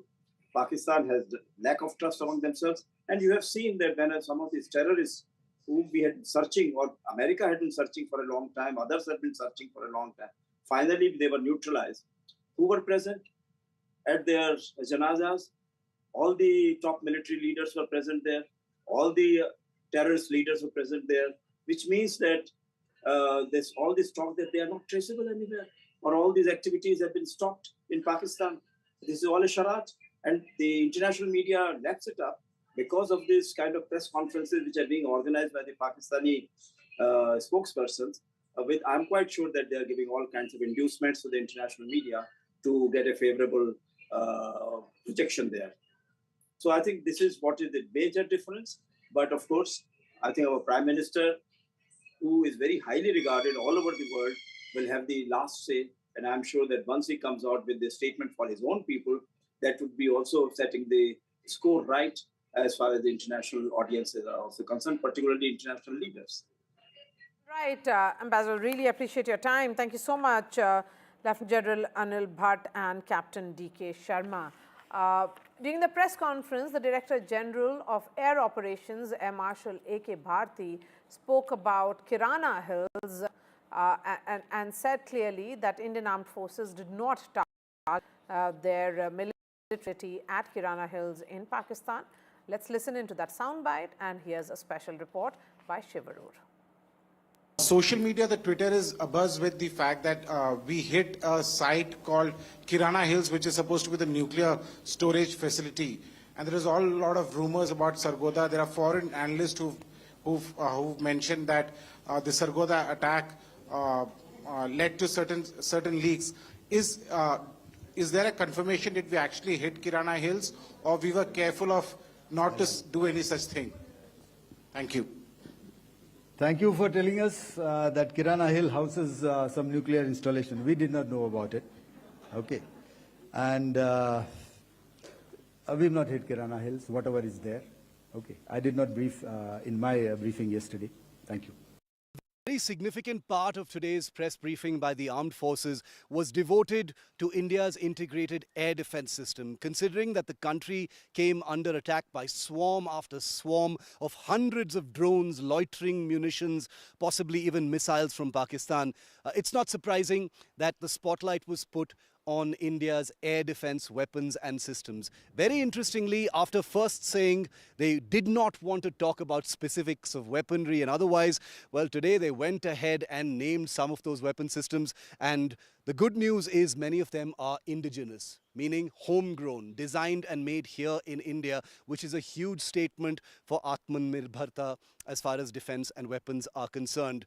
The officers particularly mentioned the Akash surface-to-air missile and the Defense Research and Development Organization built anti-drone comprehensive integrated system, which they say did much of the heavy lifting in defeating swarm after swarm of Pakistani drone. There were many sophisticated systems as well, but they, we understand, performed more of a role of deterrence, keeping manned aircraft well within Pakistani airspace and not daring to enter Indian airspace. It is not without reason that the Indian Navy is called the Silent Service. For 18 days now since hostilities began, very little information has emerged of what the Indian Navy has been up to. At yesterday's briefing, we got the first official word of how the Indian Navy had caged in the entire Pakistan Navy to harbour or close to port, and that Karachi had been on target. Now we know even more from today's briefing. The INS Vikrant Carrier Battle Group, an indigenously built aircraft carrier and its constituent elements, including submarines, aircraft and warships, had confined the Pakistan Air Force and Pakistan military aircraft to the Makran coast of Balochistan, basically meaning that the Pakistan military was unable to perform or conduct any overseas operations because of the presence of the Indian Navy's INS Vikrant, its aircraft, its MiG-29Ks, and all the other elements that were part of it. Another example of how the Silent Service was keeping Pakistan pinned down. There has been a huge amount of offensive misinformation weaponized by Pakistan and also China about damage inflicted by Pakistani drones or missiles on Indian military and air bases in different parts of Punjab and Kashmir. The armed forces today, very importantly, clarified that not only is there no damage to any military base or air base in Punjab or in Jammu and Kashmir, but that each and every one of those bases is intact and is fully operational and ready to leap back into operations as part of Sindoor, should they be deemed necessary to actually continue. This is a huge deal because one would imagine that in such a high energy exchange, including air warfare, there might be some damage somewhere. But whether it is Adampur, Pathankot, Amritsar, Avantipora and Srinagar, no damage has been reported, and that's been confirmed on the record by the armed forces. This also means that operational readiness is not a joke.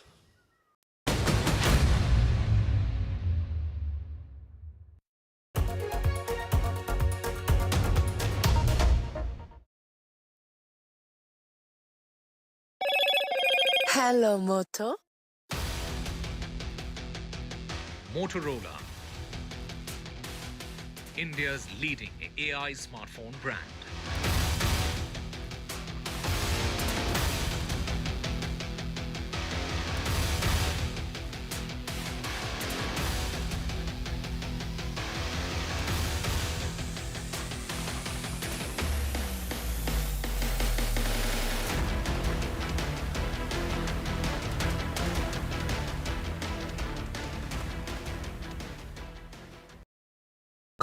That's huge. That is a biggie. It's out of there. Gold Plus Clear Glass. Par ho ya near, sab kuch dikhe clear. In today's interconnected world, India's voice is more crucial than ever.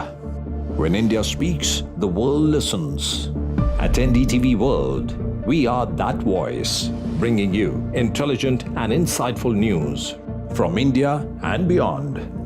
From geopolitics and diplomacy to economic shifts, migrations, tech disruptions, and the stories of our diaspora, we cover the news that shapes our global future. NDTV World, your new home for global news, is here. If it matters to you, if it matters to you, if it matters to you, it matters to India. It matters to India.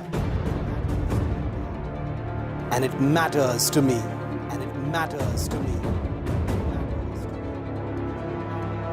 India Matters with Shivaru, only on NDTV 24/7. How often have you turned away from debates that descend into endless fights? We bring you a show where every question is answered, where every debate finds its resolution, where every story finds its conclusion, where opinions collide but facts prevail,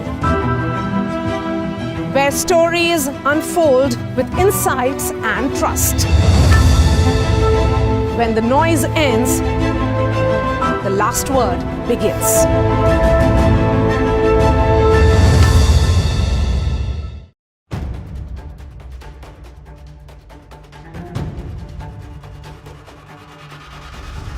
If it matters to you, if it matters to you, if it matters to you,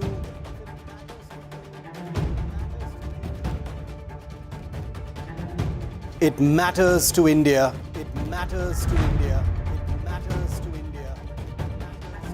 And it matters to me. And it matters to me.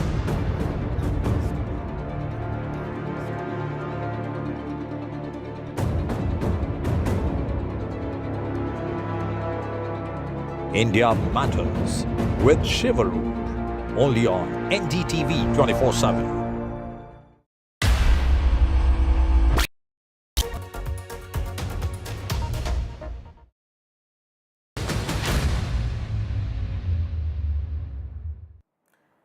And another big revelation from that DGMO press conference was DG Operations for the Indian Air Force, Air Marshal A.K. Bharti, confirming that the Air Force had carried out strikes against targets near Karachi in Pakistan. Air Marshal Bharti told reporters that strikes were carried out at Malin Port, Cant in Karachi as part of the Indian military's measured and calibrated response to Pakistan's aggression. This included a surface to air missile site at Malir cantonment in Karachi. All big Pakistani cities were hit. Malir cantonment, remember, is a cantonment town of the city of Karachi in Sindh.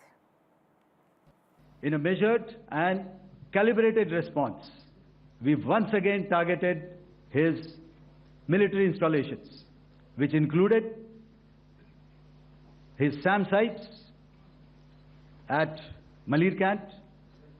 This also included his surveillance radar sites at Lahore and close to Gujranwala. I'm in my bulletproof jacket and my helmet. I've got my protective gear on just under a kilometer from the line of control here in the Uri sector of Kashmir. But I can tell you that hostilities against Pakistan by India are revealing themselves to be much more dramatic and of a scale not understood just 24 hours ago.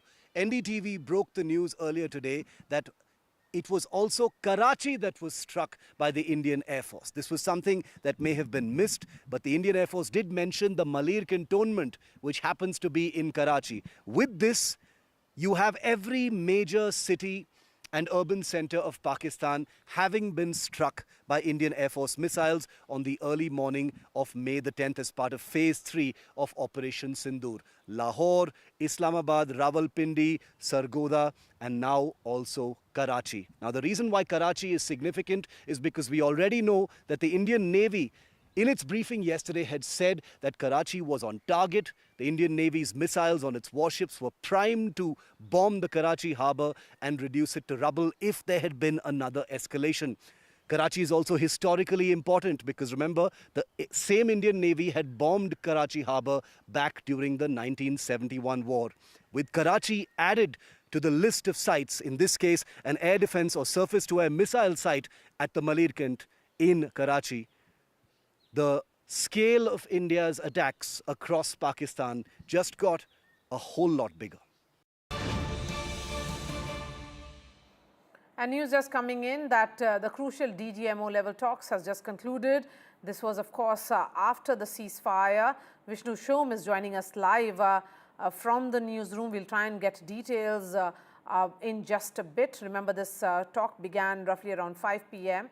and continued for over 1.5 hours. So it's good 90 minutes conversation which has happened between the two DGMOs, the DGMO of Pakistan and India. The talk has ended.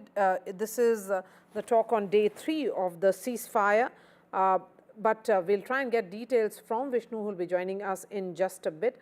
This was a crucial talk between the Director General of Military Operations of the two countries, and it lasted for 1.5 hours. And now it appears that this entire talk has come to an end. Let's move on to other stories now. This is a ground report of NDTV from Pooch. There is an eerie calm at LOC post ceasefire, deserted streets, houses locked, and locals recount Pakistani shelling horror. I'm in Poonch, which has suffered massive damage due to Pakistani shelling, and Pakistan is just behind these mountains. But here in Poonch, you can see Indian flag tricolor flying high. And what happened here, when Pakistan started shelling, they shelled this madrasa also. This was the under construction part of the madrasa, and first shell landed here. You can see this. And then another shell hit the residential quarters rooms of the teachers of this madrasa. And in this room, Maulana Muhammad Iqbal was killed. Another teacher was also injured in shelling from Pakistan. So when we talk about Poonch, it is Gurdwara and a madrasa that were hit in Pakistani shelling. But after killing of Maulana Iqbal, some of the news outlets tried to show that perhaps they use his picture and showing a terrorist from Pakistan has been killed in Muzaffarabad. And that is what has hurt the people, students in this madrasa who are patriotic, who are nationalists. I'm joined by Maulana Saeed. Saeed साहब, आपको भी बहुत उस वक्त होगा जब ये बम गिरे इस पे कई लोग? एक्चुअली हुआ ये कि 6 तारीख को जब ये 7 तारीख को 6 तारीख की शाम को जब हमला हुआ, रात को जब हमला हुआ तो उस वक्त तो खौफ हिरास का आलम था पूरे पुंछ में। जब सुबह 7 तारीख की सुबह को हम चूँकि यहाँ पर हमारे पास लगभग हॉस्टल में Breaking news coming in. We just broke the story. I think Vishnu Shom is joining us live on this. Vishnu, of course, the details will emerge a little later, but for the benefit of our viewers, just explain to us when was the last DGMO talks and how crucial are these, hotline conversations? Well, these hotline conversations are absolutely important. While there has been some sort of contact which is open between the missions, the Pakistani embassy or High Commission over here and the Indian embassy over there, etc., it's the Director General of Military Operations and his Pakistani counterpart who have that hotline which is always open. So when India went in with our strikes after the Pahalgam terror attack, our Director General of Military Operations called up the Pakistanis and said that, look, we don't want to escalate further. They were rebuffed at that stage. But then as a result of India's persistent military operations in targeting several Pakistani air bases, their Director General of Military Operations called us up and said, look, let's get into a ceasefire situation.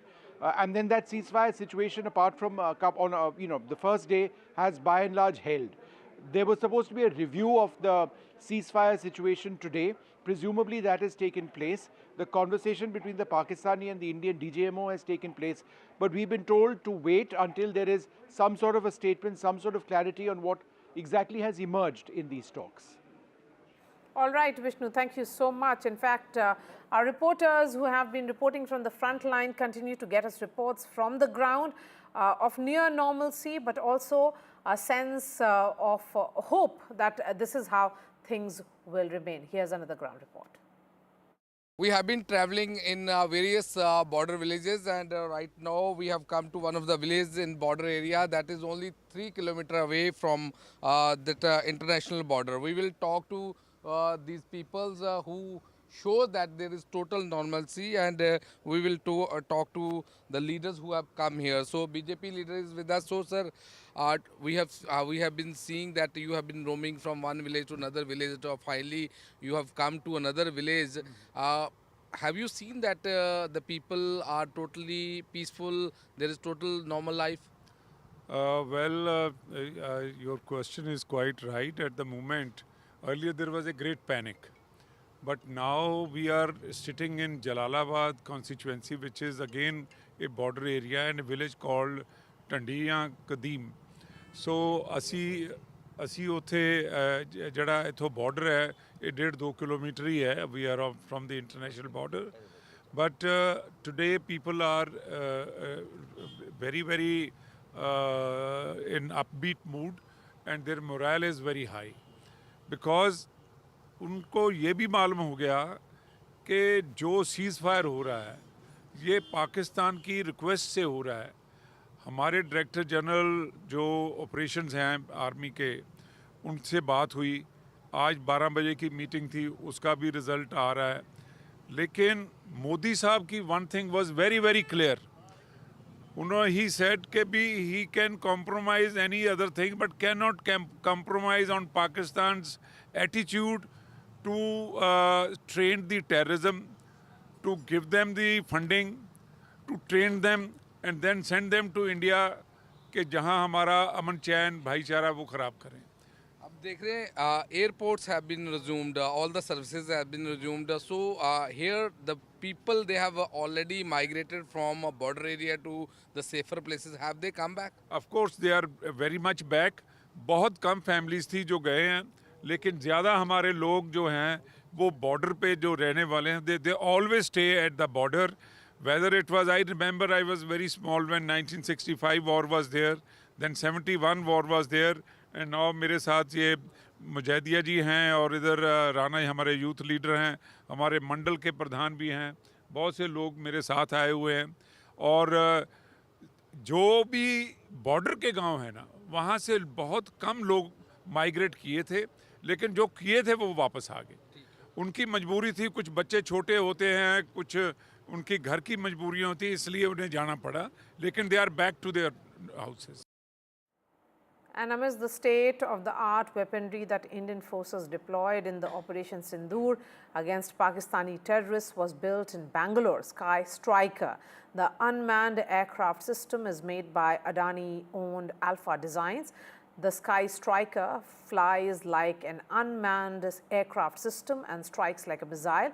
It is classified as a loitering munition designed for long-range precision tactical strikes. The Sky Striker has a low acoustic signature, enabling stealthy low-altitude missions powered by electric propulsion. It can identify, track and engage operator designated targets using a 55 or 10 kg warhead housed within its fuselage. These suicide drones were produced at a manufacturing facility in western Bengaluru through a collaborative partnership between Alpha Design based in Bengaluru and Elbit Security Systems of Israel.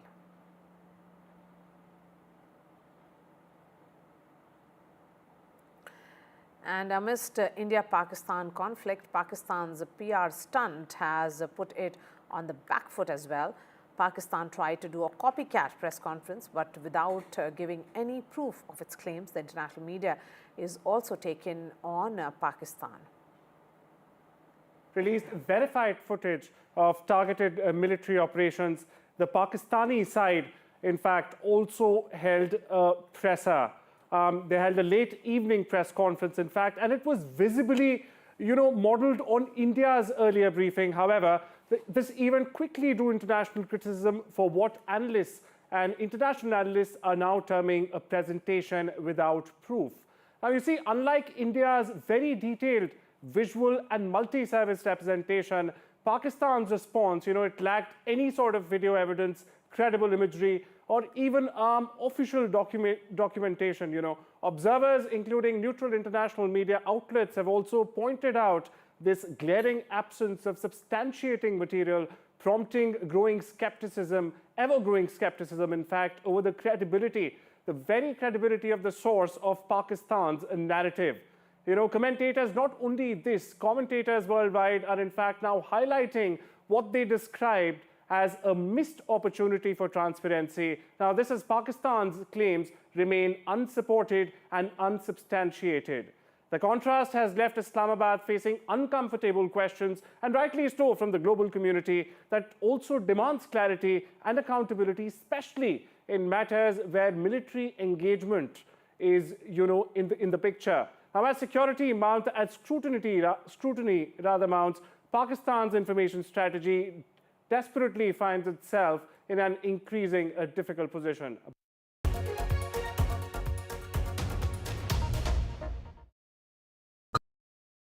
तू ही तो है जिसकी सच्चाई वाली clarity की वजह से मैं आज यहाँ हूँ। गोल्ड प्लस सिल्वॉक्सी मिरर्स, ऐसी क्लैरिटी कि आपको सिर्फ सच नजर आए, चाहे कितने भी साल बीत जाएं। More news that matters. Big exclusive. Tulsi Gabbard gunned down by Pakistan-backed cowards. When you interact with people on ground, you're able to reflect their sentiments much better. More debates that shake the system. More exclusives you won't find anywhere else. Not just another prime time. It's a prime time that's unmissable.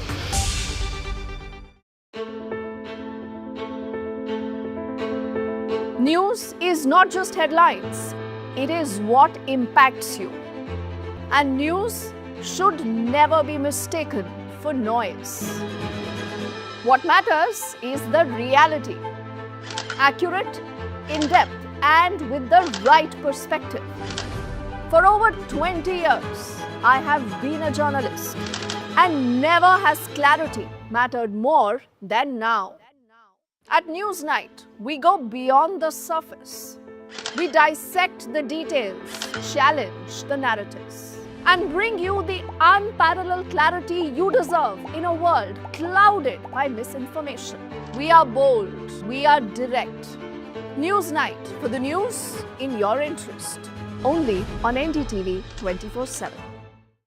I've been reporting on all issues big and small from Andhra Pradesh, Telangana, rest of South India, bringing you all the action, all that you need to know, all that you want to know. The energy of Maximum City is infectious. I'm bringing that energy in our news coverage from financial capital Mumbai. Covering from the southernmost part of India over the last 23 years. I bring in-depth and 360.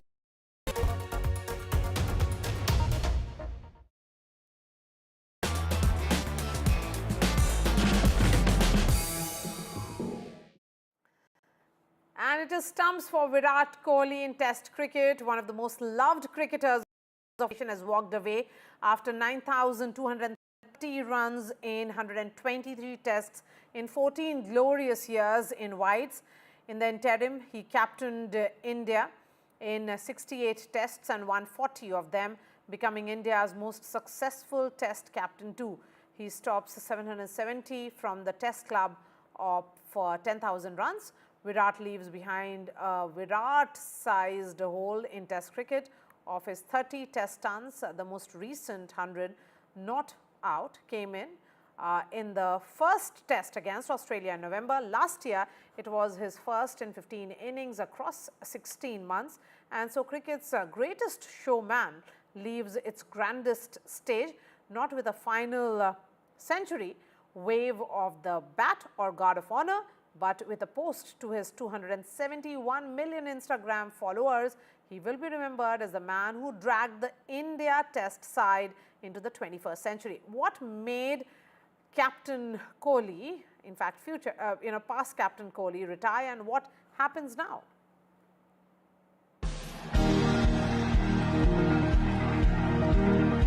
Off the mark with a gorgeous cover drive to the boundary for 4. That's a proper Virat Kohli special. Up there, cover driving, extension of the elbow.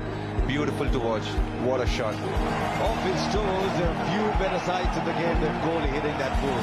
That is a glorious, exquisite drive from Kohli. Sick pair of hands for Virat Kohli. You could keep watching this day in and day out, still you won't get bored. Oh, that's a super shot. Exquisite. Nicely played. Full ball on the leg stump, forget it. Goes to the boundary in a flash. Those are the kind of shots that went off Kohli's bat when he was at his best. I think his contribution to Indian cricket, to the world cricket, in test format has been par excellence. Superb. His performance has been superb. So salute to his performance, and we will miss him in test cricket, but it's purely his personal decision. Because besides, policy is very clear. We don't pressurize or ask any player to take retirement or not to take retirement. It's purely up to the player to decide. So I think he has taken a personal decision, and we all should respect that personal decision. आज शायद cricket की बात भी करनी चाहिए, क्योंकि मैं देख रहा था कि विराट कोहली ने टेस्ट क्रिकेट से रिटायरमेंट ले ली. कई भारतीयों की तरह वो मेरे भी फेवरेट क्रिकेटर हैं. I must salute him for his tremendous contribution to Indian cricket, and as a coach I am really proud of him, what he has done for the country and what example he has set for the youngsters, you know. So but emotionally, yeah, it hurts that we won't be seeing him in whites again for the country, but I really appreciate and backs his decision fully. So hopefully this time he'll be there to win the World Cup for India, and he'll be 100% committed to it. देखिए, लग रहा था ये होना तो था ही, पर ऐसे एकदम से होगा ये मुझे लग नहीं रहा था, क्योंकि मुझे लगा था ये टेस्ट सीरीज़ खेलेगा, क्योंकि जिस तरह की फॉर्म में है और जिस तरह की मेंटरशिप की इंडियन टीम को ज़रूरत है, और स्पेशली इंग्लैंड का दौरा हमेशा एक लिटमस टेस्ट रहता है. बट मुझे लगता है कि अगर सोचा है, सोच के किया होगा और इतना कुछ अचीव करा है तो बिल्कुल सही है. I am with him, but थोड़ा दिल उदास सा है, क्योंकि मुझे लगता था कि एक बड़ा सा मैच होता, फेयरवेल होता, टेस्ट मैच. लास्ट दफ़ा इंडियन टीम में विराट कोहली टेस्ट मैच खेलता हुआ नज़र आता तो मज़ा लगाता, पर बुरी यादें हैं कब से, जब मेरे पास पहली बार हमारी एकेडमी में आया था 12 साल का, तब से, और अब इतना कुछ अचीव करके एक one of the legends of the game.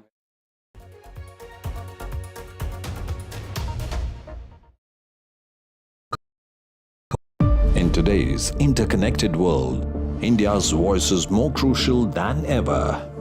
When India speaks, the world listens.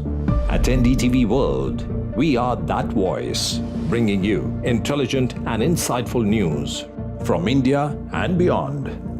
From geopolitics and diplomacy to economic shifts, migrations, tech disruptions, and the stories of our diaspora. We cover the news that shapes our global future. NDTV World, your new home for global news is here. If it matters to you, if it matters to you, if it matters to you, it matters to India, it matters to India, and it matters to me, and it matters to me. India Matters with Shivaru, only on NDTV 24/7. How often have you turned away from debates that descend into endless fights? We bring you a show where every question is answered, where every debate finds its resolution, where every story finds its conclusion, where opinions collide but facts prevail, where stories unfold with insights and trust. When the noise ends, the last word begins.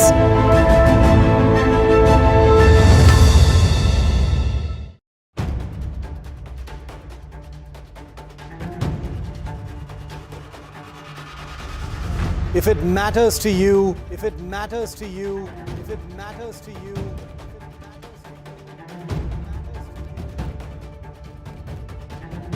it matters to India, it matters to India, it matters to India, and it matters to me, and it matters to me.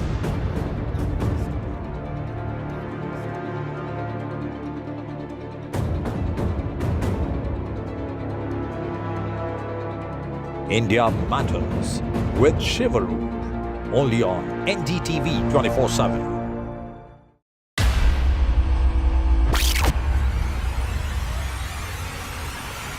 The last 1 month, if you see, the share prices of Naval Engineering has fallen more than 58%. Why are the rating firms calling the debt payments as default? We have two credible credit rating agencies on March 4th coming and downgrading the stock to D. Statements are consistently being proven wrong, and transactions are being taken place which are different from what they were originally pictured to be.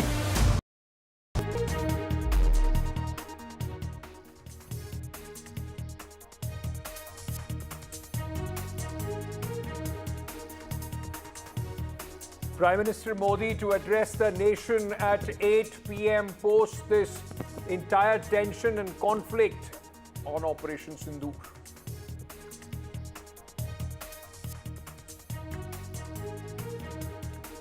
DGMO briefing, video proof of the strikes at Pakistani Air Force bases, all military bases and facilities of India intact.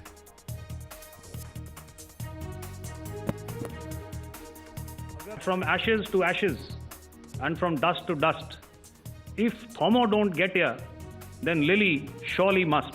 जो दुर्दशा कल आपने Pakistan airfields की देखी, हमारी airfields हर प्रकार से operational हैं. Adani Defence made drones used in Operation Sindoor. Adani owned Alpha Designs builds drones. Sky Striker drone made in Bengaluru.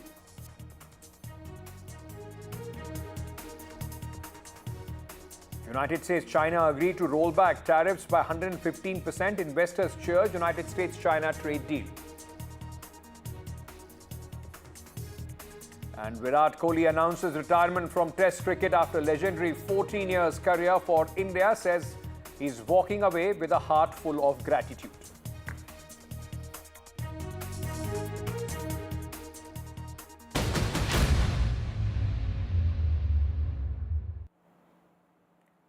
Good evening, ladies and gentlemen. I am Ankit Tyagi, Shua with NDTV. The top two stories of the day at this moment that we are talking about, of course, the briefing by the Indian Armed Forces exposing Pakistan's lies and the surreal world, the make-believe world that the Pakistanis are living in as far as the successes of Operation Sindoor is concerned. The other big story in just less than an hour now, Prime Minister Narendra Modi's first address on Operation Sindoor.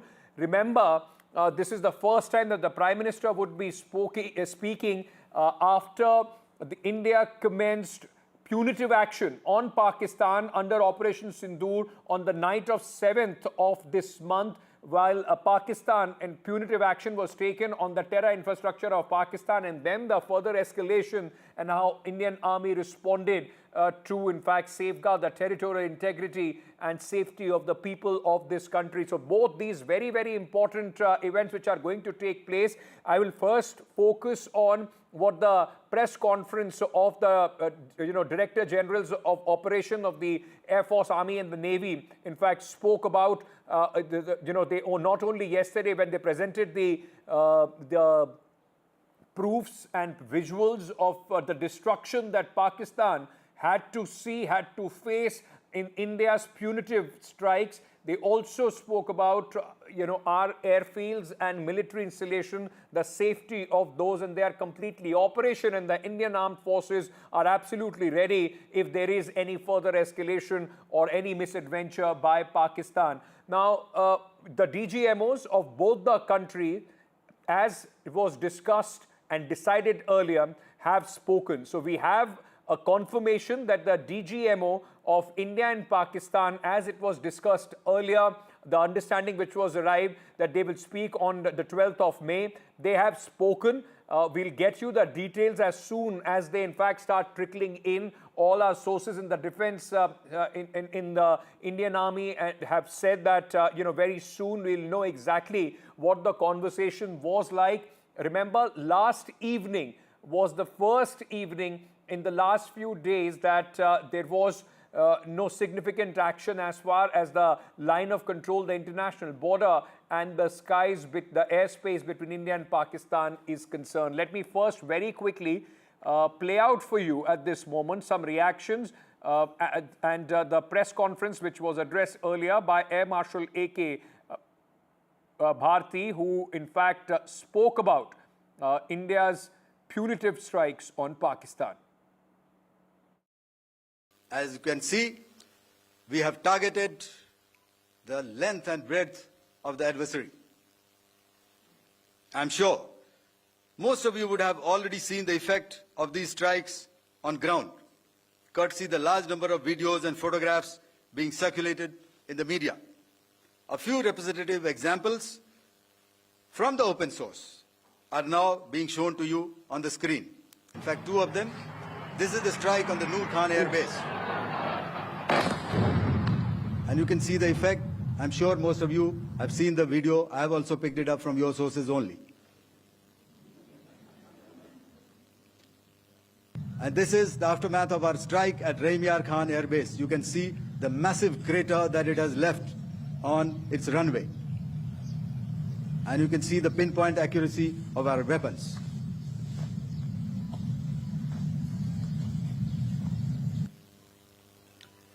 So with that, giving you an overview of how our air defense systems have thwarted the enemy drones, their fighter aircraft, their missiles, and resulted in minimal losses on our side.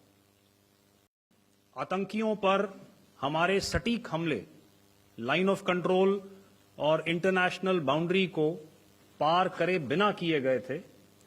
हमें पूरा अंदेशा था कि पाकिस्तान का वार भी border के उस पार से ही होगा।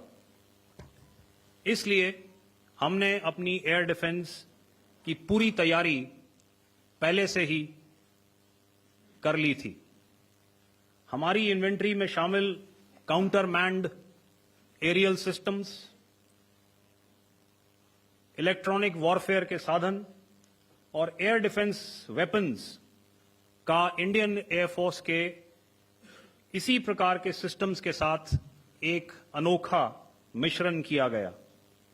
इसलिए आपने देखा कि जब जब पाकिस्तान एयरफोर्स ने हमारे एयरफील्ड्स और लॉजिस्टिक इंस्टॉलेशंस में 9 और 10 मई की रात को लगातार हमले किए, वो इस मजबूत एयर डिफेंस ग्रिड के सामने विफल हो गए। तो कोई मौका नहीं था कि पाकिस्तान एयरफोर्स ये मल्टी टियर डिफेंस को पार करके पीछे हमारी एयरफील्ड्स या लॉजिस्टिक इंस्टॉलेशंस को टारगेट कर पाए। We had a detailed brief on the successful joint operations that were carried out to destroy the terror infrastructure in Pakistan-occupied Jammu and Kashmir, as well as in Pakistan itself. We also iterated that our fight was with terrorists and their support infrastructure and not with Pakistan military. However, it is a pity that the Pakistan military chose to intervene and bat for the terrorist, which compelled us to respond in kind. Our powerful carrier battle group with formidable offensive capability was able to operate with impunity and maintained an uncontested presence in the area of operations. Effectively, it compelled the Pakistani air elements to remain bottled up close to the Makran coast, denying any opportunity to be a threat in maritime space. Let me very quickly at this moment bring in for more perspective on what we heard and how things are at this moment. I'm being joined by Air Marshal Anil Khosla, former Vice Chief of Air Staff. He's with us at this moment. So thank you for speaking to NDTV. Let me begin by asking you very, very comprehensive, detailed, press conferences and briefings by the DG operations of all the three wings of the armed forces.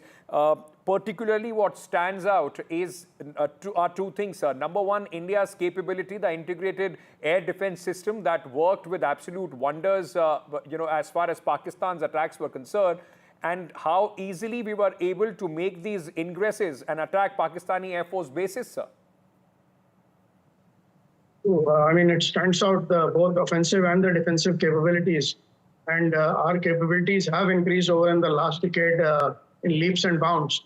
And there are still gaps as far as capacity is concerned, but that is also being addressed. But if you see from Balakot to now, there's so much of difference in capability enhancement of the three services. And this is a classic, example of what is showing. It is showing, air defense-wise, we've been able to neutralize whatever projectiles were thrown at us from across the border and LOC, small or big. And there's no negligible damage on our side.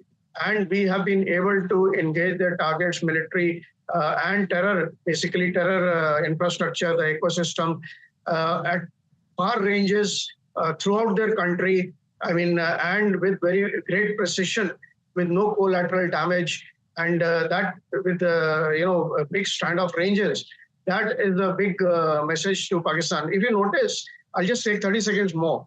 The last strike which we did, where we got fed up of him escalating slowly, and we indicated, if you see what briefing has been given by the three DGMO, DGNO, and DG Air Ops, we targeted airfields all over Pakistan, even in the heart of Punjab, as far as Karachi and other places, show those red dots. And if you see, notice the type of targets, from runways to hangars to command control centers to AD radars to surface-to-air missile centers. If you see the kind of targets which have been, this indicates that we can take on every type of target system in your military targets. Yes. We can take on wherever you are. That is the message which went on. I also want your expertise, sir, on the fact, like we were talking about the defensive capabilities, we'll come to the offensive one in just a moment, about how, top-class performance there has been, and especially of the indigenous air defense weapon systems like Akash, SAM and anti-drone systems, which are being manufactured, which are being made inside our own country, something that Pakistan dearly misses, isn't it? Everything that they have is exported largely from China, while our indigenous systems are also, have shown in this, at least in this skirmish, that they are top-notch. You're right. And if you see other wars also, Russia, Ukraine, as well as Israel, Hamas, two things stand out. One is that you have to be self-sufficient. You have to be Atmanirbhar. Nobody is going to come and give you. Nobody is going to give you latest technology. You have to have your own defense industry going so that you can scale up the production as and when required. And these, which the government has initiated, and a lot of results are showing. And these weapon systems which were inducted, the indigenous one, this was a baptism by fire, and they performed well. So I'm sure all the military as well as the defense industry is reading the occurrences very, very carefully, and will improve upon it, implement all the shortcomings or gaps if there are any. And the best part is that in future, our defense industry will grow and improve on all these weapons, and that is a good sign. A big worry for India also is, of course, we share a very, I won't call it hostile at this moment, but of course, China standing on the other side, which is, of course, one of the biggest sponsors and supporter of Pakistan. What do you make of the largely Chinese weaponry that was on display from the Pakistani side, and the way we handle it? It also has lessons, if God forbids there is any conflict as far as China is concerned for us as well. Yeah, so it's not only India. I think the whole world is looking for Chinese equipment and their performance, because the Chinese, country where there's a lot of enigma attached to it. It's a very, very secretive country. And there are a lot of claims have been made by China in every field, in terms of technology, in terms of weapon systems, in terms of platforms, in terms of equipment, and the performance which they claim that they are latest and they are better than even American or US weapons and systems. So the whole world is watching how will they perform. And the Pakistan Army has almost whatever percentage you want to call it, 70, 80 majority is Chinese equipment. So the whole world is watching, and so will we be. At the moment, the exact details are not there, and in the public domain, they shouldn't come out also. I think the military will study in detail how they have performed. And with our friend, we have a lot of friendly countries where we do exercises with this, and information will be exchanged with them, and we will come.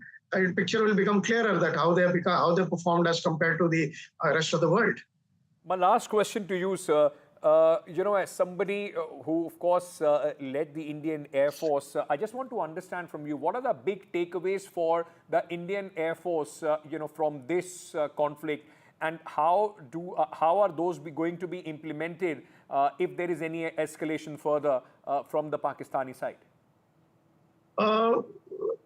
At the moment, I think it's too early to draw conclusions. And once detailed analysis is done of the events, the Indian Air Force, I can tell you from my past experience, every event which happens, every exercise which takes place, and every live event like this which takes place, it is studied in detail, and the lessons are drawn at different levels, tactical level, strategic level, gaps in our equipment, and improvements required in organizational every aspect under every vertical which is related to military operations. And these lessons are converted into to-do list and addressed and monitored till the time they are completed. So in this case also, the lessons will be drawn out. The biggest lesson at the moment, I think, which is not known also to everyone, and is that we have capability-wise, we have grown quite a bit. We have every type of capability. You've seen the example in terms of reach, in terms of standoff, in terms of precision. All sort of capabilities. But capacity is another issue which we need to address, which everyone knows. That is a war endurance we need to improve, because we have a situation on both our borders which are not very, very user-friendly. So thank you so much for taking the time out and speaking to NDTV. Very important to learn from experts, because remember, every conflict, every war or any kind of exercise is also an occasion for the armed forces to build on from there, because every conflict then becomes very, very different. Let me also bring in at this moment Lieutenant General Rajinder Singh, former DG Infantry, and Lieutenant General Rameshwar Roy, Defence Analyst, former Corps Commander, Jammu and Kashmir. Gentlemen, thank you so much for speaking to us at this moment. Let me start with you, General Singh. What are your big takeaways, sir, as this conflict now, at least we have had one night of relative peace and calm across the line of control, the international border and of airspace. Now, there will be a lot of talk about what are the big lessons that the armed forces have drawn from this entire live action. Ankit, the big takeaways, as I look at it, are actually mainly four of them. First and foremost is the takeaway about our decision-making process. It would be quite clear to Pakistan that India's decision-making will be swift and it will be firm. The second big takeaway is the might of the Indian armed forces, about the Air Force. Air Marshal Khosla has just now talked about. And I would only like to add one thing, that it clearly proved the efficacy of our integrated air defense system. It also proved the efficacy of our capability to go and strike deep into the enemy territory and take out their air assets. Another important facet, which was quite clear to one and all, is the fact that the kind of integration between the armed forces which we were able to achieve was quite evident. Now, the third important point was that in this operation, it was quite evident by after seeing 100% strike on the enemy terrorist camps, that the intelligence that we got about those terrorist camps was absolutely top rate. We were able to pinpoint as to where the terrorists were located, and out of those 28 so-called terrorist camps, it was identified that in 9 of them these terrorists are located, and the pinpoint locations were given to the armed forces so that they could strike them. They could strike them with precision and with absolute professionalism and efficiency. The fourth and the last takeaway of this particular thing is that the nuclear bogey of Pakistan has been called. And I think Pakistan will know once and for all that it is not easy to take India for granted. Lieutenant General Rameshwar Roy, it's very intriguing because there was a lot of, let me say, intrigue about the Turkish drone systems that were provided to Pakistan and also the Chinese military hardware that Pakistan uses. In fact, many analysts were saying that the Turkish drones were one of the most feared across the army, across the military world, because what we saw, the kind of havoc that they reaped and the advantage that they gave Azerbaijan in their battle over Armenia. Now, that question of the Turkish drones have also been answered in many ways by the Indian air defense systems. It was waves and waves of Turkish drones coming towards India, which was more or less with almost 100% accuracy destroyed in air by the Indian air defense systems.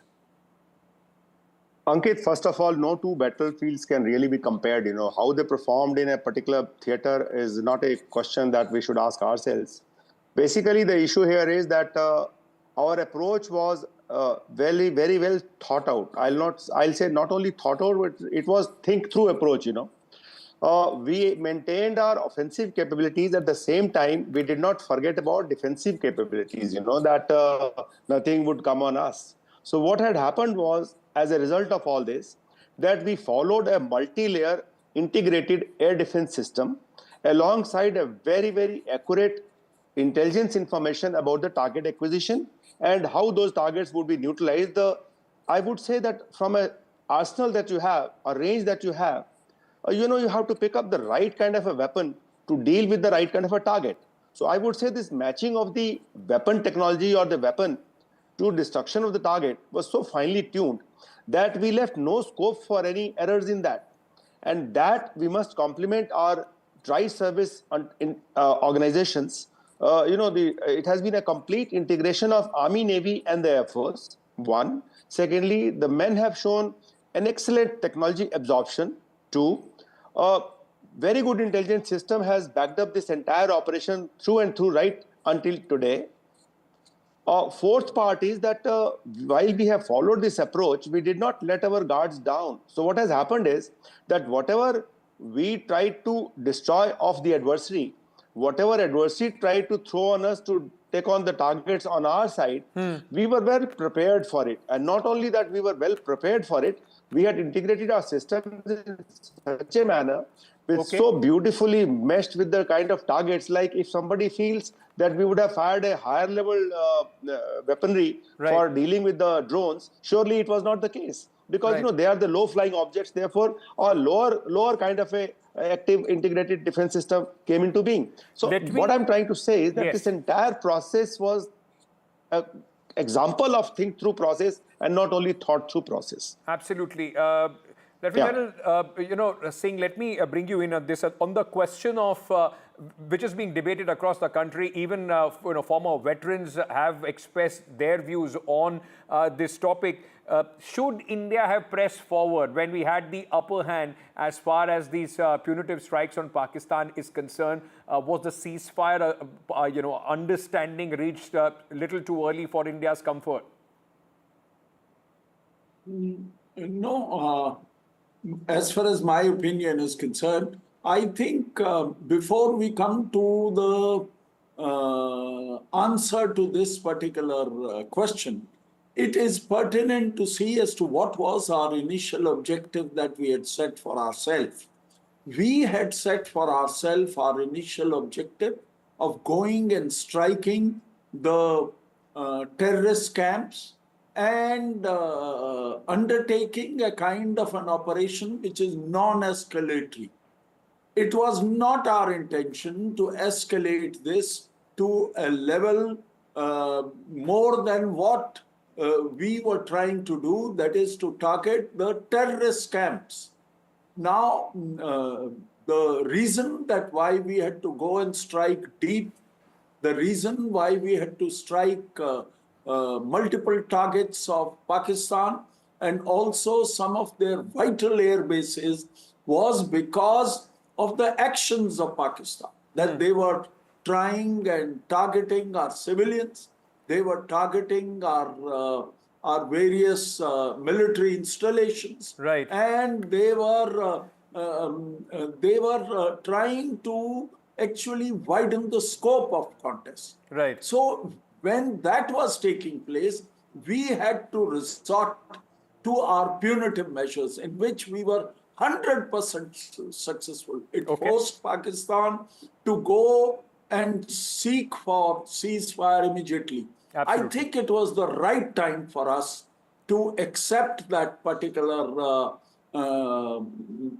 plea of the Pakistan entity. I don't think anything more would have come had we carried on with this conflict. I think one debate is very well settled when two countries fight, and if after your punitive strikes the other country doesn't have the capability to hit back or respond, if not more, but in equal measure, that very clearly tells you who has had the last word as far as that conflict is concerned. And in this case, of course, that's India. But Lieutenant General Roy, if I may bring you in at this moment, sir, I just want to understand from you, because we saw many things different, and like you said, no two conflicts or no two theaters are same, but a marked change from what we saw even in the information warfare post Balakot and Uri surgical strikes this time, and specifically when the DGMOs came out and the Director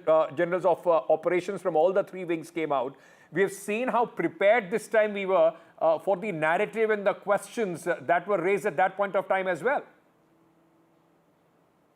Ankit, absolutely. Let me also say that, the biggest dilemma that the Pakistan had was that, we had mentioned after our strike on 7th of May that we have struck all the 9 terrorist camps, which were our target in response to their action of 22nd April. Now, Pakistan's dilemma was they did not have equivalent of those targets on our side because we don't have any terrorist camps here in our country. So they had no option but to go in for either the counter value targets that we have or the counter force targets that we have. Unfortunately, they went in for counter force targets, which are pure military targets, and they affect our operational capabilities. They did not know that our integration of all the 3 services was so complete this time that not only the Army and the Air Force, Navy itself was also deployed in the Bay of Arabian Sea. So we had the Army, Navy, Air Force fully coordinated in deployment mode, and therefore our response capability was from north to south, as is also evident even after we had struck the terrorist camp, the last one that is further down south of Bawalpur, which was well about 100 kilometers deep inside Pakistan territory. We also have struck Karachi ports because of our Navy deployment there and coordinating it with the Air Force. Therefore, the point I'm trying to make is that the range of targets that we had in Pakistan were much more in addition to the terrorist targets. Right. And Pakistan did a foolish thing of attacking our counter, not the counter value targets, but the counter force targets, which was affecting our force capability. Therefore, we had already told them. We told, in fact, all the 5 nations, that is United States, Russia, Britain, Saudi Arabia, and UAE, that look, we have carried out our action in 25 minutes in response to their action of 22nd April, which was done by the terrorists. Hereafter, if Pakistan does anything, they will be moving up the escalatory ladder, and therefore we have no hesitation in going up that ladder. Yes, apparently it appeared that when we moved on that ladder, that the Army, Navy, and the Air Force, all 3 integrated forces got the momentum that we wanted. Right. Now the point is, should we keep up that momentum? And the momentum was halted by the ceasefire. But the point is, we already in a way had achieved our objectives, and leadership of the country is very resolute, and they had very clearly told the world that, look, we have achieved our aim. If hereafter Pakistan does anything, they have to be punished, and they are then going overboard. Absolutely. And that's exactly what happened. One thing is very clear, that a new Lakshman Rekha, new red line, and the complete change of rule of engagement as far as Pakistan is concerned has been drawn in the current context with Operation Sindoor, and the line that Pakistan had, or the long rope that they had, that has been shortened. The response is going to be swift if there is any once again, the same kind of act of terror which is repeated on Indian soil, whether it is perpetrated by the Pakistani army or elements controlled by them, there is going to be a big cost that Pakistan will have to pay. Thank you so much, gentlemen, for being with me this evening. With that, we are slipping into a short break. On the other side, we'll shift our focus completely on the other big event, ladies and gentlemen. In just about 40 minutes from now, Prime Minister Narendra Modi is going to address the nation, his first address to the nation on Operation Sindoor, post-Operation Sindoor. Remember, the Prime Minister has been closely watching the events. Now it is his time to speak to the nation at 8 p.m.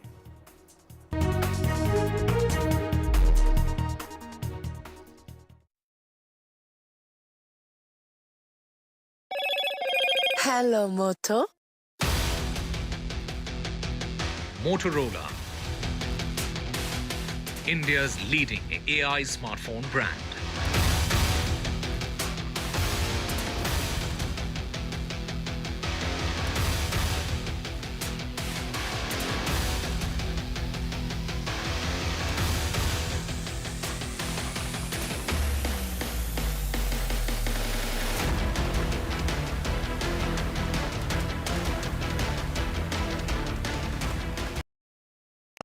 Gold plus optimistic reflective glass लगाओ, धूप की गर्मी को दूर भगाओ और बिजली का बिल भी बचाओ।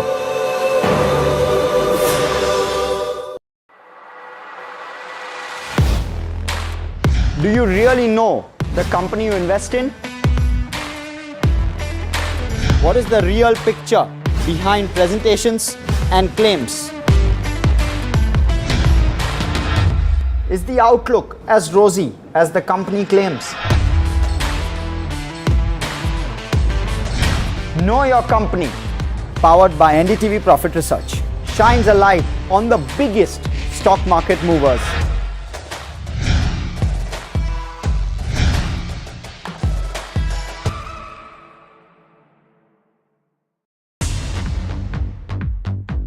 More news that matters. Big exclusive. Tulsi Gabbard gunned down by Pakistan-backed cowards. When you interact with people on ground, you're able to reflect their sentiments much better. More debates that shake the system. More exclusives you won't find anywhere else. Not just another prime time.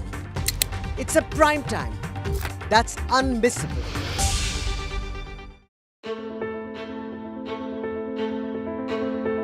News is not just headlines, it is what impacts you. And news should never be mistaken for noise. What matters is the reality. Accurate, in-depth, and with the right perspective. For over 20 years, I have been a journalist, and never has clarity mattered more than now. At Newsnight, we go beyond the surface. We dissect the details, challenge the narratives, and bring you the unparalleled clarity you deserve in a world clouded by misinformation. We are bold, we are direct. Newsnight, for the news in your interest. Only on NDTV 24/7.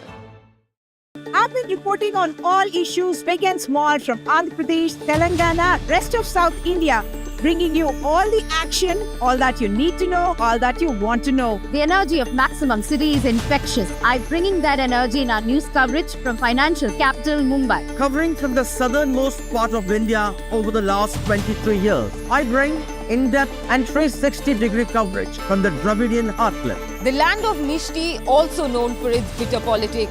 I have seen much water flow under the Howrah Bridge, covering Bengal in all its vivid colors. India's IT capital is always bustling, a city full of startups, stories and surprises. And I keep you ahead on all the Bengaluru buzz. In today's interconnected world, India's voice is more crucial than ever. When India speaks, the world listens. At NDTV World, we are that voice, bringing you intelligent and insightful news from India and beyond. From geopolitics and diplomacy to economic shifts, migrations, tech disruptions, and the stories of our diaspora. We cover the news that shapes our global future. NDTV World, your new home for global news, is here. If it matters to you, if it matters to you, if it matters to you, it matters to India. It matters to India. And it matters to me. And it matters to me. India Matters with Shivaru, only on NDTV 24/7. How often have you turned away from debates that descend into endless fights? We bring you a show where every question is answered,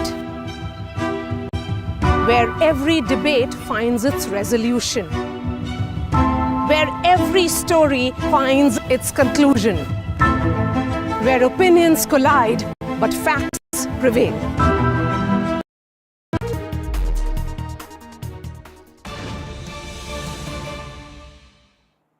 In just about 28 minutes from now, Prime Minister Narendra Modi will begin his address to the nation, his first address post-Operation Sindoor, which was started as punitive strikes in Pakistan on their terror infrastructure resulted in a 48-hour conflict, full-blown war-like situation between India and Pakistan. Prime Minister would be speaking for the very first time. Remember, he has been we've seen the number of meetings every single day throughout the last 4-5 days that the Prime Minister has taken. In fact, we were told that the Prime Minister monitored the Operation Sindoor, the beginning of it, throughout the night as well. My colleague Aishwarya is with me at this moment. This is going to be an important address to the nation. Aishwarya, Prime Minister speaking for the first time. Many were wondering, while Shehbaz Sharif, the Prime Minister of Pakistan, has spoken not one, not two, but multiple times to, in his country, prematurely also jumping around and claiming victory. When will Prime Minister Narendra Modi speak? And tonight, in just about 27 minutes, that is going to happen. Well, Ankit, after Pahalgam terror attack, it was Prime Minister Narendra Modi who spoke for the very first time at a rally in Bihar. And he switched from Hindi to English to address globally, to address the world about India's intention to hit terrorists, to punish them, to identify them. And that's what the objective of Operation Sindoor was. Indian armed forces were given free hand, and India proved that they can hit and strike the terror infrastructures, be it on the mainland of Pakistan or in Pakistan-occupied Kashmir. It is those terrorists who were neutralized, their infrastructures were demolished, there were specific targets that the Indian Armed Forces launched, and of course the Indian Armed Forces also provided every evidence to the world that how India has attacked them deeply.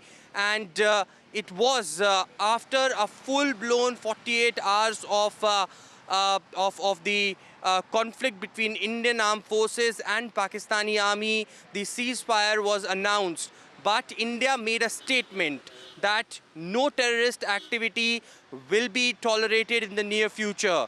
The sources in the government have earlier stated that it is Prime Minister's straight message, a red line has been drawn, that in the near future, if there is a terror activity in the country, then that will be considered as an act of war and India will act accordingly. Remember, Prime Minister Narendra Modi holding series of meetings, cheering those, reviewing what is happening along with the line of control and also at the international border. Prime Minister Narendra Modi had been chairing several rounds of meetings with the top security officials, and when the nod came in for Operation Sindoor, it was Prime Minister who day and night monitored the situation. Yes, of course, at this point in time, there is entire Pakistani media, the Western media, who is trying to propagate and peddle the fake narrative around entire Operation Sindoor, but Indian Armed Forces have given every visual proof to it. It has been come on the visual evidence, the proof by the border security force, which is there out in open. When Pakistani's army was have been firing, it was those terrorists who want to come into the Indian territory, and those were neutralized as well. Right. Prime Minister Narendra Modi would be speaking for the first time, and he will tell the objectives of Operation Sindoor that was successful in its mission. The Indian Armed Forces had been lauded, just not by the government but by the opposition as well. And of course, as they said, justice is delivered, and now all eyes would be on Prime Minister Narendra Modi.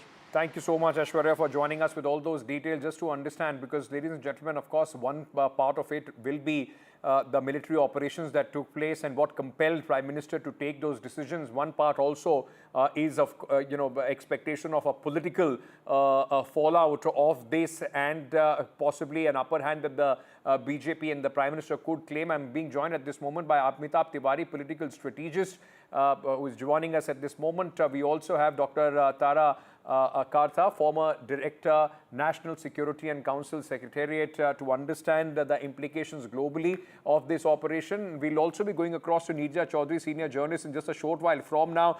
Amitabh, before I come to you, let me start with Dr. Tara Kartha. Lot has been said, ma'am, about whether you want to call it the public relation fallout of this operation for India globally, and the way it has been presented. While Pakistan on one hand is claiming victory within their own country, living in that fantasy world, how is this entire operation and what India has done being seen across the globe? See, first and foremost, the whole titling of Operation Sindoor, that was, I believe, PM's idea. That was an emotional message inside the country. It was so solid. Number two is, outside, you've sent a message, I will fight under the nuclear overhang. We will still get our objective despite this huge, talk of nuclear weapons and etc., all that stuff there. We still got our objectives through. Number three is, a lot of people are going to find it very difficult to digest that. Because that, sorry to say this, but that a brown country can actually do this and do its work thoroughly well is difficult for people to actually accept. But I would give credit to our international academics and things to understand. Maybe they should study this war, see how, in terms, like I said, I think in another channel, what marked this war, what marked it was the selection and maintenance of aim. That is the fundamental principle of war. You said, I will attack terrorist camps, and that is precisely what you did. Right. So that is brilliant. And your Ukraine and Gaza should tell you, the second brilliant thing is you also walked out at the right time. Yes. Amitabh, let me bring you in at this moment. What are the two messages? One, of course, for the domestic, one, of course, for a message across the border, which the military, under the leadership of Prime Minister Narendra Modi, has been able to send. What about the message to the domestic audience? What are you expecting in the address tonight? See, clearly in the address tonight, I think Prime Minister Modi will clearly, first of all, thank the armed forces and the people and the opposition parties for their unwavering support. Secondly, I think he would lay down clearly what were the objectives of Operation Sindoor, what are our accomplishments, how we have exceeded the expectations or achieved the objectives. Thirdly, how we have sent a clear signal to Pakistan, as we have also announced that any act of terrorism in the future will be considered as an act of war. So what is the strategic importance of this statement? How it is also a message that I think he will also dwell upon the fact as to why India accepted a ceasefire at this point of time after the accomplishment of the objectives, perhaps because he has already made a statement in the past that this is not an era of war. Correct. When he has made a position, such a position during the Russia-Ukraine conflict, I think he will try to harp on that factor. So there are many facets of this which he will bring before the people, and there will be something new which he will bring to the table, perhaps, which DGMO Can I also probe you, Amitabh, a little out. bit? Can I also probe you a little bit about the timing of this address? Because, you know, like I was asking Aishwarya, throughout this entire conflict, at least from 7th onwards, there was a lot of demand, at least there was a lot of expectation of the Prime Minister to come out, speak to the nation, tell our country what is going on as the, you know, hostilities were rising, when the tensions were rising at that point of time. The Prime Minister chose not to. We kept seeing the visuals of him in the meeting, so on and so forth. And then, of course, after the announcement of the ceasefire understanding, 24 hours after that ceasefire understanding, the Prime Minister decides to speak. So tell our viewers a little bit more about what do you think about the timing of this address? No, essentially, he had clearly... Go ahead, Amitabh. Yeah, essentially, he had clearly given the armed forces the powers and the right to respond accordingly. So what he has done is that, of course, he has led this operation, but he has given the armed forces on the ground who have fought this limited war, who were at the forefront, to take the highlight, I would say, to a certain extent, by holding pressers from the MEA, now with the DGMO. And now, once the limited war is over, we have had a calm night yesterday, and the operation, at least this phase of the operation, is over. Now he has chosen this time to come and speak in front of the Indian populace and also give a message perhaps to the global audience and to the audience in Pakistan as what could be the future course of action and why he took this decision to take a ceasefire at this. Dr. Kartha, do you also see somewhere in Prime Minister's speech today a message to the global audience? Because a lot has been written, spoken, critiqued about the fact that the ceasefire understanding was announced by United States President Donald Trump even before both the countries, in fact, formally spoke anything about it.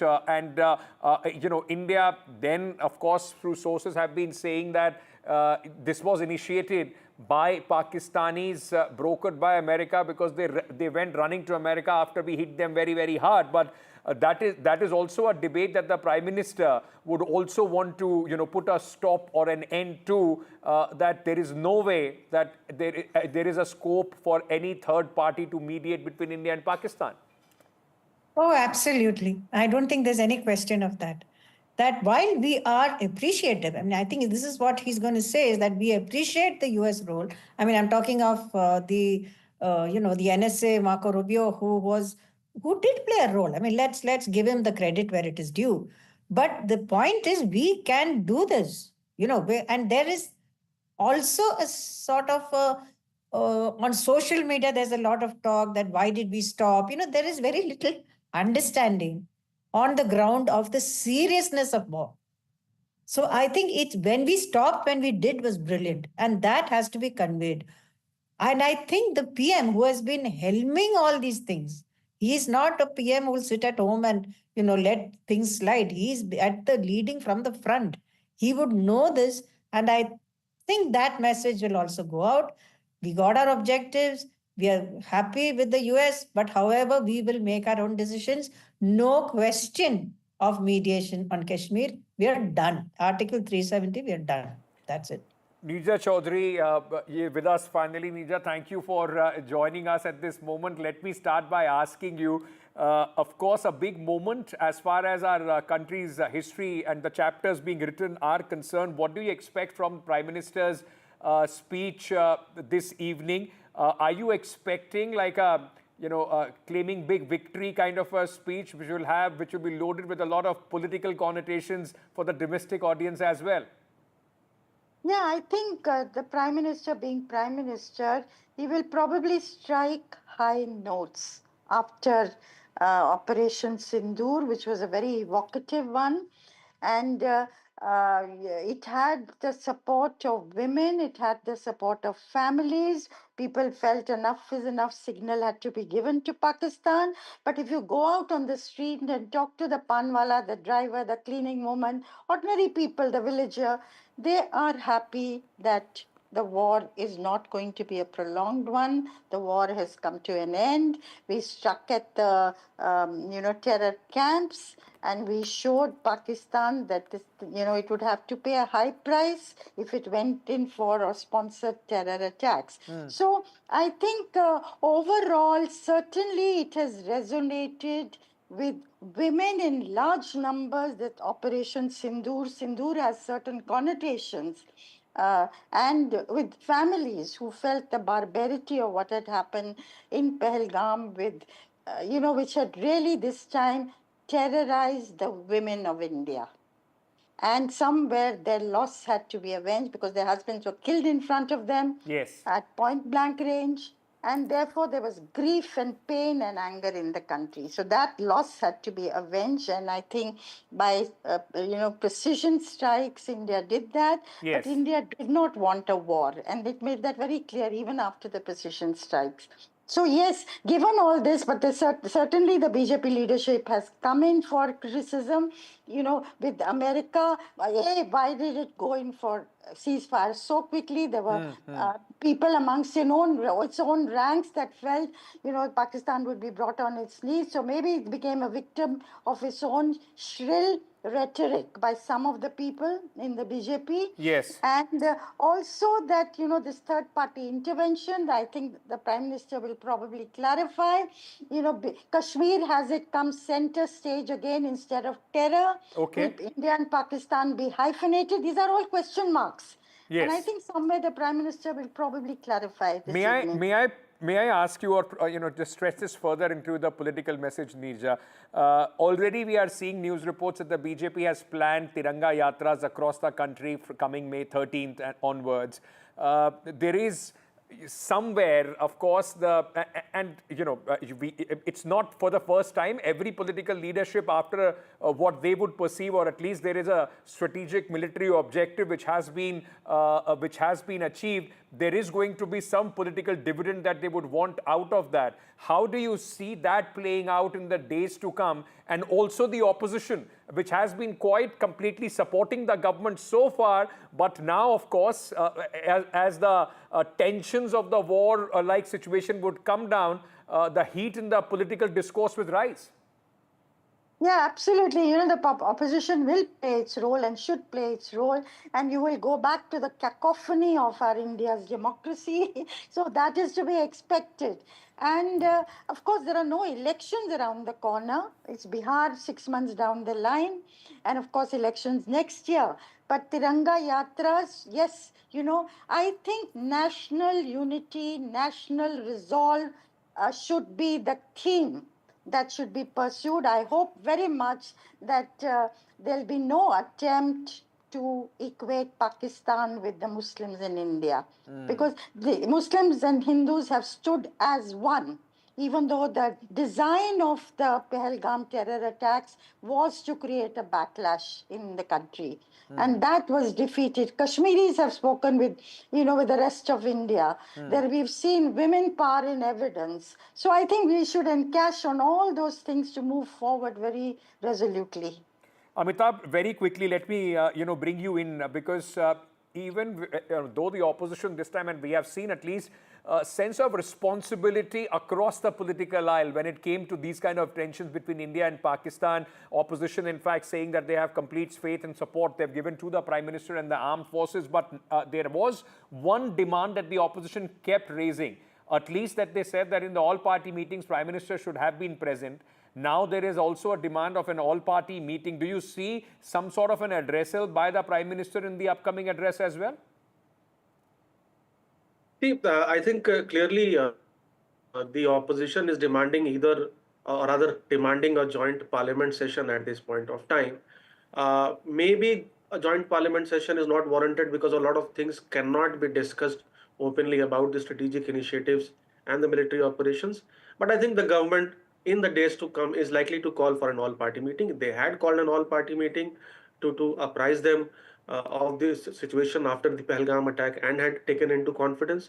And I think the NDA government is likely to hold an all-party meeting soon and assuage the concerns of the opposition with regard to this ceasefire and many questions they have in mind. However, the opposition as well, I hope, and that they would also probably join in the celebrations, because India needs to put up a united front and a united face to the global audience and to Pakistan on this historic occasion. Well, days will tell whether we are able to send that message, or is it too much to ask, as Neerja put it, in the cacophony of the Indian democracy. As the dust settles and the heat comes down on the international border between India and Pakistan, I presume fireworks to begin very, very soon within our borders between the political parties. Thank you so much, Neerja Amitabh and Dr. Kartha, for joining me at this moment.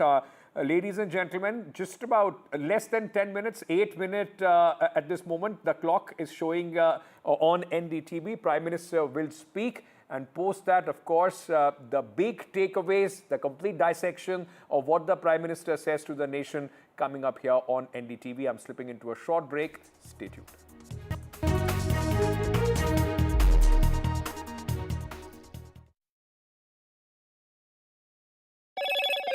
Hello, Moto. Motorola, India's leading AI smartphone brand.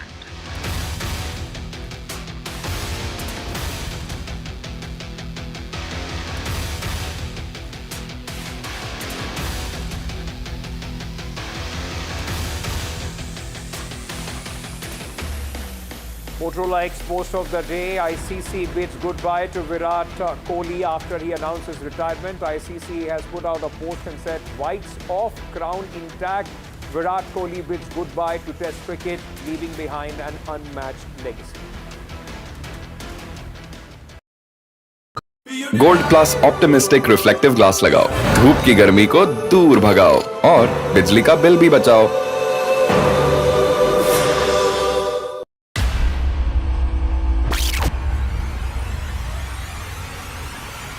The last 1 month, if you see, the share prices of Naval Engineering has fallen more than 58%. Why are the rating firms calling the debt payments as default? We have two credible credit rating agencies on March 4th coming and downgrading the stock to D. Statements are consistently being proven wrong, and transactions are being taken place which are different from what they were originally pictured to be. The company claimed it would roll out 6,400 electric vehicles. But what it has rolled out is a shocking scam. Funds meant for the project were funneled allegedly back to the promoters, the Junkie brothers. What did the money buy? Not EVs, of course, but a lavish flat in Gurgaon's luxurious DLF Carmelias.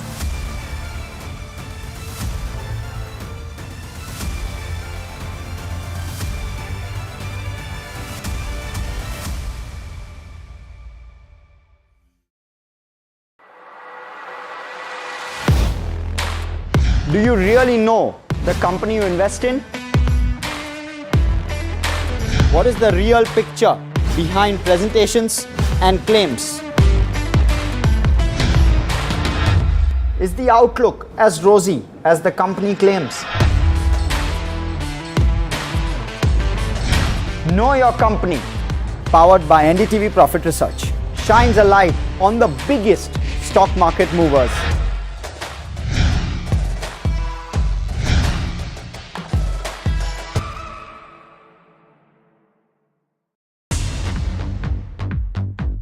More news that matters. Big exclusive. Tulsi Gabbard gunned down by Pakistan-backed cowards. When you interact with people on ground, you're able to reflect their sentiments much better. More debates that shake the system. More exclusives you won't find anywhere else. Not just another prime time. It's a prime time that's unmissable.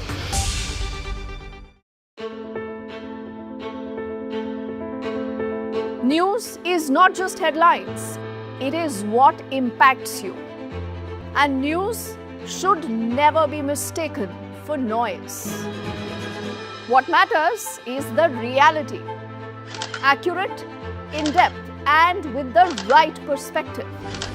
For over 20 years, I have been a journalist, and never has clarity mattered more than now. At Newsnight, we go beyond the surface. We dissect the details, challenge the narratives, and bring you the unparalleled clarity you deserve in a world clouded by misinformation. We are bold, we are direct. Newsnight, for the news in your interest. Only on NDTV 24/7.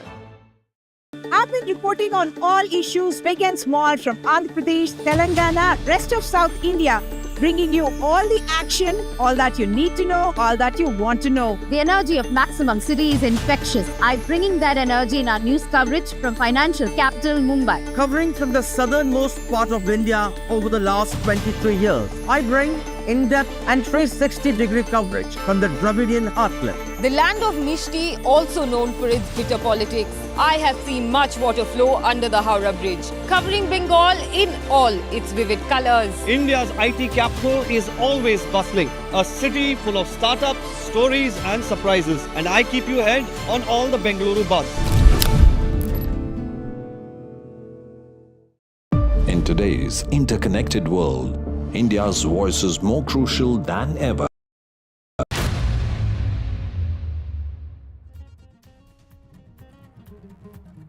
First address by Prime Minister Narendra Modi after the success of Operation Sindoor. Prime Minister Modi to address the nation any moment now. Video proof of strikes at the Pakistan air bases released by India. Forces say our military bases are intact, fully prepared. Pakistan Army is responsible for their losses.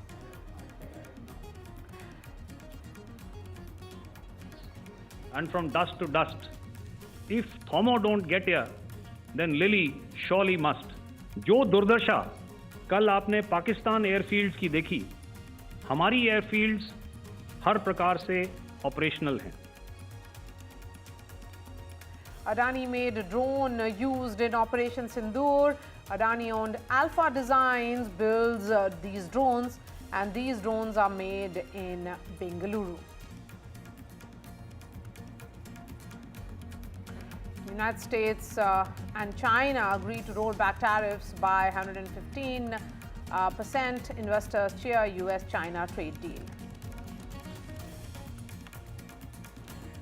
And Virat Kohli announces retirement from Test cricket after legendary 14-year career for India. Says he's walking away with a heart full of gratitude.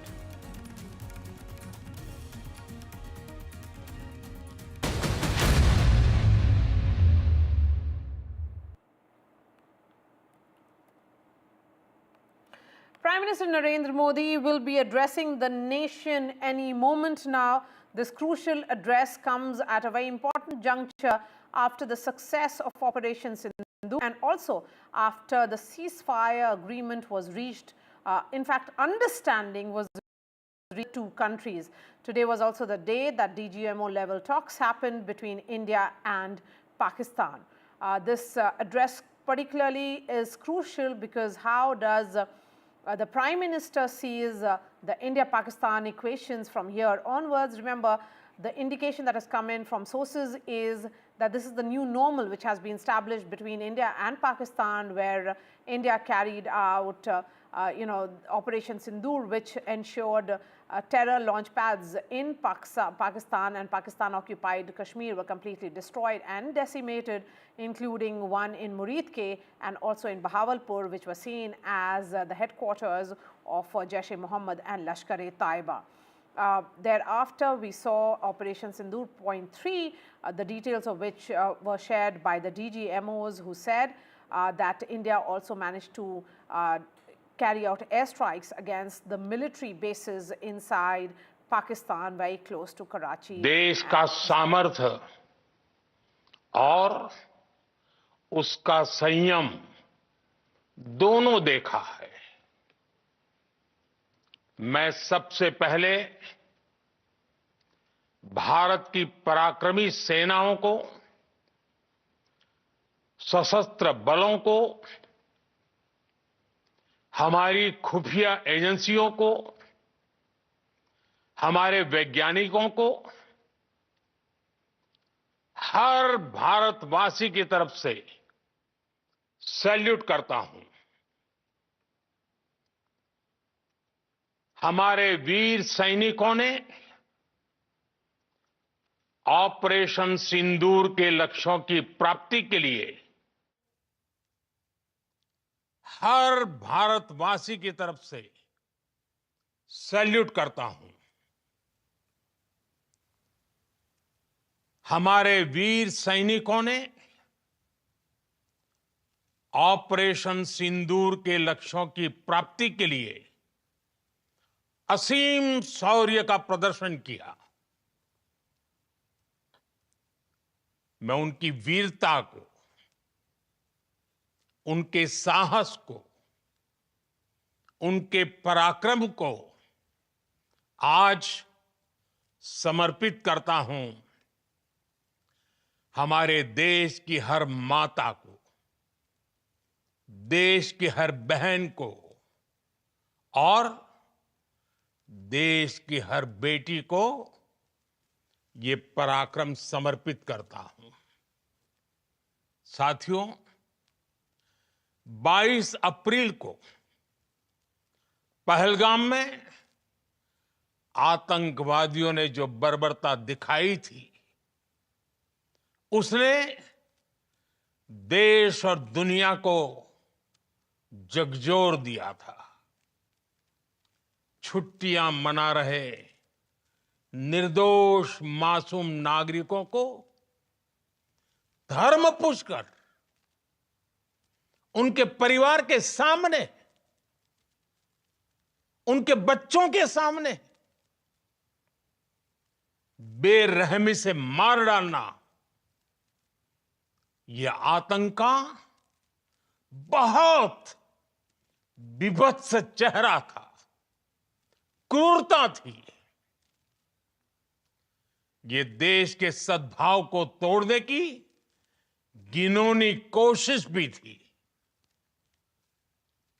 मेरे लिए व्यक्तिगत रूप से ये पीड़ा बहुत बड़ी थी।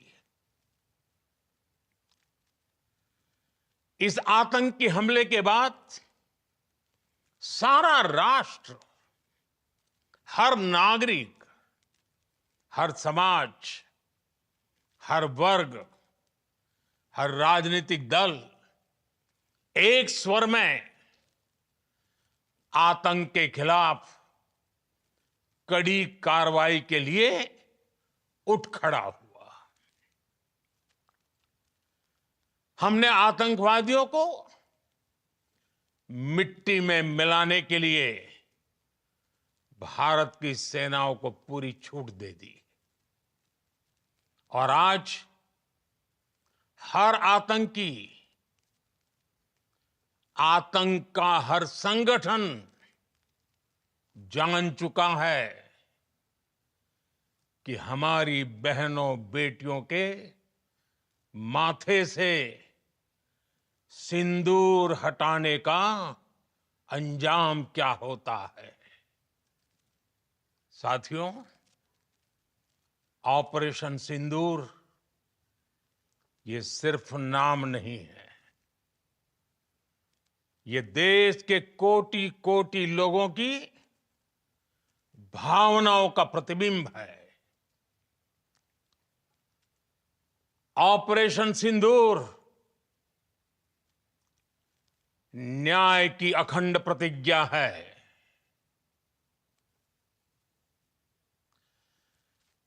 6 मई की देर रात, 7 मई की सुबह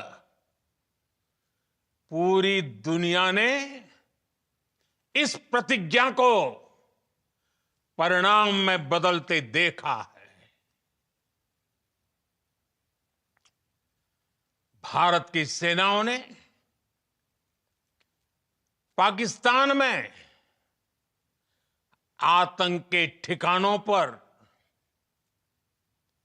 उनके ट्रेनिंग सेंटर्स पर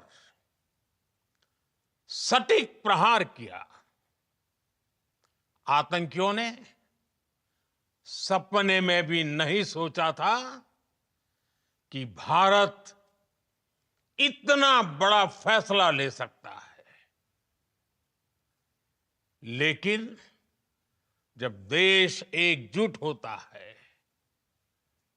नेशन फर्स्ट की भावना से भरा होता है, राष्ट्र सर्वोपरि होता है,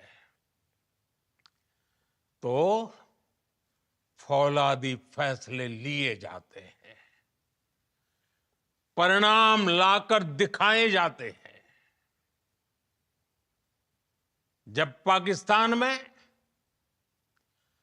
आतंक के अड्डों पर भारत की मिसाइलों ने हमला बोला, भारत के ड्रोन्स ने हमला बोला, तो आतंकी संगठनों की इमारतें नहीं, बल्कि उनका हौसला भी थर्रा गया। बहावलपुर और मुरिद के जैसे आतंकी ठिकाने एक प्रकार से ग्लोबल टेररिज्म की यूनिवर्सिटीज रही है।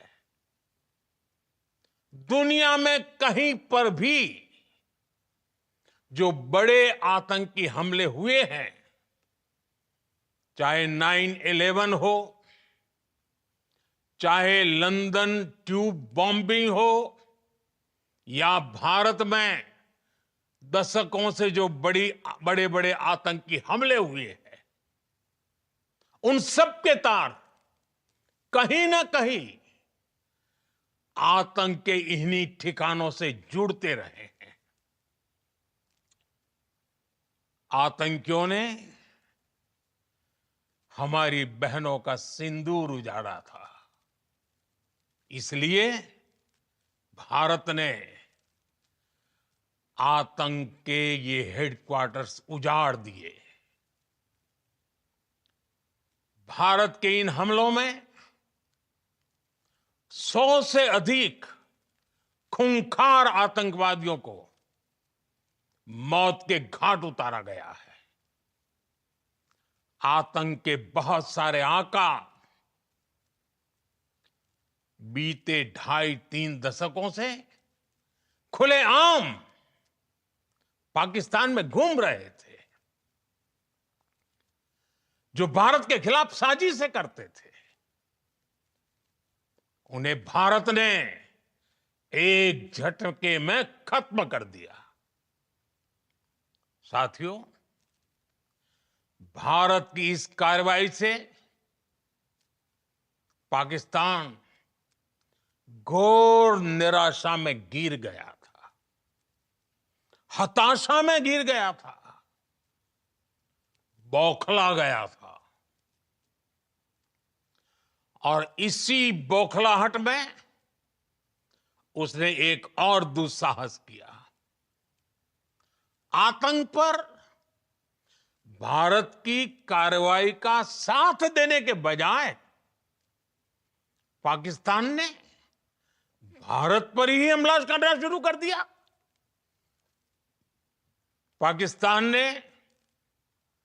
हमारे स्कूलों, कॉलेजों को, गुरुद्वारों को, मंदिरों को, सामान्य नागरिकों के घरों को निशाना बनाया। पाकिस्तान ने हमारे सैन्य ठिकानों को निशाना बनाया। लेकिन इसमें भी पाकिस्तान खुद बेनकाब हो गया। दुनिया ने देखा कि कैसे पाकिस्तान के ड्रोन्स, पाकिस्तान की मिसाइलें भारत के सामने तिनके की तरह बिखर गई। भारत के सशक्त एयर डिफेंस सिस्टम ने उन्हें आसमान में ही नष्ट कर दिया। पाकिस्तान की तैयारी सीमा पर वार की थी, लेकिन भारत ने पाकिस्तान के सीने पर वार कर दिया। भारत के ड्रोन्स, भारत की मिसाइलों ने सटीकता के साथ हमला किया। पाकिस्तानी वायुसेना के उन एयरबेस को नुकसान पहुंचाया, जिस पर पाकिस्तान को बहुत घमंड था। भारत ने पहले 3 दिनों में ही पाकिस्तान को इतना तबाह कर दिया जिसका उसे अंदाजा भी नहीं था। इसलिए भारत की आक्रामक कार्रवाई के बाद पाकिस्तान बचने के रास्ते खोजने लगा। पाकिस्तान दुनिया भर में तनाव कम करने के लिए गुहार लगा रहा था और बुरी तरह पीटने के बाद इसी मजबूरी में 10 मई की दोपहर को पाकिस्तानी सेना ने हमारे डीजीएमओ को संपर्क किया। तब तक हम आतंकवाद के इंफ्रास्ट्रक्चर को बड़े पैमाने पर तबाह कर चुके थे। आतंकियों को मौत के घाट उतार दिया गया था। पाकिस्तान के सीने में बसाए गए आतंक के अड्डों को हमने खंडहर बना दिया था। इसलिए जब पाकिस्तान की तरफ से गुहार लगाई गई, पाकिस्तान की तरफ से जब ये कहा गया कि उसकी ओर से आगे कोई आतंकी गतिविधि और सैन्य दुस्साहस नहीं दिखाया जाएगा, तो भारत ने भी उस पर विचार किया। और मैं फिर दोहरा रहा हूं, हमने पाकिस्तान के आतंकी और सैन्य ठिकानों पर अपनी जवाबी कार्रवाई को अभी सिर्फ स्थगित किया है। आने वाले दिनों में हम पाकिस्तान के हर कदम को इस कसौटी पर मापेंगे कि वो क्या रवैया अपनाता है। साथियों, भारत की तीनों सेनाएं, हमारी एयरफोर्स, हमारी आर्मी और हमारी नेवी, हमारी border security force BSF, Bharat के अर्धसैनिक बल लगातार अलर्ट पर है। सर्जिकल स्ट्राइक और एयर स्ट्राइक के बाद अब ऑपरेशन सिंदूर आतंक के खिलाफ भारत की नीति है। ऑपरेशन सिंदूर ने आतंक के खिलाफ लड़ाई में एक नई लकीर खींच दी है, एक नया पैमाना, न्यू नॉर्मल तय कर दिया है। पहला, भारत पर आतंकी हमला हुआ तो मुंह तोड़ जवाब दिया जाएगा। हम अपने तरीके से, अपनी शर्तों पर जवाब देकर रहेंगे। हर उस जगह जाकर कठोर कार्रवाई करेंगे जहां से आतंक की जड़ें निकलती हैं। दूसरा, कोई भी न्यूक्लियर ब्लैकमेल भारत नहीं सहेगा। न्यूक्लियर ब्लैकमेल की आड़ में पनप रहे आतंकी ठिकानों पर भारत सटीक और निर्णायक प्रहार करेगा। तीसरा, हम आतंक की सरपरस्त सरकार और आतंक के आकाओं को अलग अलग नहीं देखेंगे। ऑपरेशन सिंदूर के दौरान दुनिया ने पाकिस्तान का वो घिनौना सच फिर देखा है, जब मारे गए आतंकियों को विदाई देने पाकिस्तानी सेना के बड़े बड़े अफसर उमड़ पड़े। स्टेट स्पॉन्सर्ड टेररिज्म का ये बहुत बड़ा सबूत है। हम भारत और अपने नागरिकों को किसी भी खतरे से बचाने के लिए लगातार निर्णायक कदम उठाते रहेंगे। साथियों, युद्ध के मैदान पर हमने हर बार पाकिस्तान को धूल चटाई है और इस बार ऑपरेशन सिंदूर ने नया आयाम जोड़ा है। हमने रेगिस्तानों और पहाड़ों में अपनी क्षमता का शानदार प्रदर्शन किया और साथ ही न्यू एज वॉरफेयर में भी अपनी श्रेष्ठता सिद्ध की। इस ऑपरेशन के दौरान हमारे मेड इन इंडिया हथियारों की प्रामाणिकता सिद्ध हुई। आज दुनिया देख रही है 21वीं सदी के वॉरफेयर में made in India defence equipments, इसका समय आ चुका है। साथियों, हर प्रकार के आतंकवाद के खिलाफ हम सभी का एकजुट रहना, हमारी एकता हमारी सबसे बड़ी शक्ति है।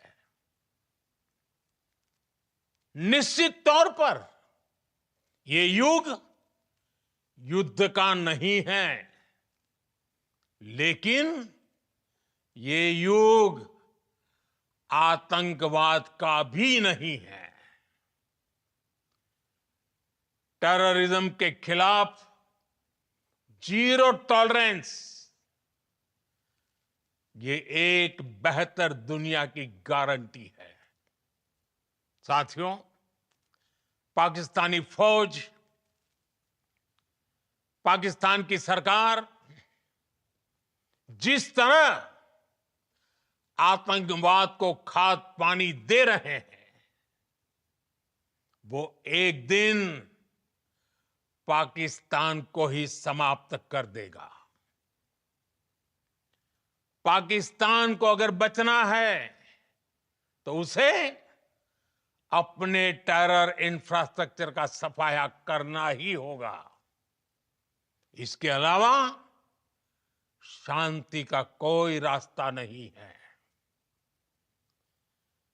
भारत का मत एकदम स्पष्ट है। टेरर और टॉक एक साथ नहीं हो सकते। टेरर और ट्रेड एक साथ नहीं चल सकते और पानी और खून भी एक साथ नहीं बह सकता। मैं आज विश्व समुदाय को भी कहूंगा, हमारी घोषित नीति रही है, अगर पाकिस्तान से बात होगी तो टेररिज्म पर ही होगी। अगर पाकिस्तान से बात होगी तो पाक ऑक्युपाइड कश्मीर पीओके उस पर ही होगी। प्रिय देशवासियों, आज बुद्ध पूर्णिमा है। भगवान बुद्ध ने हमें शांति का रास्ता दिखाया है। शांति का मार्ग भी शक्ति से होकर जाता है। मानवता शांति और समृद्धि की तरफ बढ़े, हर भारतीय शांति से जी सके, विकसित भारत के सपने को पूरा कर सके, इसके लिए भारत का शक्तिशाली होना बहुत जरूरी है। और आवश्यकता पड़ने पर इस शक्ति का इस्तेमाल भी जरूरी है। और पिछले कुछ दिनों में भारत ने यही किया है। मैं एक बार फिर भारत की सेना और सशस्त्र बलों को सैल्यूट करता हूं। हम भारतवासी के हौसले, हर भारतवासी का एकजुटता का शपथ, संकल्प, मैं उसे नमन करता हूं। बहुत बहुत धन्यवाद। भारत माता की जय। भारत माता की जय। भारत माता की जय।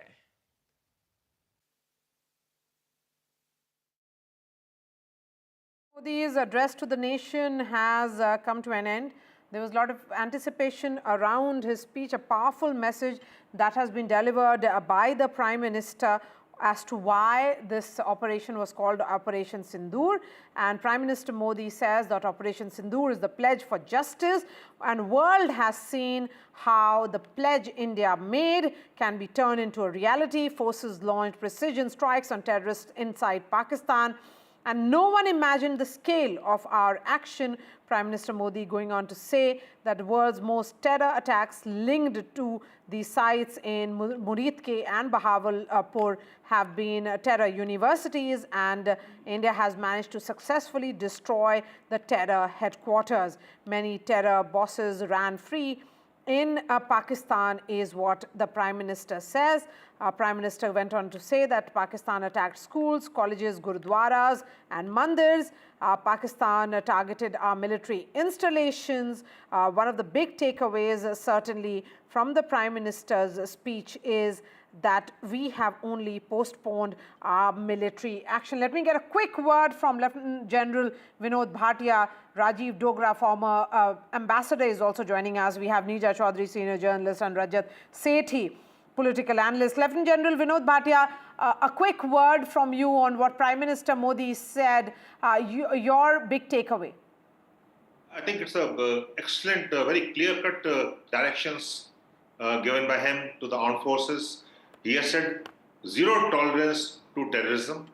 He has said that though it's not an era for wars, but terror will not lead us anywhere, and we have to have zero tolerance. That is one message. The message which he has given addresses four constituencies basically. One is addressed to Pakistan to behave. Two, to the Indian public for standing firm. Three, to the armed forces for doing a good job. And four, to the international community that we are responsible, resurgent, risen nation, and we are with you in this global war for terror. So these four constituencies have been addressed by the Prime Minister in a very critical manner, very straightforward manner.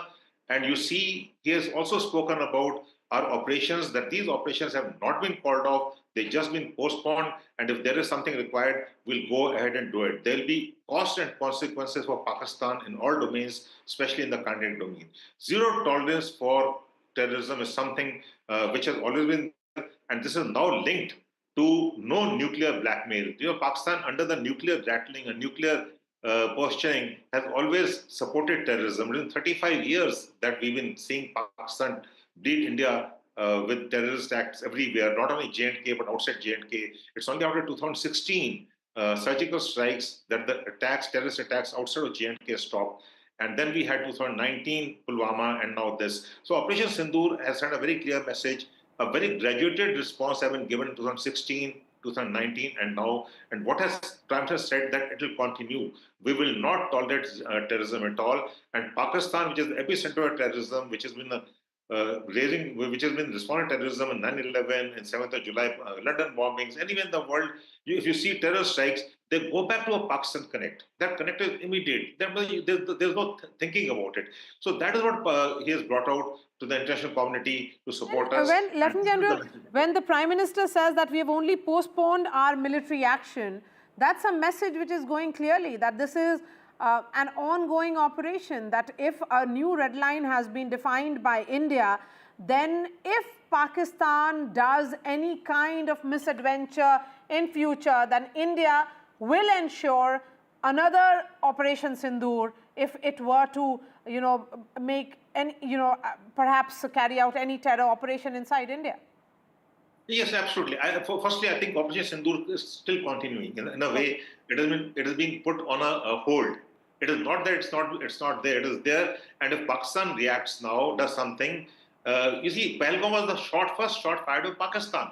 I don't think these are not non-state actors. These are state actors. That's what the Prime Minister said. These are state actors. They're state terrorism.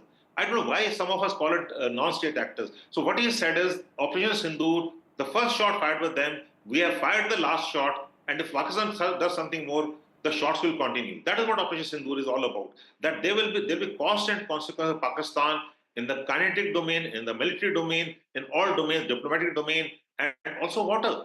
That is a very important one. And Pakistan got to pay the cost for this. They cannot endlessly, seamlessly, go on with impunity, go on with terrorism. So that is the message Pakistan has made, Lieutenant General, particularly with regards to how this is the new normal between India and Pakistan, and how Operation Sindoor is the new security doctrine of India, where India's actions will be decisive, surgical in nature if Pakistan were to target citizens of India. And this is a sovereign right of a country such as ours. Aishwarya is also joining us. Aishwarya, won't tolerate nuclear blackmail is what the Prime Minister says. He goes on to say, we watch Pakistan's actions on terror closely, and we have set a new normal in war on terror. These are strong words, something that was needed at this point, and perhaps Prime Minister Modi, known for his excellent communication skills, has communicated it rather effectively.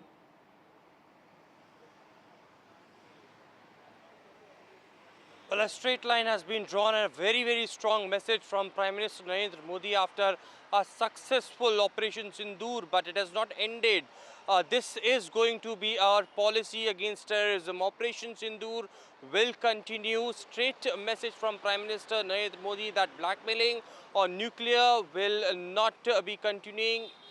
Terror and talks can't go hand in hand. Terror and trade can't go hand in hand. It is the blood and water can't flow together are the words of Prime Minister Narendra Modi, also hailing our Indian armed forces and the indigenous missiles and the weapons that had demolished, neutralized the Pakistani terror bases over there. Prime Minister Narendra Modi went on to say that we will watch Pakistan's action on terror very closely, and if any such activity would be again be done, then it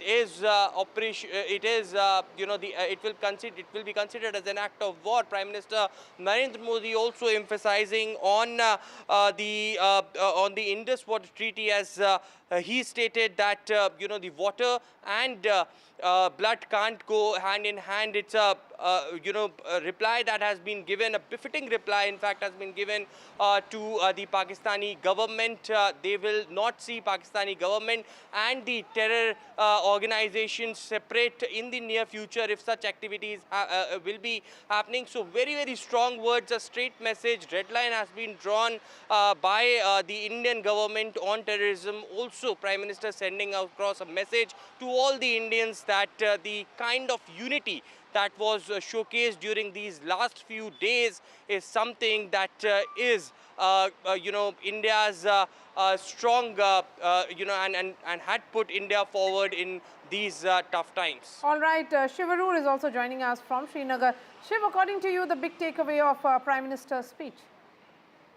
Maria, the Prime Minister making it absolutely clear that no blackmail, nuclear blackmail, will ever be tolerated as a ruse to allow terrorism to flourish. The Prime Minister has basically enunciated a new paradigm in terms of the rules of engagement with Pakistan. He has clearly stated what NDTV had reported. In fact, you had broken that story, Maria, 2 days ago, that the paradigm and the way Pakistan's military will be indistinguishable from terror targets as the new rules of engagement is precisely what has come now, literally from the Prime Minister of the country. This is something that completely changes policy as far as Pakistan is concerned. It basically means that a terror attack on India will now invite the kind of targeting that we saw in phase 3 of Operation Sindoor, where the Indian Air Force bombed Pakistan Air Force air bases, facilities of the military in Pakistan, and possibly even strategic sites. So this is easily the biggest headline today. The rest of it was, of course, an enunciation of India's pain, India's agony. But the bulk of it, I think, was a warning that the nuclear overhang, the nuclear umbrella, the nuclear shield that Pakistan wields in order to allow terrorism to flourish on its soil, most of it pointed at India, will no longer be a deterrent against Indian action on its military. It doesn't get bigger than coming from the Prime Minister, and it doesn't come bigger, Maria, especially that it comes from the Prime Minister 2 days after those attacks happened and 2 days after a ceasefire understanding of some kind has taken place. This changes the entire rules of the game that have existed since the 70s and 80s. And I just wonder what the next provocation will lead to. All right, Shiv, thank you so much for joining us from Srinagar there. Let's bring in the guests, and I'm going to bring in Ambassador Rajiv Dogra. Ambassador Dogra, Prime Minister says that Operation Sindoor is not over. India will give back to terror and terrorists and their backers in a language they understand. This address to the nation coming after ceasefire, coming at a time when there is a misinformation campaign going online, a sort of narrative building which is being done by the Western media and also by the Pakistanis. India did not go into this as with the intention of a war.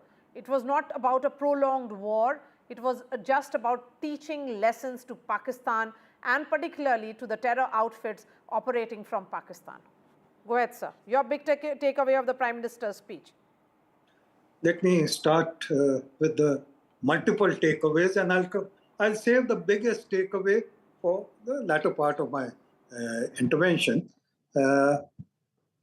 One, it was a well-drafted speech. It was comprehensive, covered all aspects, and covered all the addresses that he had in mind. It was meant to assuage those who lost their dearest ones, and to tell them that, look, we've taken retribution, your loss cannot be recovered, but the nation is with you. That was point one. The second one was to the nation as such, that look, we are now in a new normal, in fact, the term you used yourself, where we will not just wait for giving an equal response, but we will give a response which shuts up Pakistan. And that is what Air Force did. The third was to the world. And this is what I was hinting at when I began. You know, people might question that, look, this is a Prime Minister who had told President Putin that this is not the age of war. Prime Minister chose very carefully to address those people and to give them the message that he wished to convey. And that is a very powerful message. He said, this is not the age of war, but this is not the age of terror also. So the linkage is very clear, and the linkage is very significant, that don't push us. Otherwise, the response would be such that you would regret it. So earlier, we were absorbing the shocks. We were absorbing the violence from terrorists. We were absorbing Pakistan's brazen attitude, where they said, okay, give us the proof. where is the proof? This time, it is a different picture altogether. The proof lies with every bullet that is fired on an Indian, for an Indian establishment, for an Indian soldier. So that is the message which Prime Minister has conveyed very clearly. That, and also the question in many people's mind is that is this the end of the operation? To that also he clarified, स्थगित हुआ है. That means it's a temporary pause, and it depends on Pakistan's behavior. We have only postponed our military action is the message that is coming in from the Prime Minister, perhaps one of the biggest takeaways. We have only postponed military action is what Prime Minister Modi has said. Neerja Chaudhary, according to you, what are the big takeaways? Look, it was a point-by-point tough speech by the Prime Minister. It wasn't his rhetorical speeches that he has often made. And he countered the points that have arisen after the ceasefire. It was very significant that he made it clear because, you know, America's talked about brokering this peace, the ceasefire, and it is talked about India and Pakistan meeting at a neutral place. It is Donald Trump has talked about, you know, helping India and Pakistan resolve the Kashmir issue. The Prime Minister is very clear, terror and talk cannot go together. Trade and terror cannot go together. पानी और खून एक साथ नहीं जा सकता है. Those 3 points, he made it very clear. When we talk, it will be on India's terms. And when we talk, POK is going to be part of those talks. So he's made India stand very clear. In the last hours, there has been, you know, reservations and criticism on this count. And I think he also said, you know, if Pakistan has to survive, it should eliminate its terror structure. And you're right, you know, the Operation Sindoor, and he went into it very evocatively about what it had meant for the women of India.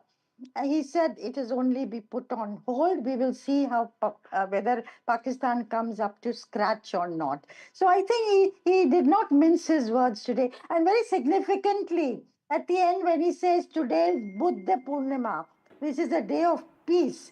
And you remember, Maria, it was Buddha Purnima when Indira Gandhi went in for the nuclear test in 1974. It was Buddha Purnima again when Atal Bihari Vajpayee went in for the nuclear test in 1998. It's very significant that today when he spoke, it's again Buddha Purnima. And he talks about the strength of India, and only strong India can lead to peace. Thank you for pointing that out, Neerja Chaudhary. A veteran journalist like you knows these nuances so well. So thank you so much, ma'am. Let me bring in Rajat Sethi. Rajat, Prime Minister Modi says, "Ye nyay ki akhand pratigya hai." It's an unbroken promise of justice. That's what Operation Sindoor was. And this is an operation which is ongoing. It reflects the sentiments of our people. He also says that it was Pakistan which urged us to reach a ceasefire. He has given the entire timeline clearly. Yes, Maria, indeed. It was not just me. I believe several of our colleagues and friends felt the similar goosebumps that I felt while Prime Minister was speaking. You know, there was a statesmanly-like strategic composure that he brought in. There was also a very steely resolve. That resolve was so steely that he was visibly, you know, expressing his, you know, firm resolve, looking straight into the eyes of Pakistanis. And I believe he was able to convey the message loud and clear. And I believe some sensible minds within Pakistan, instead of dancing on the streets of London and in the streets of Karachi and Islamabad, would pay heeds to what is being said by Prime Minister. India wants to be left alone and carry on with its developmental march. But if they don't heed to what Prime Minister has said, the repercussions would be severe, more severe, and more severe. And I think Prime Minister, who better than him, who could have come in, cleared the air that was being deliberately peddled by Pakistan and some of the stakeholders of Pakistan's success story around the world, would have got the message loud and clear. that you will not be setting the agenda between the talks of India and Pakistan whenever that happens. And he was clear, crystal clear, that that the operation, the objectives of the operation were very specific, very clear. There was certain misconception even drawn in locally also within the country, where people felt that while you are on your way, why don't you snatch away Balochistan and take back POK? No military operation works like this. And I believe Prime Minister, right from the outset of his speech, was consistent in his message that this operation was meant to destroy these universities of terrorism that were operating. And it should not be seen that India was an aggressor or a territorial aggressor of any kind. That was not the intent. So therefore, none of the analysts who come on television, like all of us who were baying for more, he has also said that that was not the objective. And I believe with those given objectives of the operation was a thundering success. And this message should go out to everybody in the world. Whosoever is going to write, once the dust settles, is going to analyze every which way that we could demonstrate. Our armed forces demonstrated an enormous and a thumping victory in this operation. Power is important when needed. Road to peace also goes through power. Pakistan will have to root out terror for its own sake. I think this is a strong message that is coming in from the Prime Minister in this address to the nation. Please continue to be with us. We are taking a short break and then I'll be back with all the panelists for their final comments.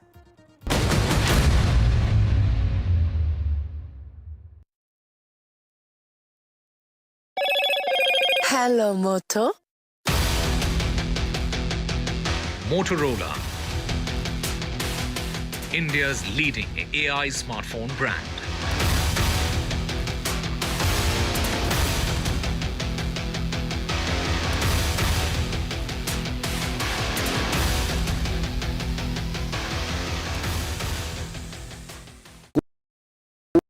Gold plus optimistic reflective glass लगाओ, धूप की गर्मी को दूर भगाओ और बिजली का बिल भी बचाओ।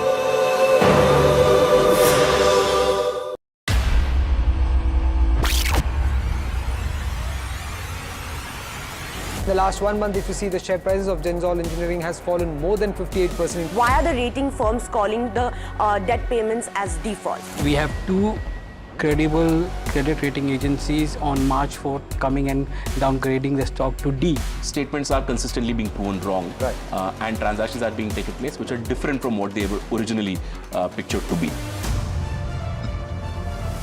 The company claimed it would roll out 6,400 electric vehicles. But what it has rolled out is a shocking scam. Funds meant for the project were funneled allegedly back to the promoters, the Junkie brothers. What did the money buy? Not EVs, of course, but a lavish flat in Gurgaon's luxurious DLF Carmelias.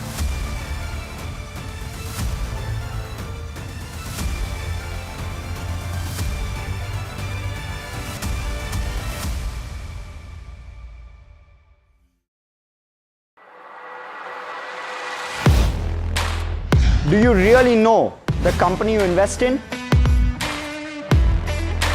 What is the real picture behind presentations and claims?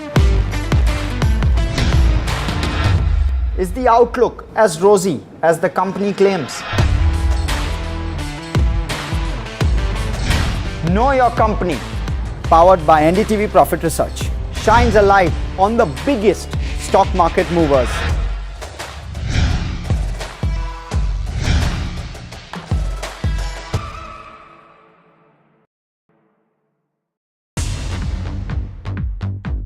More news that matters. Big exclusive. Tulsi Gabbard gunned down by Pakistan-backed cowards. When you interact with people on ground, you're able to reflect their sentiments much better. More debates that shake the system.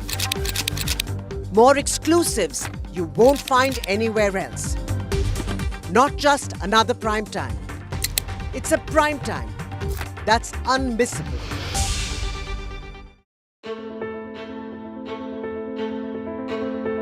News is not just headlines, it is what impacts you. And news should never be mistaken for noise.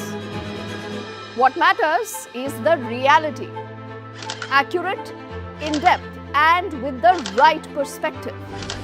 For over 20 years, I have been a journalist, and never has clarity mattered more than now. At Newsnight, we go beyond the surface. We dissect the details, challenge the narratives, and bring you the unparalleled clarity you deserve in a world clouded by misinformation. We are bold, we are direct. Newsnight, for the news in your interest. Only on NDTV 24/7.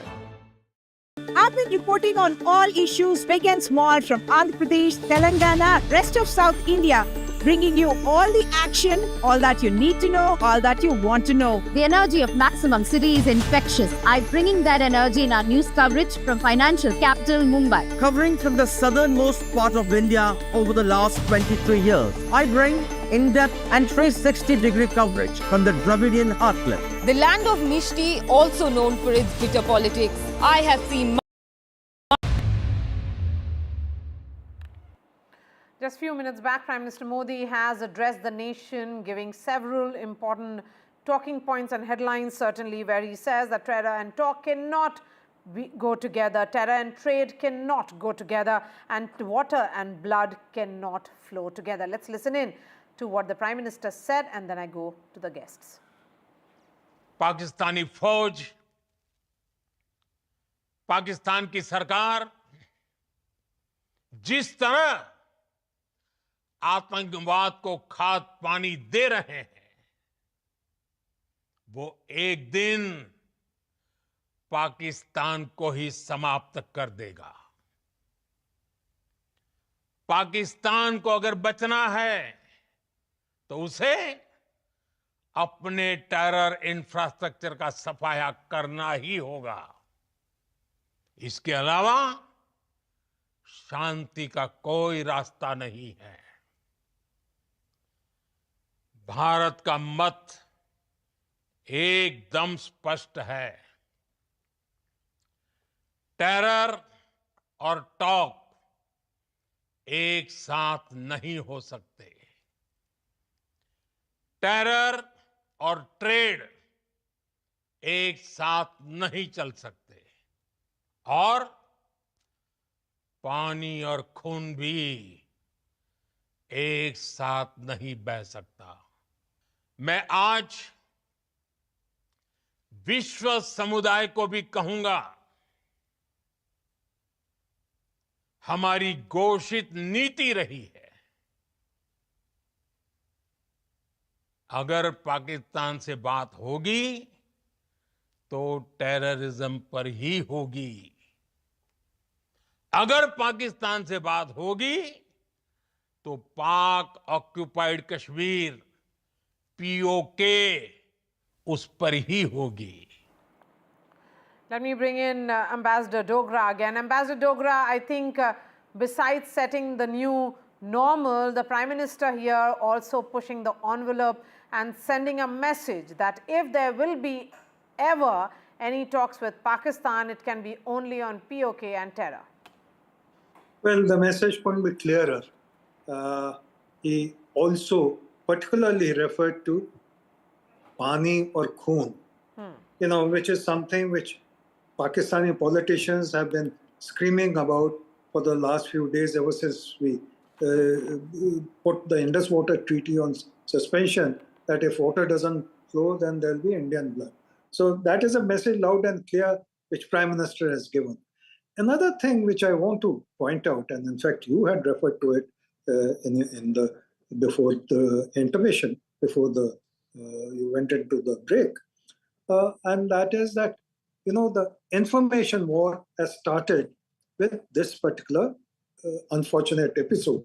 And it is true that initially Pakistan had the upper hand.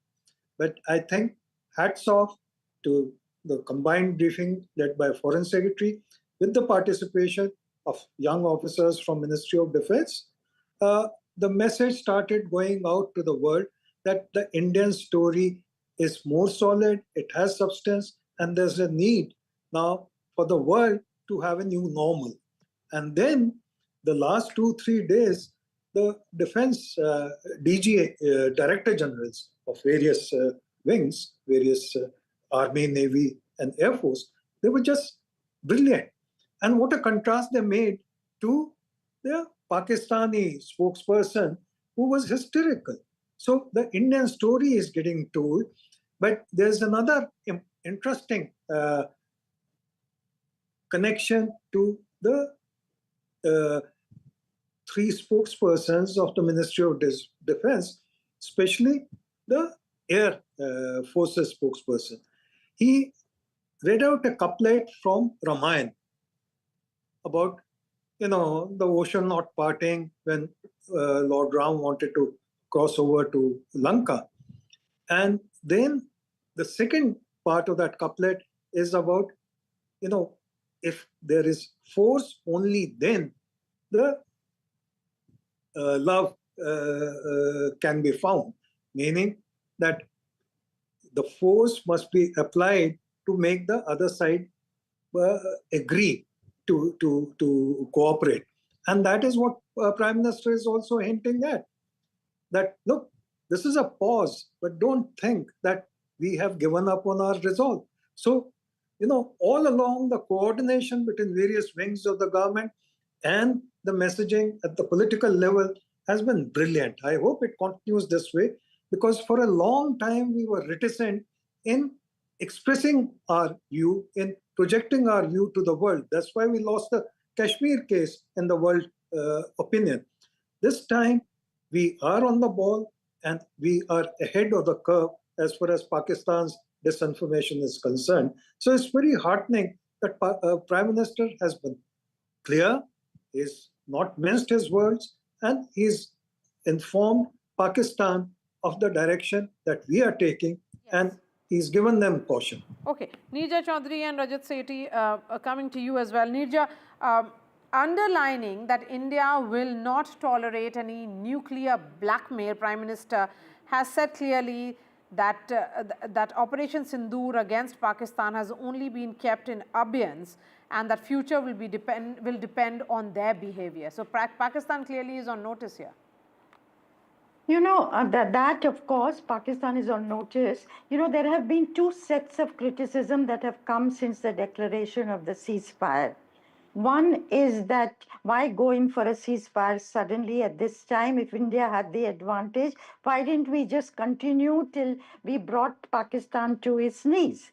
So he's made it very clear that that ceasefire is not it's put in abeyance. It's just postponed the military action, and we've accepted the ceasefire, and that Pakistan, as you say, is on hold. The second thing was that Kashmir has come center stage instead of terror.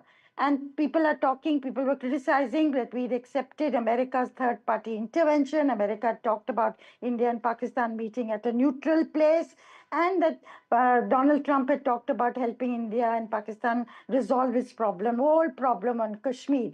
The Prime Minister has made it very clear. It is terror and terror alone. That is a central issue. He said it again and again in different ways. That terror and trade can't go together, terror and talks can't go together. And as also, if we talk, it'll only be on terror. And of course, POK will also be part of that agenda. So he's brought the focus back to terror, which was the reason why we went in for that precision action against the terrorist outfits and headquarters and centers inside Punjab, inside Pakistan, as well as inside POK.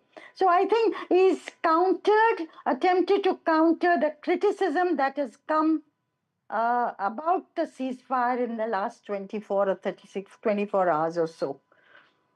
Okay, we have just enough time for Rajat Sethi. Rajat Sethi, it is a battle of narrative. We have been talking about it. The Prime Minister's speech perhaps sets the record straight. It is coming after the ceasefire, and there has been relative calm along the international border and LOC, no action whatsoever. The DGMO level talks have also come to an end. So this is the right time to address the nation. But there are also political, fallout of this. Because there are a lot of questions being asked from the opposition as was expected. So, Maria, I don't think Prime Minister would be too worried about a weakened opposition that much on at least on the nationalistic subjects on muscular foreign policy or muscular military policy. Prime Minister Modi holds his ground pretty well. I don't think that is what is of concern. But the disinformation warfare that was unleashed by Pakistan and some of the supporters who wanted to see Pakistan in a better light around the world, they have spun in a narrative which I believe our officials sitting in embassies and high commissions around the world must ensure that the speech of Prime Minister is translated in the respective languages.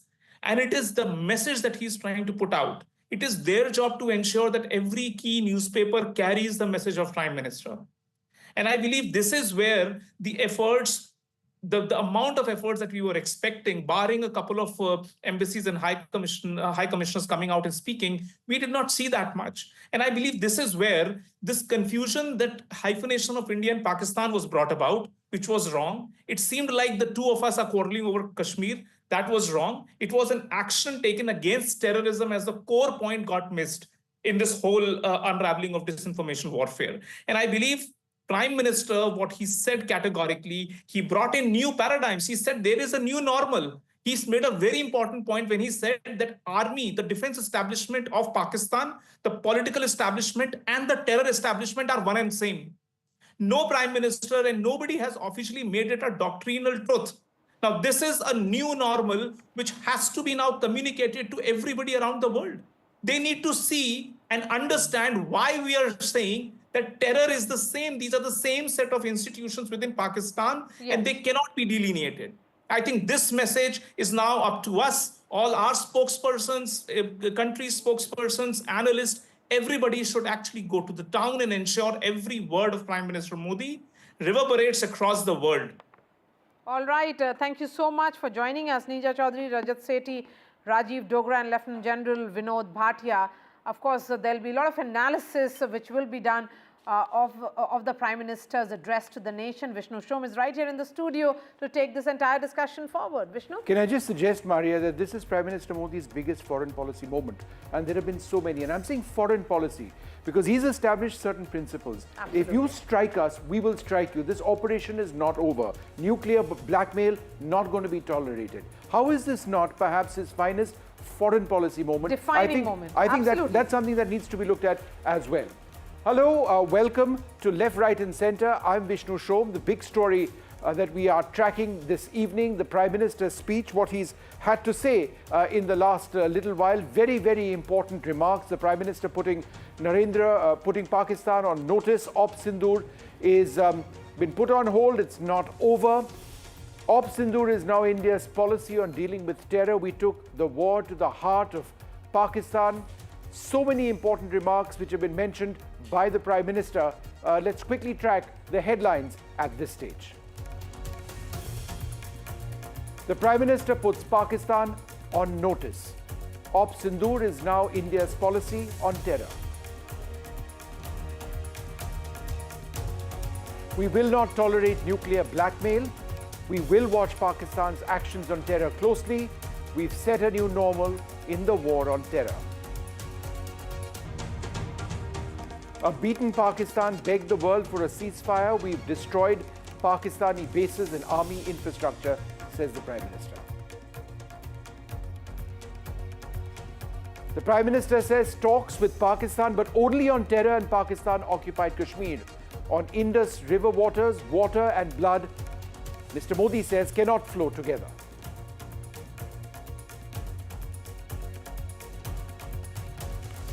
Well, some important breaking news now coming in. We've got details of the Directors General of Military Operations of India and Pakistan speaking and what happened. And what we now learn is that both sides have agreed to continue the truce, that's the ceasefire which exists. But the basic point that India has mentioned to Pakistan is that this has to be premised on not a single shot being fired by either side, and that there has to be a consideration of troop reduction. There has to be an effort to draw down soldiers who are in the front lines right now to reduce those tensions. there cannot be any inimical action against each other. The talks were held at about 5 p.m. And the issues, as I mentioned, were related to continuing the commitment that both sides must not fire a single shot. So those were a couple of the important points which have just come up. We've just got those details of those talks between the Directors General of Military Operations. I think I want to talk a little bit about the DGMO. It's headed by a Lieutenant General on our side. There's presumably a Lieutenant General on the Pakistani side. When India struck the terror camps in Pakistan, in Muridke, in Bahawalpur, and in other areas, we called up their Director General of Military Operations and said, look, we've done this, we don't want to escalate. We were rebuffed, and our DGMO was told, no, expect a Pakistani retaliation. In a little more than 48 hours, that same Pakistani DGMO called up our DGMO and said, no, wait, perhaps we need to be talking about a ceasefire. And now, today, on the 12th, there is talk about how to take that forward. These are important steps, but perhaps steps because India was able to hit Pakistan hard on the ground, not just at terror camps, but also in military bases. Let's bring up a couple of key points in the map before we listen once again to what the Prime Minister had to say in what I feel is a key aspect of his foreign policy. These were the terror targets, first up, that India hit out at Bahawalpur, way west of the Punjab and Rajasthan frontier. It was a very deep strike. The Jaish-e-Mohammed headquarters, Muridke, the headquarters of the Lashkar-e-Toiba, several camps further north. These are shallow, these are just across the line of control, but these were all struck by India, all right? Now, what happened afterwards is what we know about, is the military strike. So let's bring out the military strikes which India conducted on Pakistan when they decided to come in. And I'd just like you to focus for a moment, because we've not really spoken about this enough, on this Malir cantonment, right? Focus, zoom in right over here on Malir cantonment. What is Malir cantonment? In one word, Karachi. That's right. The key point over here is that for the first time since the 1971 war, India has struck Karachi in addition to other places. If you can zoom out and come back to me, I'd like to mention that it's not just Karachi which has been struck. And remember, in 1971, the Indian Navy had a huge role to play when we hit Karachi harbour. We've hit them again in Karachi, but we've also hit targets in the Lahore area and indeed in the Rawalpindi area as well. The Noor Khan Air Base, Murid Air Base, Pasroor, places in Lahore, Chunia, some of these were radar sites, some of these were command and control sites. Sargoda, a very important center of the Pakistani Air Force. Rafiki, this is the heart of the Pakistan Air Force. And therefore, when India struck in the manner that we were able to do, the Pakistani Director General of Military Operations came right back to us and said that, look, perhaps we do need to start talking about a ceasefire. And hopefully, because we don't want a war that goes on, hopefully that results in a drawing down of forces and it results in a lasting ceasefire. But if there's terrorism again, the Prime Minister has made it clear that India will strike. There's one more image that we'd like to bring out over here, and this actually brings together all of it. The markings, the writing in white are all of the terror targets that we have struck, Muridke, all of those up there, some in Muzaffarabad, and the marking in yellow are all the military targets that India has been able to strike, including, as I mentioned, Karachi itself. Let's listen in to what the Prime Minister has had to say. Pakistan की तरफ से जब ये कहा गया कि उसकी ओर से आगे कोई आतंकी गतिविधि और सैन्य दुस्साहस नहीं दिखाया जाएगा, तो भारत ने भी उस पर विचार किया। और मैं फिर दोहरा रहा हूं, हमने पाकिस्तान के आतंकी और सैन्य ठिकानों पर अपनी जवाबी कार्रवाई को अभी सिर्फ स्थगित किया है। आने वाले दिनों में हम पाकिस्तान के हर कदम को इस कसौटी पर मापेंगे कि वो क्या रवैया अपनाता है। ऑपरेशन सिंदूर ने आतंक के खिलाफ लड़ाई में एक नई लकीर खींच दी है, एक नया पैमाना, न्यू नॉर्मल तय कर दिया है।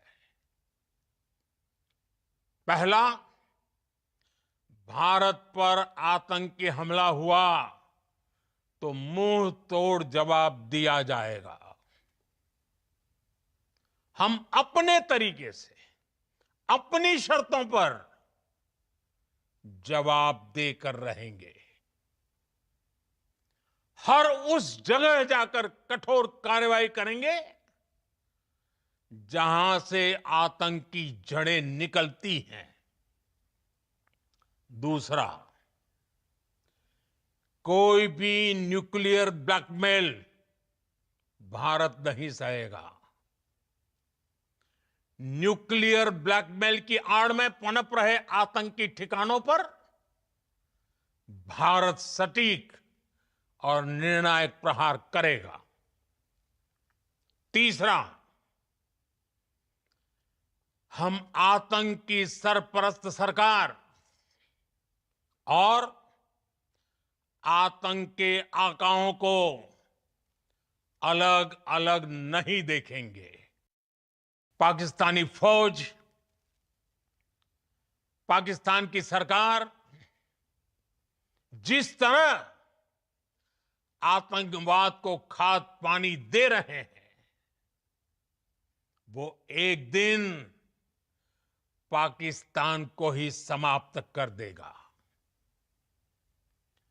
पाकिस्तान को अगर बचना है तो उसे अपने टेरर इंफ्रास्ट्रक्चर का सफाया करना ही होगा।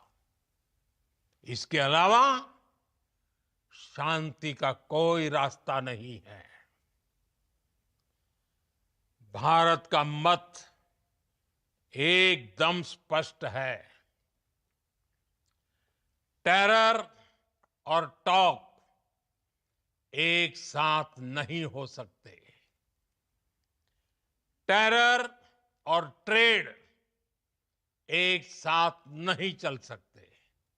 और पानी और खून भी एक साथ नहीं बह सकता।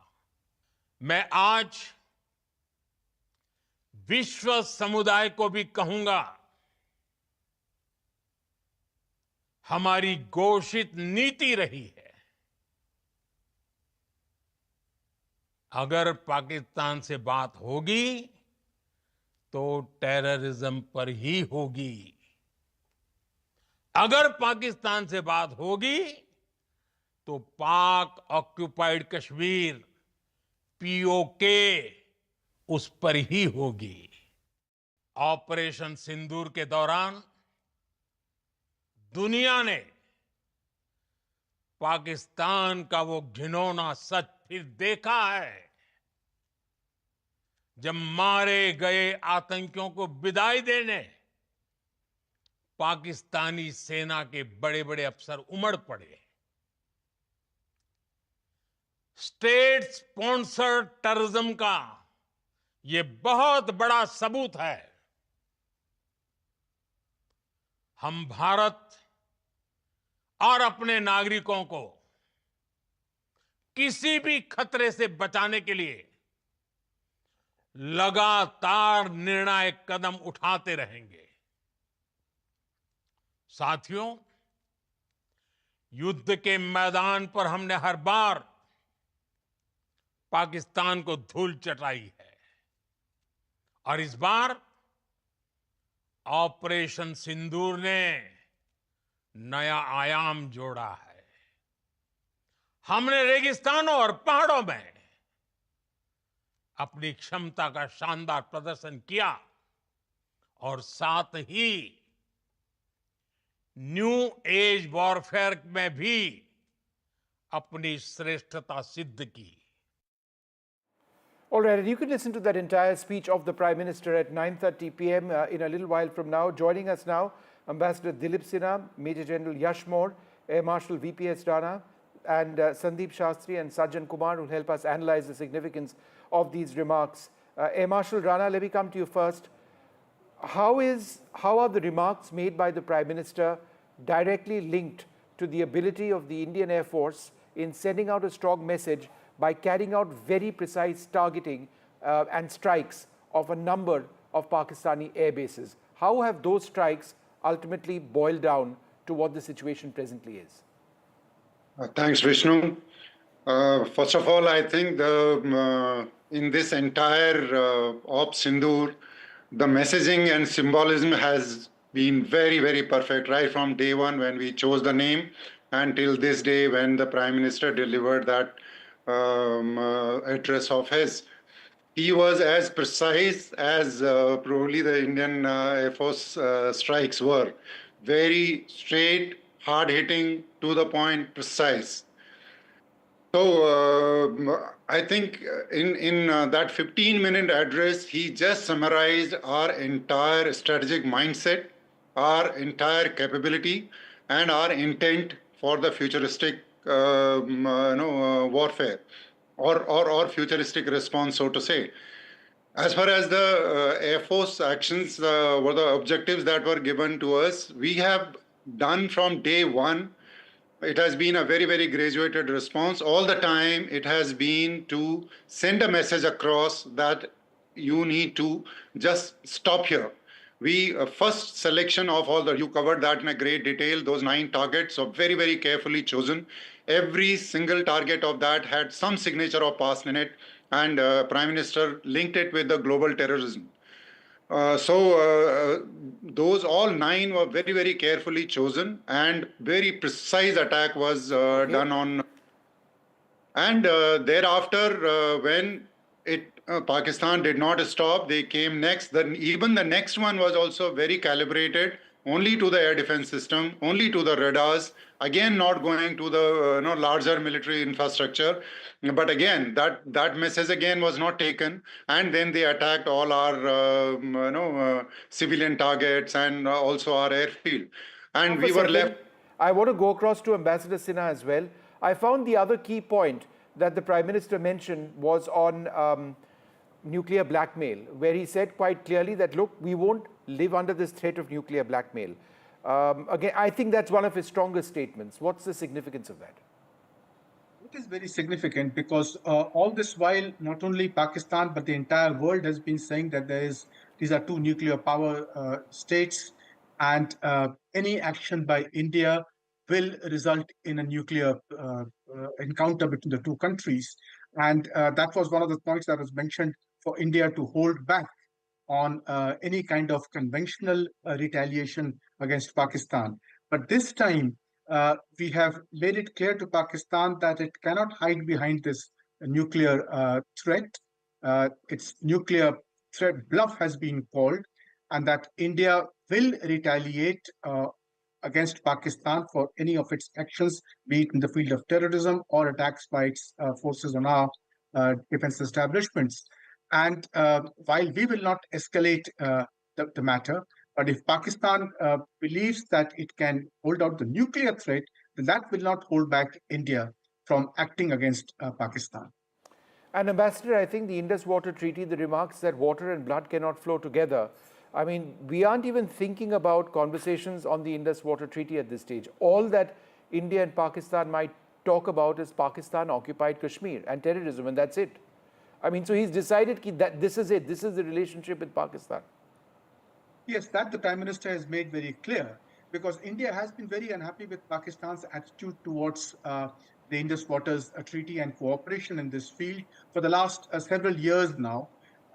In fact, last year, India had proposed to Pakistan to discuss modifications in the treaty to bring it up to date with modern developments. But Pakistan has refused to do that. Right. So now that we have kept the treaty in abeyance, the Prime Minister has made it clear that there'll be no talks on the treaty itself now. Any talk will have to be on Pakistan's sponsorship of terrorism. Okay.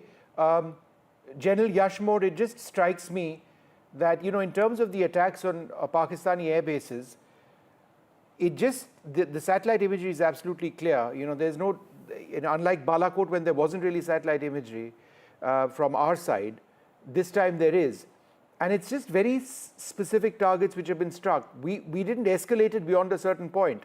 I think the messaging at this level of retaliation was that, look what we can do. Had this escalated further, then we could have really saturated those air bases, because it's quite evident that they were unable to defend against our missiles, whether it's the BrahMos, the Scalp, the Hammer, or whatever else that it is that we used. Would you agree? Yeah, Vishnu, I think in this entire way, the way we launched Operation Sindoor, the initial briefing where we got the two officers along with the foreign secretary, and then last 2 days, the way our DGMOs, the Army DGMO, Air and Naval rep, along with them, I think it was brilliant. There's no zingoism, there's no rhetoric. The professional and the brilliant manner in which this entire operation has been planned and executed, the tri-service synergy was visible. The synergy at the national level was visible. And it appeared that, yeah, finally, the entire system of the CCS and working downwards towards various ministries was absolutely brilliant, very well done. And the way our officers conducted themselves was very good, very professional. Now, coming to the manner in which we chose the airfields, I think, again, a great messaging. Hitting into the desert sector of southern Sindh, hitting Malir cantonment where 5 corps of Pakistan is situated. And I must tell my audience that if a decision in any future war we really have to seek, it has to come in the desert sector. There are open spaces there. And that is where the might of the Indian mechanized forces, along with our Air Force and the Navy, only theater where the Navy, Air Force and Army can really bring its entire might and make Pakistan, come to its knees, will be in the southern sector. So that is why it conveyed many things. It conveyed the messaging was very clear, signaling was very clear, choosing of targets were very clear. So hats off. And seeing at the Jacobabad and Malir being hit, pinpoint hit by our weapon systems, by the Air Force, and showing it to the world, I think that is where in the escalatory ladder, we retained the initiative. Vishnu, is very important when we go proactive. Part of our proactive strategy is to hit hard and then hit harder and continue hitting harder in the escalatory cycle. Don't let the enemy recover from where we've started. But when we caused, there was a pause, which the Prime Minister said, it is a pause in Operation Sindoor, I think coming on our own terms. And it largely conveys this message to our Indian audience as well as to Pakistan very, very clearly. Vishnu. All right. Sandeep Shastri, we've spoken about so many aspects of India's foreign policy. But in terms of what the Prime Minister said today, wouldn't you say that over the last so many years, we've seen so many strands of India's foreign policy, this could actually be one of the defining hallmarks of India's foreign policy in terms of where we stand against the fight for terror, how we will walk the talk, and the message to Pakistan. This is a more assertive India militarily and diplomatically than we've seen in our history. Would you agree? Would you agree, Sandeep Shastri? Vishnu, you have made the point extremely succinctly. I would expand on that in 3 important terms. Number one, if you look at the Prime Minister's speech, it was a clear message at 3 levels. It was a message back to people at home as to what we have been able to achieve in the last week. Secondly, clearly it was a message to Pakistan in terms of what they can expect us to do based on what they have already seen happening.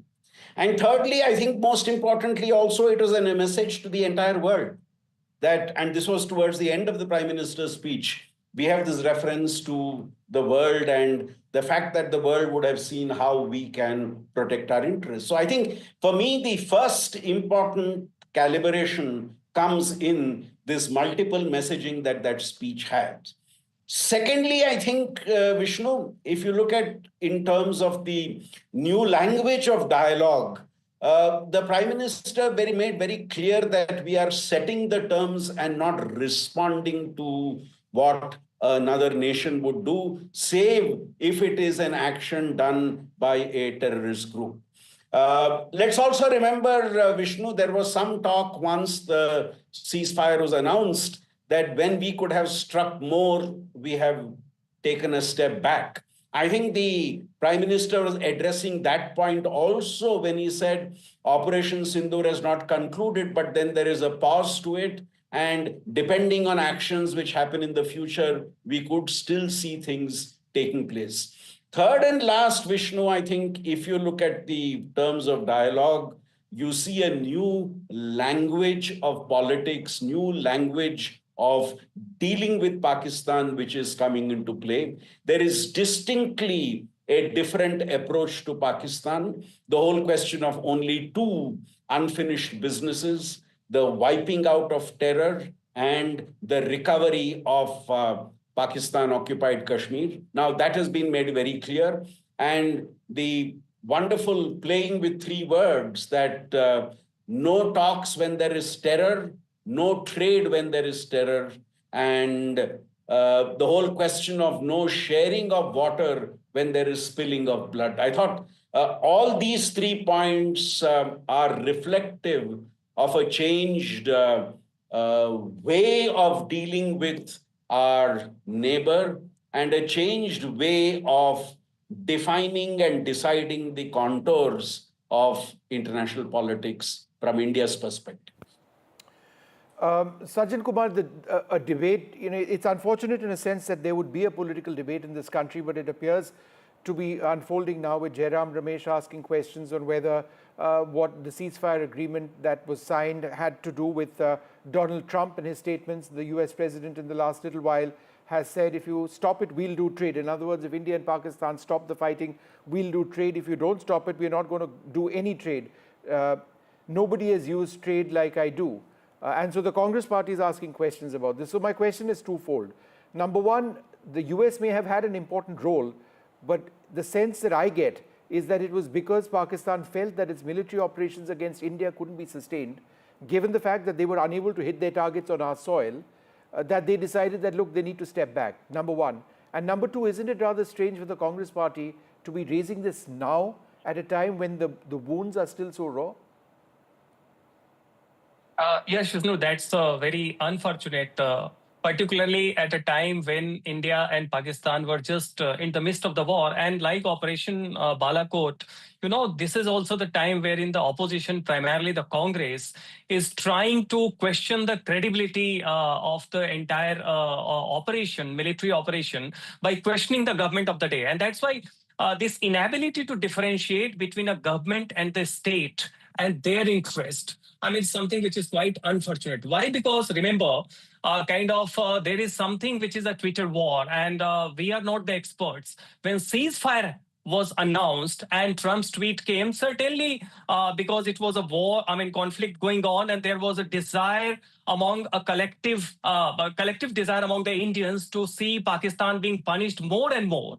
So initially there was a bit disappointment, and that was a generic sentiment. But now that the dust has been settled, Pakistan has not denied that their DGMO has reached out to India, and there are credible evidences, satellite imagery and everything that you have shown, and that's very obvious. The collective, there is a collective satisfaction among the Indian, and from the bottom perspective is, remember, that people are going to like that India has crossed the Rubicon from defensive offense to offensive defense. And for the first time, blood and water cannot flow together. That is a new normal.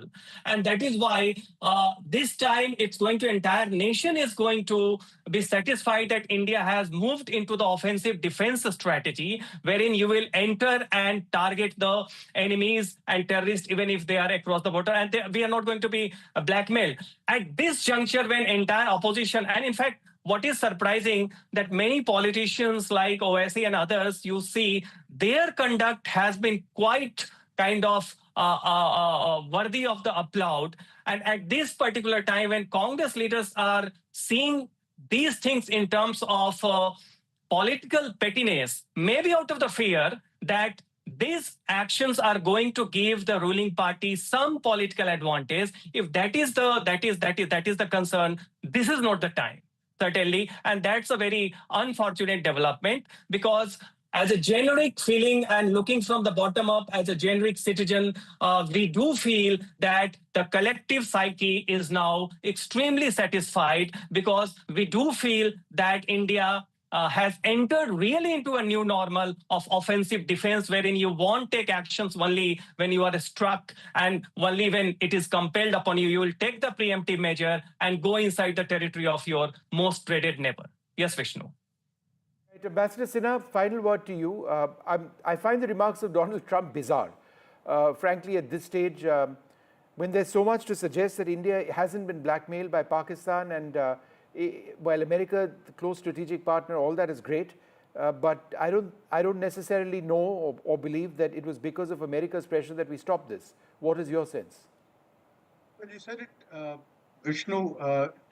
Trump's behavior is bizarre, and his tweets are even more bizarre. I don't think we should pay too much attention to them. What is important is that it is the Pakistanis who approached the Americans and asked them to intervene. The Americans, when they told us, we said that it has to be the DGMO who must call and offer whatever he has to offer. And it's then that DGMO called our DGMO and then offered a truce.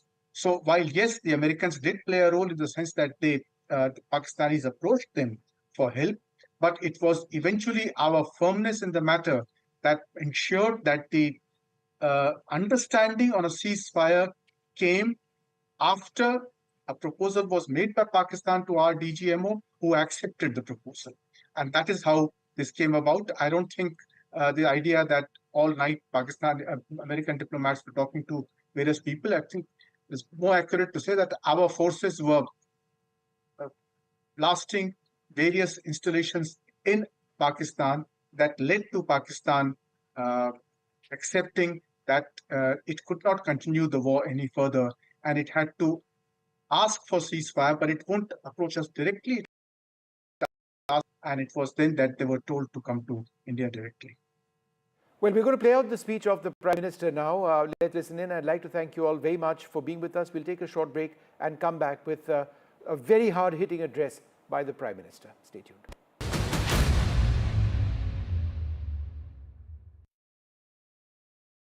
In today's interconnected world, India's voice is more crucial than ever. When India speaks, the world listens. At NDTV World, we are that voice, bringing you intelligent and insightful news from India and beyond.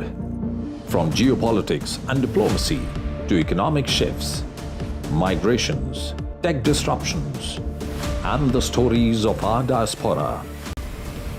We cover the news that shapes our global future.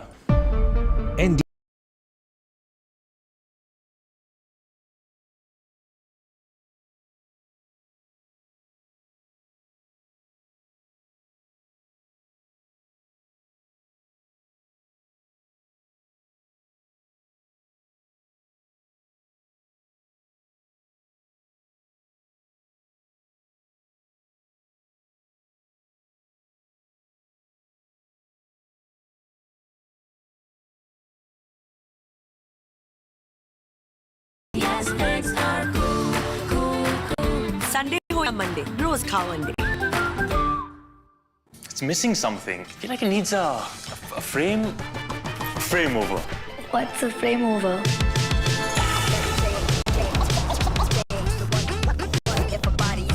Now that's a photo. Stylish frames.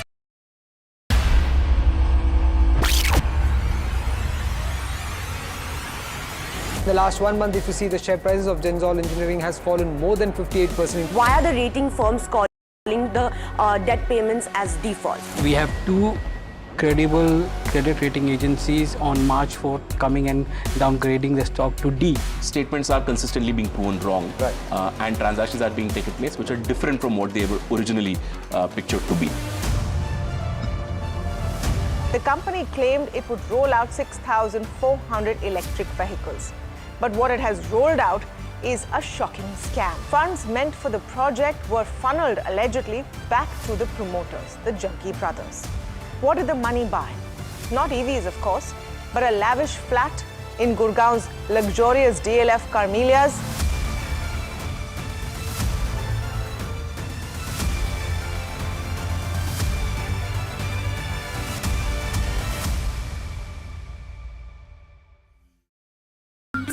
में energy हो जाती है कम। खाओ अंडे energetic रहो हरदम, strength और मिले हर रोज विद प्रोटीन्स एंड मिनरल्स का daily dose. Eggs are cool, cool, cool, yes, eggs are cool, cool, cool, yes, eggs are cool, cool, cool. Sunday हो या मंडे, रोज खाओ।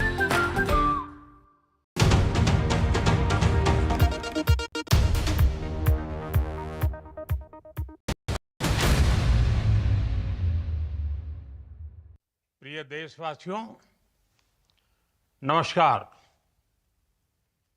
हम सभी ने बीते दिनों में देश का सामर्थ्य और उसका संयम दोनों देखा है।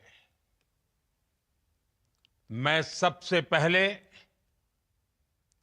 भारत की पराक्रमी सेनाओं को, सशस्त्र बलों को, हमारी खुफिया एजेंसियों को, हमारे वैज्ञानिकों को, हर भारतवासी की तरफ से सैल्यूट करता हूं। हमारे वीर सैनिकों ने ऑपरेशन सिंदूर के लक्ष्यों की प्राप्ति के लिए असीम शौर्य का प्रदर्शन किया। मैं उनकी वीरता को, उनके साहस को, उनके पराक्रम को आज समर्पित करता हूं हमारे देश की हर माता को, देश की हर बहन को और देश की हर बेटी को ये पराक्रम समर्पित करता हूं। साथियों, 22 अप्रैल को पहलगाम में आतंकवादियों ने जो बर्बरता दिखाई थी, उसने देश और दुनिया को झकझोर दिया था। छुट्टियां मना रहे निर्दोष मासूम नागरिकों को धर्म पूछकर उनके परिवार के सामने, उनके बच्चों के सामने बेरहमी से मार डालना, यह आतंक का बहुत विभत्स चेहरा था, क्रूरता थी। ये देश के सद्भाव को तोड़ने की घिनौनी कोशिश भी थी। मेरे लिए व्यक्तिगत रूप से ये पीड़ा बहुत बड़ी थी। इस आतंकी हमले के बाद सारा राष्ट्र, हर नागरिक, हर समाज, हर वर्ग, हर राजनीतिक दल एक स्वर में आतंक के खिलाफ कड़ी कार्रवाई के लिए उठ खड़ा हुआ। हमने आतंकवादियों को मिट्टी में मिलाने के लिए भारत की सेनाओं को पूरी छूट दे दी और आज हर आतंकी, आतंक का हर संगठन जान चुका है कि हमारी बहनों बेटियों के माथे से सिंदूर हटाने का अंजाम क्या होता है। साथियों, ऑपरेशन सिंदूर ये सिर्फ नाम नहीं है, ये देश के कोटि कोटि लोगों की भावनाओं का प्रतिबिंब है। ऑपरेशन सिंदूर न्याय की अखंड प्रतिज्ञा है।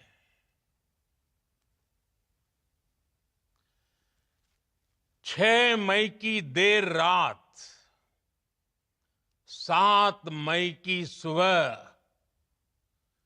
पूरी दुनिया ने इस प्रतिज्ञा को परिणाम में बदलते देखा है।